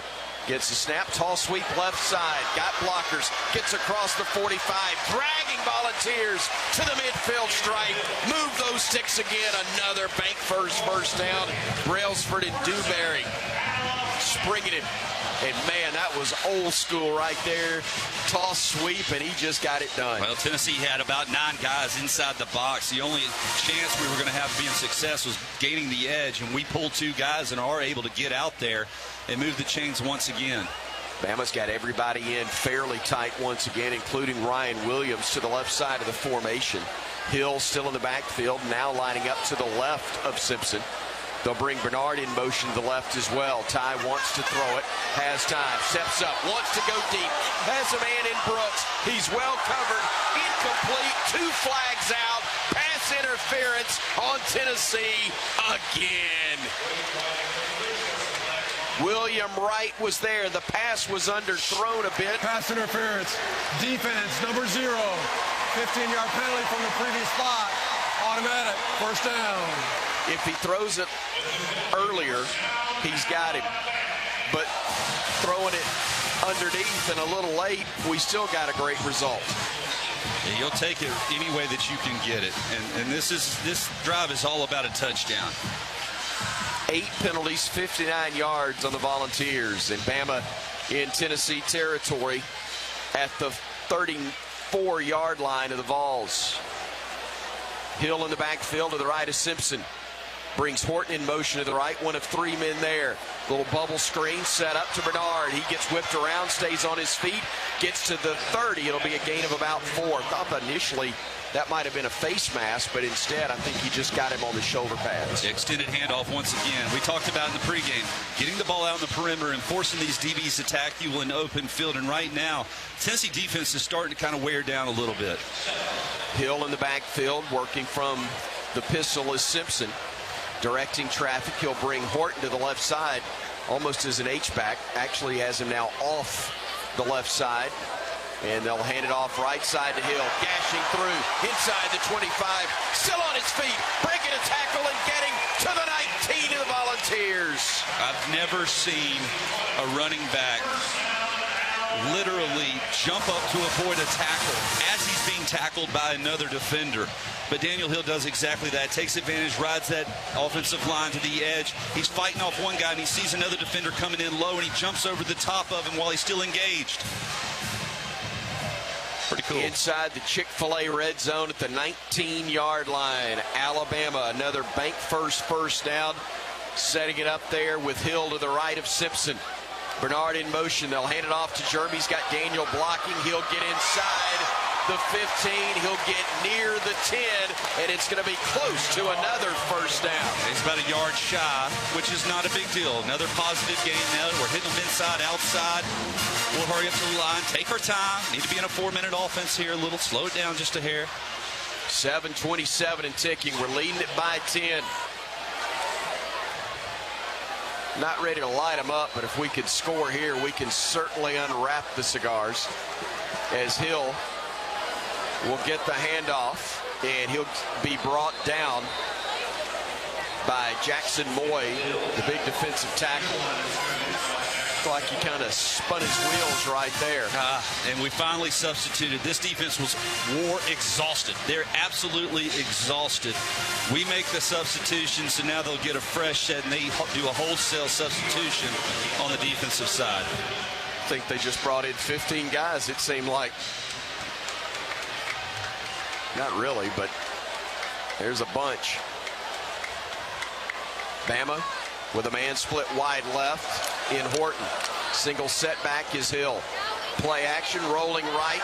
Simpson stopping, looking, throws it to Cuevas, and goes off his hands into the air and almost picked off. Again, Tennessee missing a chance at a takeaway as Cuevas had that one pop right out of his hands. Would have been a first down. Dangerous throw going back, and yeah, this is one that Cuevas catches 100 times out of 100, except for tonight. Kalen DeBoer on 4th, and a long 2 yards is going to go for it here. He wants to put this one away with 6.5 minutes to go. Hill in the backfield. Simpson with 2 wideouts each side, but they're all in tight to the formation. Simpson looking, running. Simpson trying to get to the mark. He does! He does! First down and a late hit on the balls, and Bama's going to get a few more on top of it.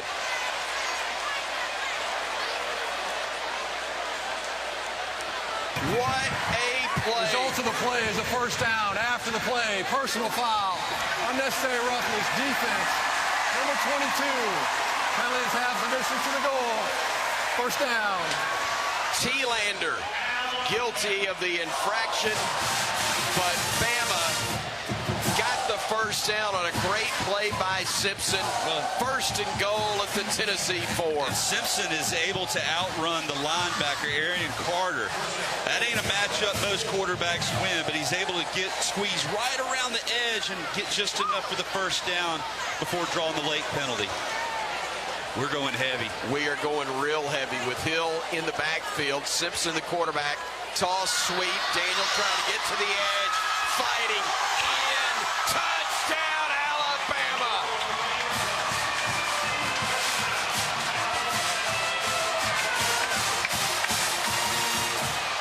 (36-20) with 5:49 to go.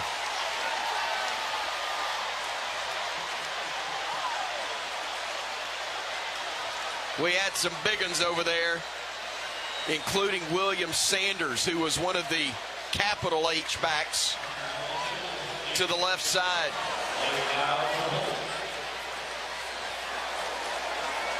Talty to boot the extra point. It's up, and it's good. In your Bromberg scoring drive recap, 10 plays, 75 yards, 5:02 off the clock. There's still 5:49 to go, folks. We're up 17. Don't you dare light them. But it's time to start finding them here on the Crimson Tide Sports Network from Learfield. Tide fans, let's take a 30-second timeout for a quick mental getaway to Pensacola. Sugar white sands, crystal clear waters. Remember, your perfect getaway is just a short drive away. So hit the road for the ultimate timeout from the hustle and bustle. Fresh seafood, stunning sunsets, and relaxing beaches. All waiting for you in Pensacola. Saturdays with the Tide and any day with your toes in the sand. That's the way to beach. Plan your getaway at visitpensacola.com. This is Alabama Crimson Tide football from Learfield. 1225 is your ultimate game day destination. Catch the game on one of their 35 big screen high-def TVs, combined with an extensive menu of mouth-watering food and refreshing drinks. Juicy burgers, crispy wings, craft beers, signature cocktails. 1225, where the energy is high, the screens are massive, and the excitement is contagious. Visit 1225 on the Strip in Tuscaloosa, less than 2 blocks from Bryant-Denny Stadium. 1225 Sports Bar, where sports, food, and fun collide. This season, honor the win and the West in Tecovas. Whether you're in the stands or out celebrating after a big win, Tecovas Western boots are handcrafted for all-day comfort. With colors and styles that look right at home, you can show your pride from head to toe. This football season, show up in boots. Find your perfect pair at Tecovas.com or one of our 50 Tecovas stores from coast to coast. Tecovas, forever West.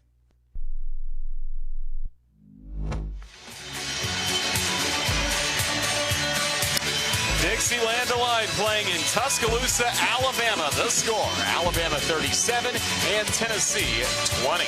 Make sure you stay with us after the ball game for the region's 5th quarter show and the post-game press conference with head coach Kalen DeBoer. It's brought to you by Tri-Green Equipment. Alabama tradition, it runs deep. Just like our football team, Tri-Green stands the test of time in Alabama hometowns with lawn and land care equipment and support you can count on. Visit TriGreenEquipment.com and roll Tide. We'll let you just listen in for a moment to Saban Field at Bryant-Denny Stadium. Owner of Tide, make a little loving. Let's turn loving on a basin night. Hey, Tennessee. Oh, sorry.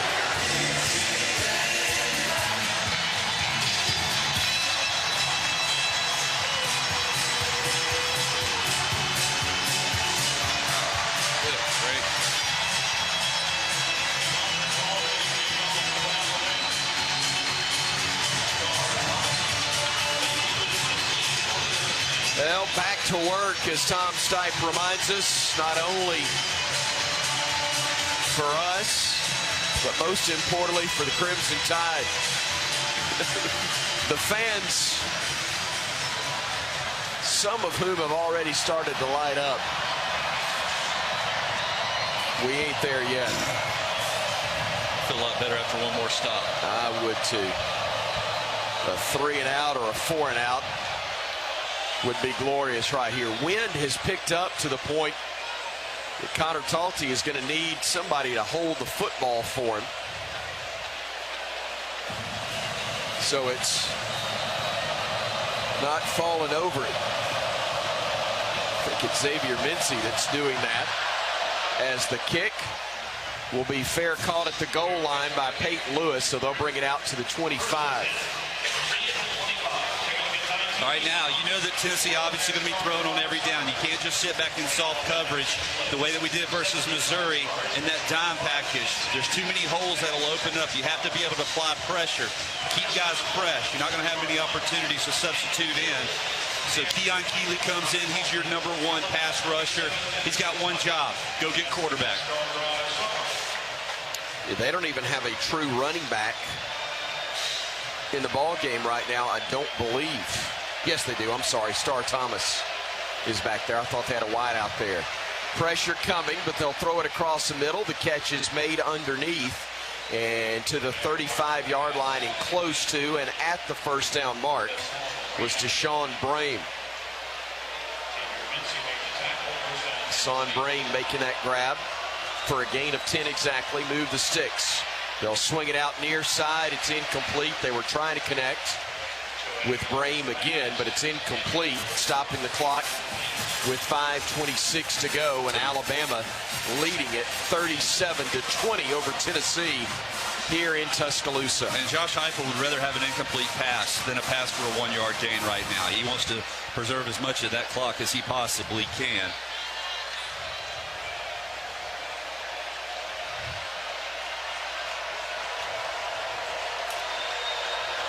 Thomas in the backfield to the right of Aguilar. He's got 4 wideouts available.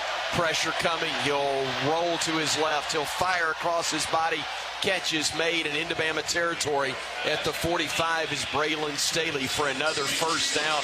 A gain of 20 on that one as Aguilar and the Vols will not go quietly into the night. Play action. Looking. Firing downfield near boundary. Catch is made right at the 26-yard line by Brazel. 4:52 and ticking. Tennessee hurrying to the line of scrimmage.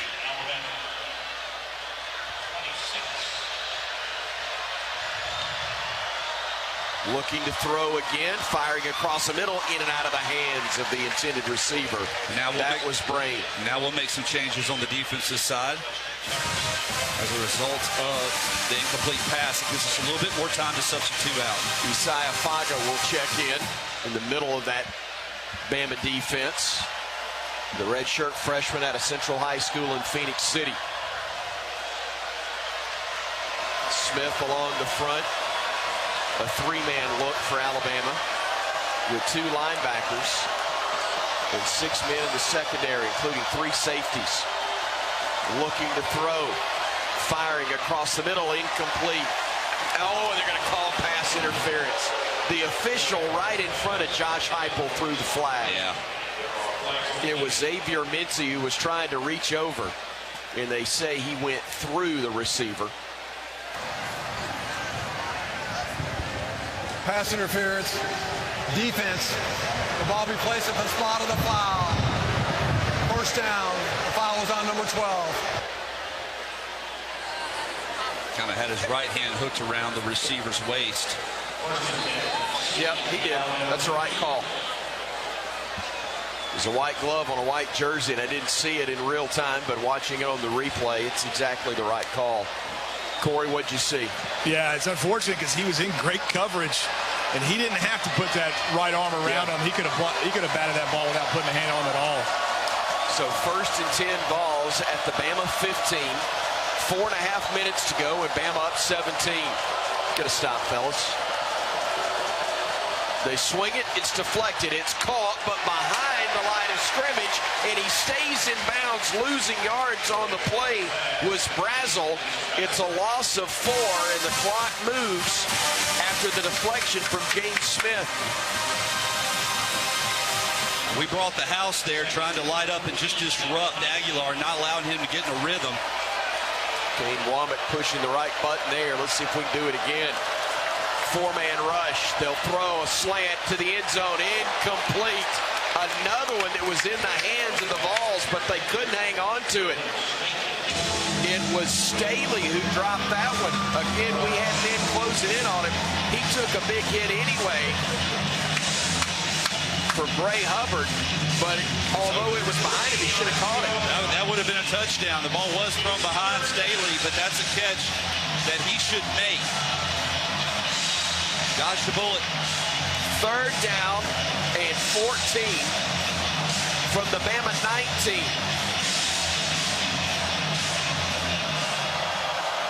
2 wideouts each side for the Vols. single setback to the left of Aguilar. Fires near side, catch is made, stacked up after a gain of about 3 on the play was Brazel. It'll be 4th down. Tennessee will indeed go for it here, down 17. Normal situation, you'd light them up and bring the house, try to get to him and force the ball out quickly. Got a feeling, though, that we're at 4th and 10. We're probably going to 4th and 11, really, that we're going to play the sticks, try to keep everything on it. You're going to bring 5 guys, I imagine. Tennessee is 4 of 4, though, on 4th downs here today. Bama walking up pressure, and Tennessee's going to use a timeout right here. First charge timeout. Tennessee, 30 seconds. No point in saving them. If they don't get a first down here, it's over. And boy, I hope it is true, but certainly the case. I'm thinking, though.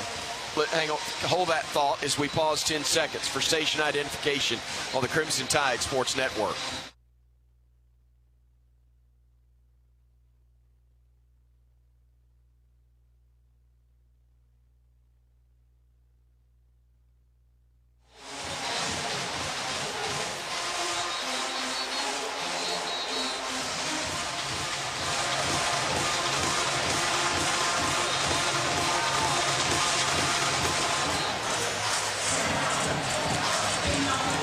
Just thinking here, Chris, as we were, you burn that timeout.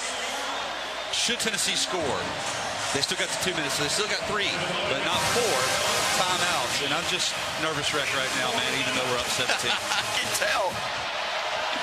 3:16 to go. Last chance for the Vols. 4th down and 11.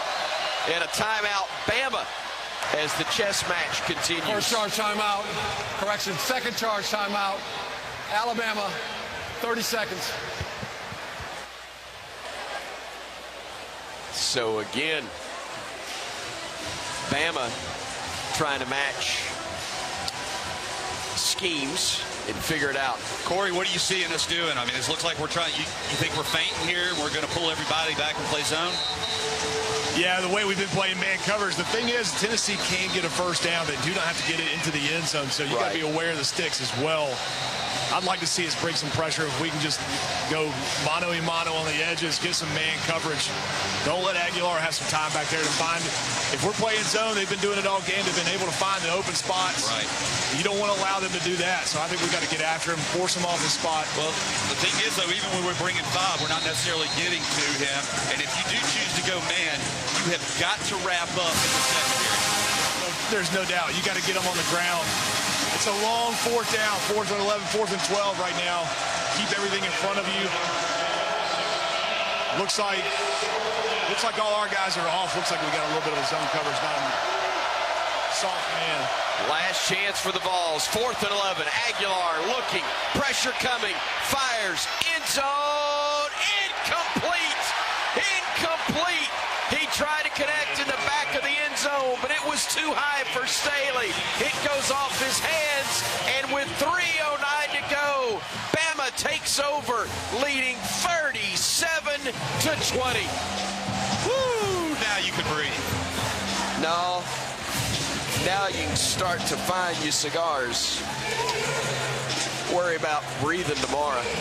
We only brought 4 on that play, but Cigars? we definitely affected Aguilar in his ability to step into that pass because he threw the ball high, as you mentioned, trying to find Staley, and the ball was out of bounds. There was no way, even had it been caught, that it would have been a touchdown. So heck of a job there on the 4th and 11. All started on that 2nd down play when you forced the pass behind the line of scrimmage and made the open field tackle. Listen to me, folks. Don't like, but identify. 3:09 to go. Simpson hands it off. Hill hesitates, bulls his way forward, gets 4 yards. Check that, 3 yards. 2nd and 7 upcoming. They'll spot it at the 19. 2nd and 7. Tennessee with 2 timeouts left. And the 2-minute timeout. 2:41 and moving. The time remaining. Alabama trying to improve to 6-1 on the year, 4-0 in SEC play. And just as pressing, beat the Big Orange again. Handoff to Hill, stacked up at the line of scrimmage. And Tennessee will use a timeout with 2:16 to go. Second charge timeout. Tennessee, 30 seconds in length. Please reset the game clock to 2 minutes, 17 seconds. So a timeout on the field.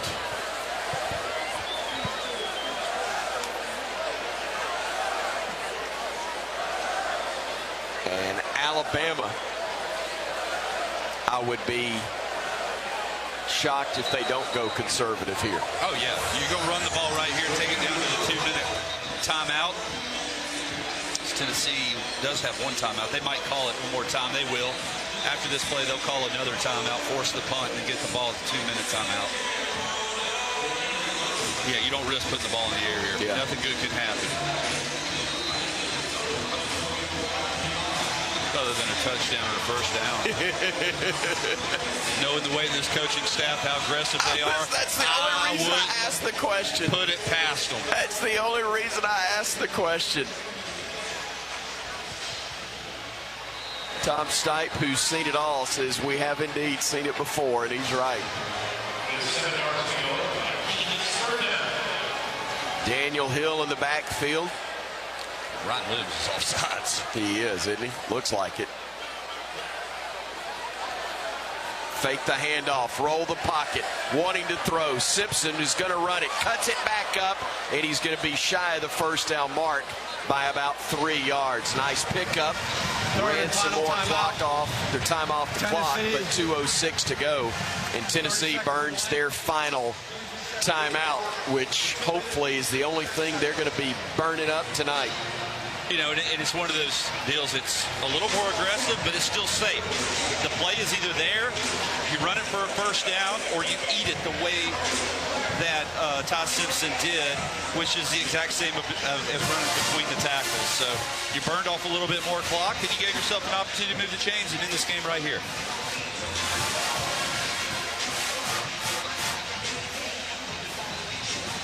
There is some smoke wafting throughout Saban Field at Bryant-Denny Stadium. It's going to get real cloudy here, we hope, within the next 2 minutes. Dowd, who's averaged 42 yards per punt today, will boot this one away to Boo Carter. Maybe he'll lose it in the smoke. Dowd's punt, a good high spiraling kick. Carter's going to field it on a fair catch at his own 34-yard line. Only 2 seconds went off the clock. That seems weird, doesn't it? That does. With a 5-second hang or 4-second hang time. Good night. That gives them an extra play. It does. Yeah, I think that's a mistake that nobody's caught other than us. Hopefully it won't mean a thing. 1st and 10, Tennessee from their 35-yard line. Aguilar looking to throw, firing across the middle, catch is made, shy of the first down mark as Brain makes the grab, and with 1:57 to go, the clock will stop. The 2-minute timeout. And we are at the 2-minute timeout. 37-20. All right, you take them out of the wrappers. And it's a double Dixieland delight on an Alabama Saturday night here in Tuscaloosa on the Crimson Tide Sports Network from Learfield. Hey, college football fans, I know you'd do anything for a win on game day and an ice-cold Bud Light. Because whether you're tailgating in the parking lot or parked on the couch, sitting on your lucky stool at the bar, or standing in the fan section all game long, the clean, crisp taste of Bud Light turns a win into a win-win. And there's nothing easier to enjoy than that. Bud Light. Easy to drink, easy to enjoy. Enjoy responsibly. Anheuser-Busch Bud Light Beer, St. Louis, Missouri. Hey Bama Nation, welcome to Shoe Station, your go-to destination for top brands and trending styles you love. With more than 100 stores across the Southeast, you'll find over 30,000 styles from Hoka, Birkenstock, Hey Dude, Brooks, Crocs, and more. Whether you're gearing up for game day or casual comforts on campus, Shoe Station has the perfect pair waiting. There's always something new to explore, so find your nearest Shoe Station and shop the latest arrivals. Stop by today and see what's waiting for you. What's up, guys? It's Drake Kirkpatrick of Alabama Football here to tell you that nobody beats Cook's Pest Control when it comes to superior protection against unwelcome pests and termites. Cook's knowledgeable and courteous technicians are expertly trained to get the job done right, guaranteed. Protect your home and business with pest control you can trust. Call Cook's today. Roll Tide. Looky, looky, looky, here comes Cookie Cook's Pest Control.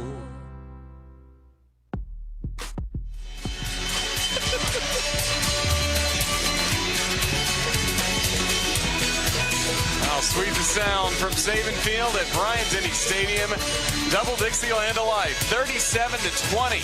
Alabama leading Tennessee on the third Saturday in October. Once we're done, stay with us for the region's fifth quarter show and Coach DeBoer's press conference live. It's all powered by Tri-Green Equipment. Again, a great night for the Crimson Tide, and Corey Reamer will go down to you on the sideline as our Cook's Pest Control sideline reporter. Very smoky all around us here in the press box. How about down there on the Crimson Tide sideline? I appreciate you guys waiting on me. Got mine out. Everybody's looking for cigars. Everybody's pretty pumped out here. I mean, it's a big way to get it back right after last year's game. Big performance by this Alabama team today. Not a lot, there's things that didn't go their way, but they just keep battling. That's what I love about this team. They just keep showing up, getting after it. Never get down if something goes against them. Put some great drives together on the offensive side of the ball, and this defense did a good job of not allowing this Tennessee offense into the end zone very often. Have you seen them put up so many points this year? You control Josh Heupel offense. You've done a really good job holding them to 20 points. Corey, you got to be proud of the defense of holding Tennessee to 20 and scoring 9 on their own. But 57 to go. 37-20. Alabama leading Tennessee. I've lost count. Figured out in a second. Snap going to Aguilar. Looking, dumps it off underneath. First down to the 40 as Brain will get brought down. 17 yards on the pickup. Clock stops with 1:49. Now restarts as they spot it ready for play. Or are they going to stop it again? I think they're going to stop the clock. They need to put some time back on. 1 minute, 49 seconds. Yeah, it should have been 1:49. The chains weren't in place, and the ball went out of bounds, so the clock shouldn't have started.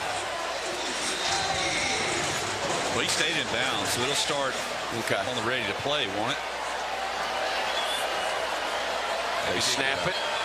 Aguilar looking, dumps it off near side. And fighting and knocked out of bounds at the 22-yard line is Peyton Lewis. Came out of the backfield. He's got 15 there, so work to be done.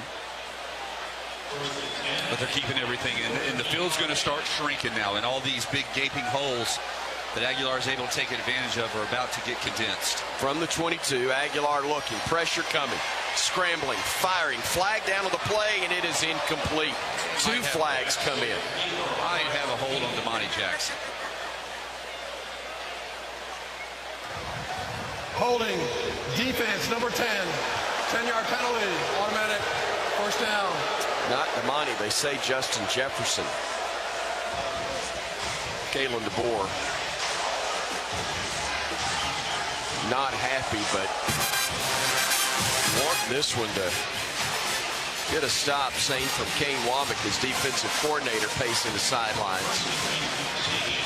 And still barking instructions to his defense as the Vols have gotten to the 12. A minute 36 to go. Bama up 17. Snap to Aguilar. Throwing the fade right side. It's incomplete. It's got to be pass interference again. Damani tackled him. Yeah. I mean, it wasn't even close. Ball was way over his head. I mean, Chris Brazel. Pass interference, defense, number 1. Sure what Damani's arguing. His alternate play is an automatic first down. The ball be placed at the 2-yard line because the foul took place in the end zone. Yeah, I'll tell you, if he doesn't do that, though, it's a touchdown. Yeah, I guess you're right. Or he could have played the ball. So the Vols have it at the Bama 2-yard line with a minute 31 to go.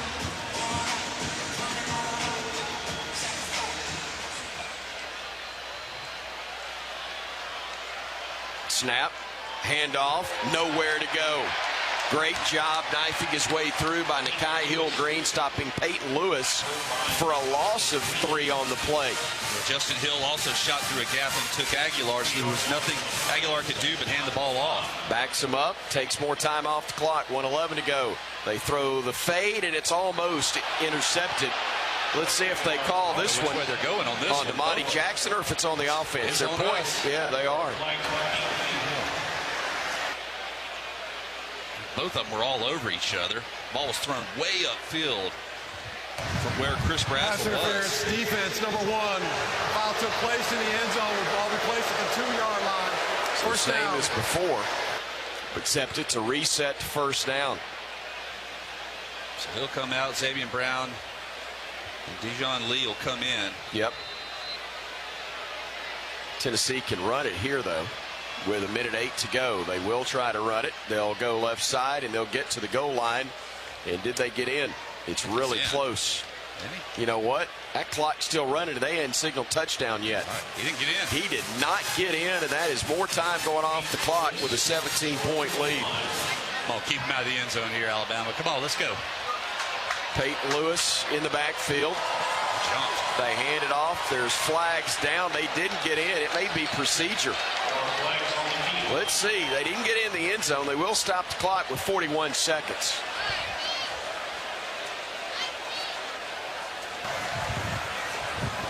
Ball start. Offense, number 74. 5-yard penalty. This penalty results in a 10-second runoff. Please reset the game clock to 31 seconds. Fine the clock with that. will start on my signal. 10th penalty, 68 yards on the Vols.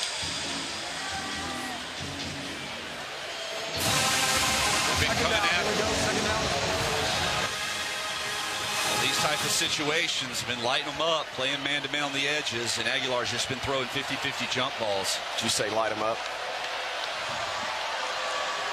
20 seconds and ticking. Time left. Bama up 17. Aguilar looking, firing, incomplete left side with 14 seconds to go. Trying to connect with Staley, couldn't do it. It was a wonderful way to end the first half. And trying to end the second just as beautifully. The Bama defense, if we could get a stop here, you're going to win it. But make it even sweeter. They'll hand it off. They'll run it up the gut, and he won't get in. He won't get in. It's 7, 6, 5, 4, 3, 2, 1. They don't get it off. They don't get it off. It's over. Strike up the band and light them up.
whatever it is, it was great tonight.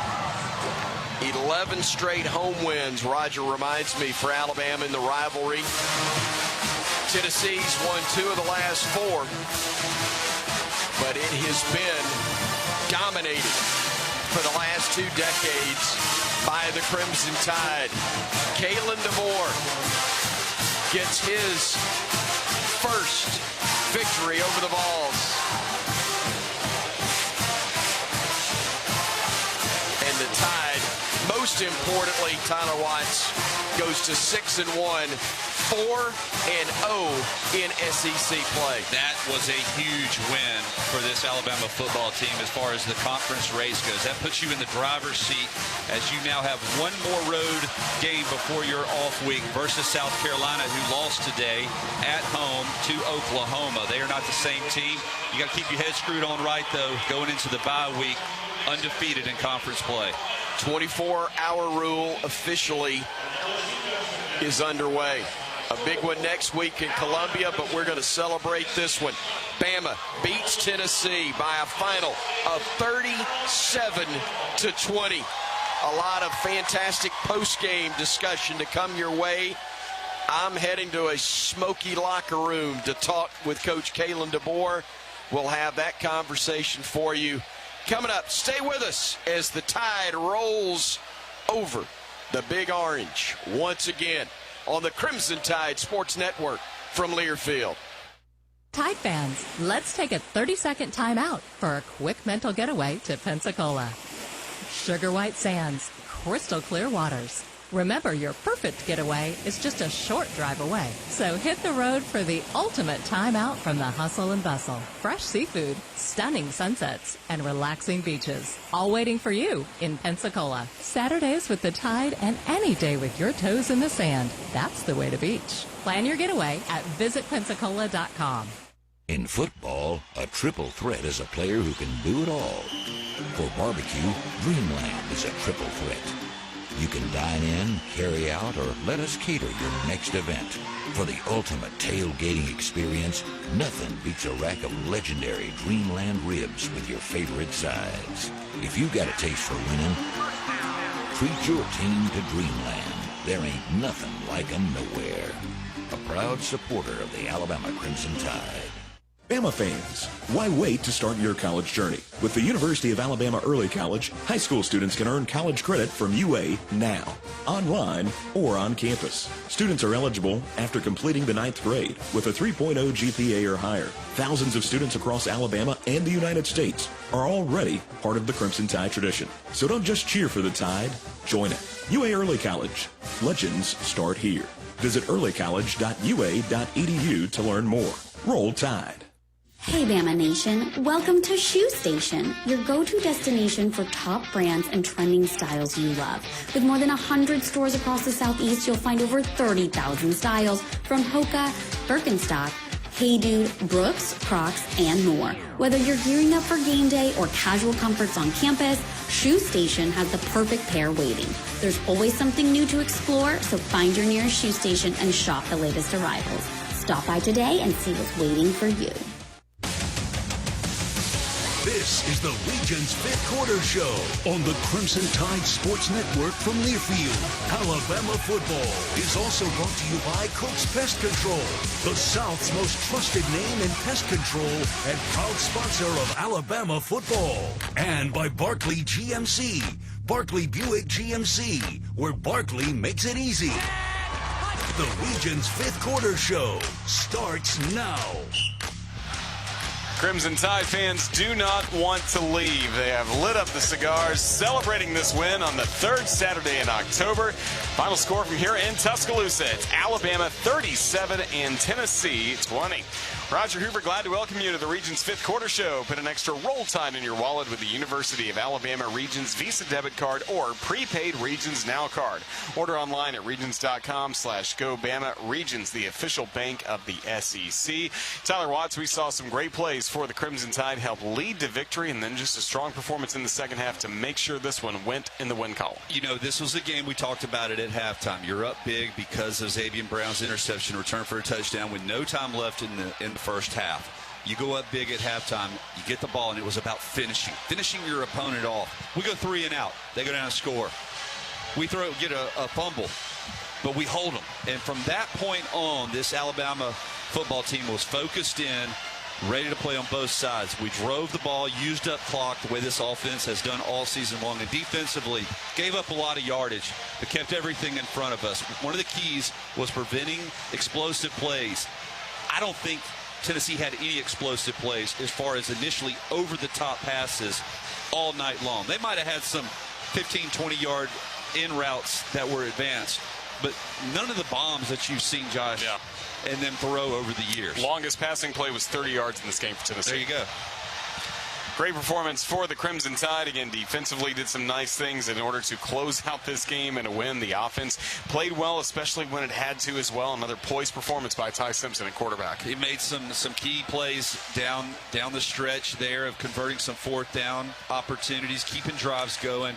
We talked about not settling for field goals, and Alabama didn't settle for any field goals tonight. They were the aggressor all evening long when they got across that 30-yard line.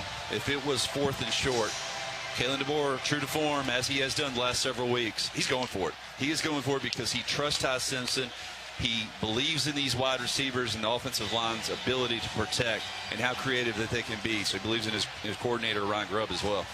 Great plays for the Crimson Tide in this one. 37-20, the final scores. Again, the fans are just staying here, especially the student section, getting to enjoy every single bit of these victory cigars. And another win in Tuscaloosa for the Crimson Tide against the Tennessee Volunteers. Once again, the final score, Alabama 37 and Tennessee 20. We are just getting going with the region's 5th quarter show. We'll be hearing from the head coach of the Crimson Tide, Kalen DeBoer, with his post-game press conference as well, powered by Tri-Grade Equipment. But once again, the happy score, 37-20. Alabama defeats Tennessee. This is the Crimson Tide Sports Network from Learfield. With the Crimson Tide Sports Network, I'm fortunate to get to travel all over the country. But my favorite place to stay in Tuscaloosa is the Hampton Inn by Hilton. What stands out is their people. Always kind, courteous, and willing to make my stay as comfortable as possible. With 2 convenient locations in Tuscaloosa, the Hampton Inn by Hilton is great for any visit to T-Town. Not just football weekends, but anytime you're in Tuscaloosa, stay with the fine folks at the Hampton Inn by Hilton and feel the Hamptonality. Coors Light presents To Chill or Not to Chill. When your friend skips your favorite song on the playlist. End of friendship. Or choose chill because that song lives rent-free in your head anyway. And you planned ahead by bringing Coors Light to the party. And the sound of that ice-cold can cracking open was music to your ears already. Coors Light. Choose chill. Celebrate responsibly. 2024 Coors Brewing Company, Golden, Colorado. This sandwich, it's a complete game changer. Hello, this is Mike, and a little thing I love about the Chick-fil-A Pretzel Cheddar Club is that juicy chicken with that toasty pretzel bun. That bun, it's crispy, cozy, just amazing. With the pretzel bun, the Dijon mustard, and the chicken, it makes that sweet, savory kind of combination. It's everything that you love about food rolled into one. It looks phenomenal. It tastes great. It's delicious. Order the Pretzel Cheddar Club with cherry berry and Sprite for a limited time on the Chick-fil-A app. Real guests paid for their testimonial. Here's a club you'll want to get into, Club Citgo. It's the super easy app that opens the door to great fuel savings and more. Sign up and instantly save 23 cents per gallon on your first fill-up, plus everyday savings that really add up. You can also enter our sweepstakes with multiple winners and giveaways, like free gas for a year. And Club Citgo makes paying easy with a convenient mobile pay feature. So welcome to the club where all the action is. Download Club Citgo today. Savings good up to 30 gallons, only at participating locations. Data rates may apply. This is Alabama Crimson Tide football from Learfield. Fall in Alabama means 2 things to me: Crimson Tide football and enjoying the great outdoors. This is John Parker Wilson here to talk about my favorite Alabama-based outdoor brand, Tom Beckby. They're celebrating 10 years as Alabama's premier outfitter. Whether you're getting outfitted for your next great adventure or suiting up for your tailgate, Tom Beckby has you covered with great gear, all designed right here in Alabama. Visit Tom Beckby in Birmingham, Tuscaloosa, and online at tombeckby.com. Are you ready for your winning moment? Find it at Wind Creek Casino, where the action never stops. Hottest games, loosest spins, more ways to win. We've got the highest payouts and the most epic rewards. At Wind Creek, there's a win waiting for you around every corner. Wind Creek Casino. Find your winning moment. Gambling problem? Call 1-800-GAMBLER.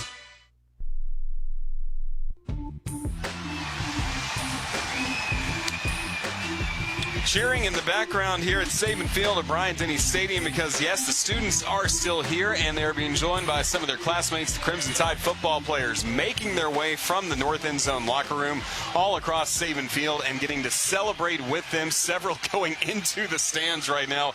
Tyler Watts, what a great scene as Alabama players get to celebrate with the fans. Yeah, that's pretty cool right there, especially when the seniors get to come out here and enjoy it one last time. See Deontay Lawson, Isaiah Horton out there, a couple of the older guys. And, yeah, this is pretty special. Listen, football teams are really isolated. It's just those 130, 150 guys that do 90% of their life together. And to have an opportunity after a big win like this, they want to celebrate it with their fellow students here at the university. Again, very special, and we're going to see more Crimson Tide players, personnel, coaches, again, make their way outside of the locker room and onto the field. The offensive linemen right now are going, why can't we have the student section right next to our tunnel? You're making me run all the way down there. I don't know if I want to go. Again, just so special. And again, part of this rivalry, the cigar tradition, has played such a key role. And I think especially even during the long winning streak during the Saban era, the rise of social media, everyone wanted that cigar picture, whether here in Tuscaloosa or in Knoxville. And it just continues to elevate this game to another level to, once again, it really is the most important rivalry game. It really is. And it's the little quirky things that make it so fun and so cool and so important, quite honestly. And you mentioned it. All those years that Saban never lost to Tennessee, and you knew going into it that we were going to beat them by 20 or 30. It didn't matter. They still got fired up for this game because of everything external that surrounded, the third Saturday in October. And like I talked about earlier, it doesn't matter if you've been here for 4 years or 5 minutes. You understand the importance of this one awfully quick.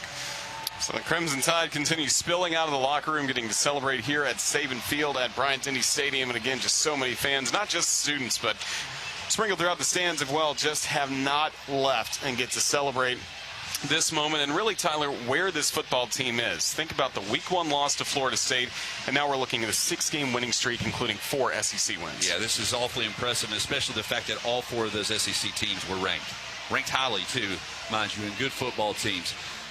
They'll have to finish this little stretch out and stay focused as they go to South Carolina next week. But they continue to improve. We saw maturity in the second half, I think, by this Alabama football team, of being able to stay focused outside of that first drive offensively or second drive. But stay focused, find ways to put points on the board, and the defense just kept doing what they do. I'm telling you, this team scores 25, 30 points. I think a lot of people can say that. But you consistently score 25, 26 points. You're going to be in a one-possession game with anybody in the country. And the Crimson Tide hold Tennessee to only 20 points. The Vols have been averaging 48 per game. That was best, not just in the SEC, but, of course, in the nation. And was this the game where Alabama finished out a game better than it has maybe the last few weeks? I think so. Well, yes and no. Extremely impressed with how we played against the run in the first half. We shut Tennessee down. They could not run the ball between the tackles. Second half, flipped a little bit. They were able to gash us and get a bunch of chunk plays. Don't know if they made an adjustment or we just didn't execute. It's one of the two, maybe both. But that went down, and then as the game progressed, you knew Tennessee was going to continue to throw. They were going to get yards. It was just all about keeping them out of the end zone at that point and not allowing them to score too quick. All right, now they're not keeping the Crimson Tide out of the stands. Again, love to see that in the south end zone stands, just going into those first 4 or 5 rows right up against where the student section begins, taking pictures, celebrating this win over the Tennessee Volunteers. Again, 11 straight home victories here over the Volunteers. Pretty special. Always special. Never gets old. Hitting taters hitting home runs never gets old. Beating Tennessee definitely don't get old. Great win for the Tide. 37-20 the final score. We're going to continue talking about this game, of course, here on the Region's fifth quarter show, but also Tyler Watts and I will be with you Monday night, 6 p.m. for Crimson Tide Rewind all across the Crimson Tide Sports Network, live from Baumhauer's Victory Grill in Vestavia Hills. Make Baumhauer's Victory Grill your big game headquarters all season long, and our fans at that show are going to be loud and raucous, and that'll continue to be the case here inside Saban Field at Bryant-Denny Stadium as Alabama fans and players and staff continue celebrating this win on the third Saturday in October. We'll hear shortly from the head coach of the Crimson Tide, Kalen DeBoer, next. This is the Crimson Tide Sports Network from Learfield. This season, don't let your home comfort fumble. Brown Cooling, Heating, Plumbing, and Electrical is a proud partner of Alabama football and has been delivering the highest standards in home comfort across Birmingham for over 60 years. If you're looking for a great team and elite service from a quality company that cares, you can't miss with Brown in Birmingham. Score big this fall with Brown Cooling, Heating, Plumbing, and Electrical. Visit brownheatingandcooling.com/specials to save on your next service. Roll Tide. Did you know that 90% of a child's brain develops by age 5? From birth to age 5, your child's brain is growing faster than ever. And guess what? You are your child's first teacher. Talking, singing, playing, and reading every day helps your child learn and thrive. Singing boosts memory. Playing builds problem-solving skills. Reading grows vocabulary. Talking teaches communication. Alabama's children deserve a strong start because the early years matter the most. Visit the Alabama Department of Early Childhood Education at children.alabama.gov for tips and tools.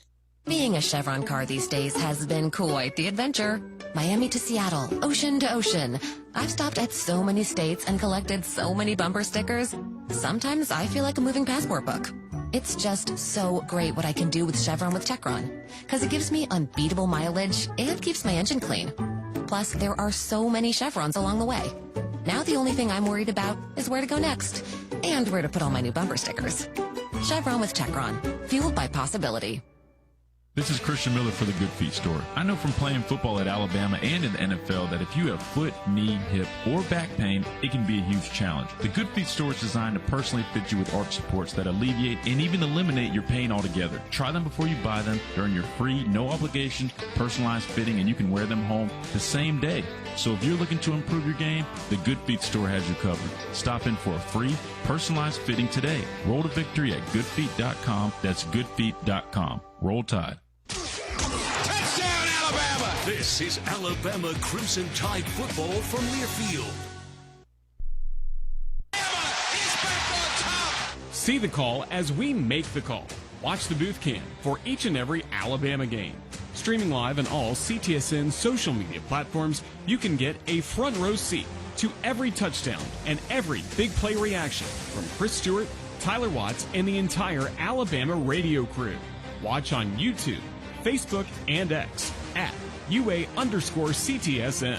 Catch is made. Touchdown, Alabama. Are you ready for your winning moment? Find it at Wind Creek Casino, where the action never stops.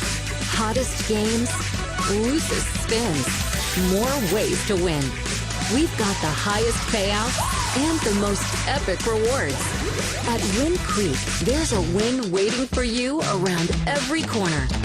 Wind Creek Casino. Find your winning moment. Gambling problem? Call 1-800-GAMBLER.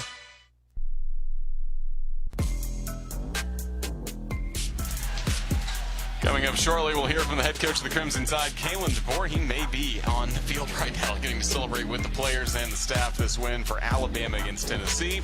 Roger Hoover and Tyler Watts now please be joined from the victorious locker room, even bringing me a victory cigar from the locker room. Certainly appreciate that. Our Cook's Pest Control sideline reporter, Corey Reamer. Corey, I can only imagine how great that party was inside the Crimson Tide locker room. You couldn't see much. It was pretty cloudy in there. Everybody was enjoying us lighting up their cigars. We might have to have a little class on teaching these kids how to smoke cigars before you play Tennessee, because there's a lot of guys running around. What do I do? How do I do this? What do I have to cut? What do I got? We got to teach these kids. Got to teach these young guys how to. But everybody was excited down there, man, as expected. I mean, that was a good performance. Be able to, especially from a defensive side of the ball, get a massive stop right there to keep them out of the end zone and let the clocks run out to 0. But overall, way for this game to end. Yeah, right? I mean, it definitely was. We got a lot of help from Tennessee, it felt like, and we did a lot of good things well, but I still think that what I love about this team is they don't seem to have this mentality of we're just going to show up and win ball games. They're kind of out there to prove everybody wrong. They're still feeling all of the talk that happened after that first game, and they play like that. I mean, is there going to be mistakes sometimes? Absolutely, but these guys play hard, and it shows. And you go out there and beat a good Tennessee team like this week. I mean, on the back end of coming off of 3 straight games against ranked opponents, you get them at home, but phenomenal performance by these guys on both sides of the football. I thought we did a lot of good things. I love watching these receivers, man. If you're a quarterback, these guys you've got to be dreaming about. Terrell Owens was on the sideline. I asked him about what he thought about Jeremy Bernard, and he couldn't stop talking about all the guys that we've got, how many weapons we have, and how they do all this selfless stuff that you love to see receivers do. Blocking downfield, knowing, running routes hard when you know that you're just trying to clear some people out to open up something for somebody else. It's like there's just so much about this team to really love of how they're playing football. Absolutely, and let's talk a little bit about the emotion as well. We saw Kalen DeBoer coming out of the tunnel was more fired up than I have ever seen him. I mean, he was waving his arms, beating his chest a couple times, even leading his team out on the field, and then he told you at halftime, we play better with emotion, and seemed like that spilled over the second half as well. Yeah, I think that you saw emotionless, against Florida State. We're going to stop talking about that game at some point. We've gotten far enough away. I consider it an anomaly, but you could just tell how far Kalen DeBoer has come as a coach and how he is leading this team right now. And these guys feed off of emotion, and it's something that he's probably never done much of in his career leading that way. But he knows that these guys love it, and the whole locker room gets behind him when he's emotional. You can just tell when he gives the speeches before game and at halftime. If he has the fire and energy, the team responds really well. And I think he's kind of coaching the same way these guys are playing. It's just feeding from everybody. They're all out there to prove, this is still an Alabama football team that you've got to worry about. You got to contend with. We are a team that should be in every conversation for one of the better teams in the country. And they're certainly playing like it again. 6 straight victories since that season-opening loss, and now 4-0 in the SEC, midway point of conference play this season. And now South Carolina is up next, but certainly going to continue celebrating this one, and it's exciting to see what we can gather from this season. Here's the head coach of the Crimson Tide, Kalen DeBoer. It's a very good team, well coached, and just they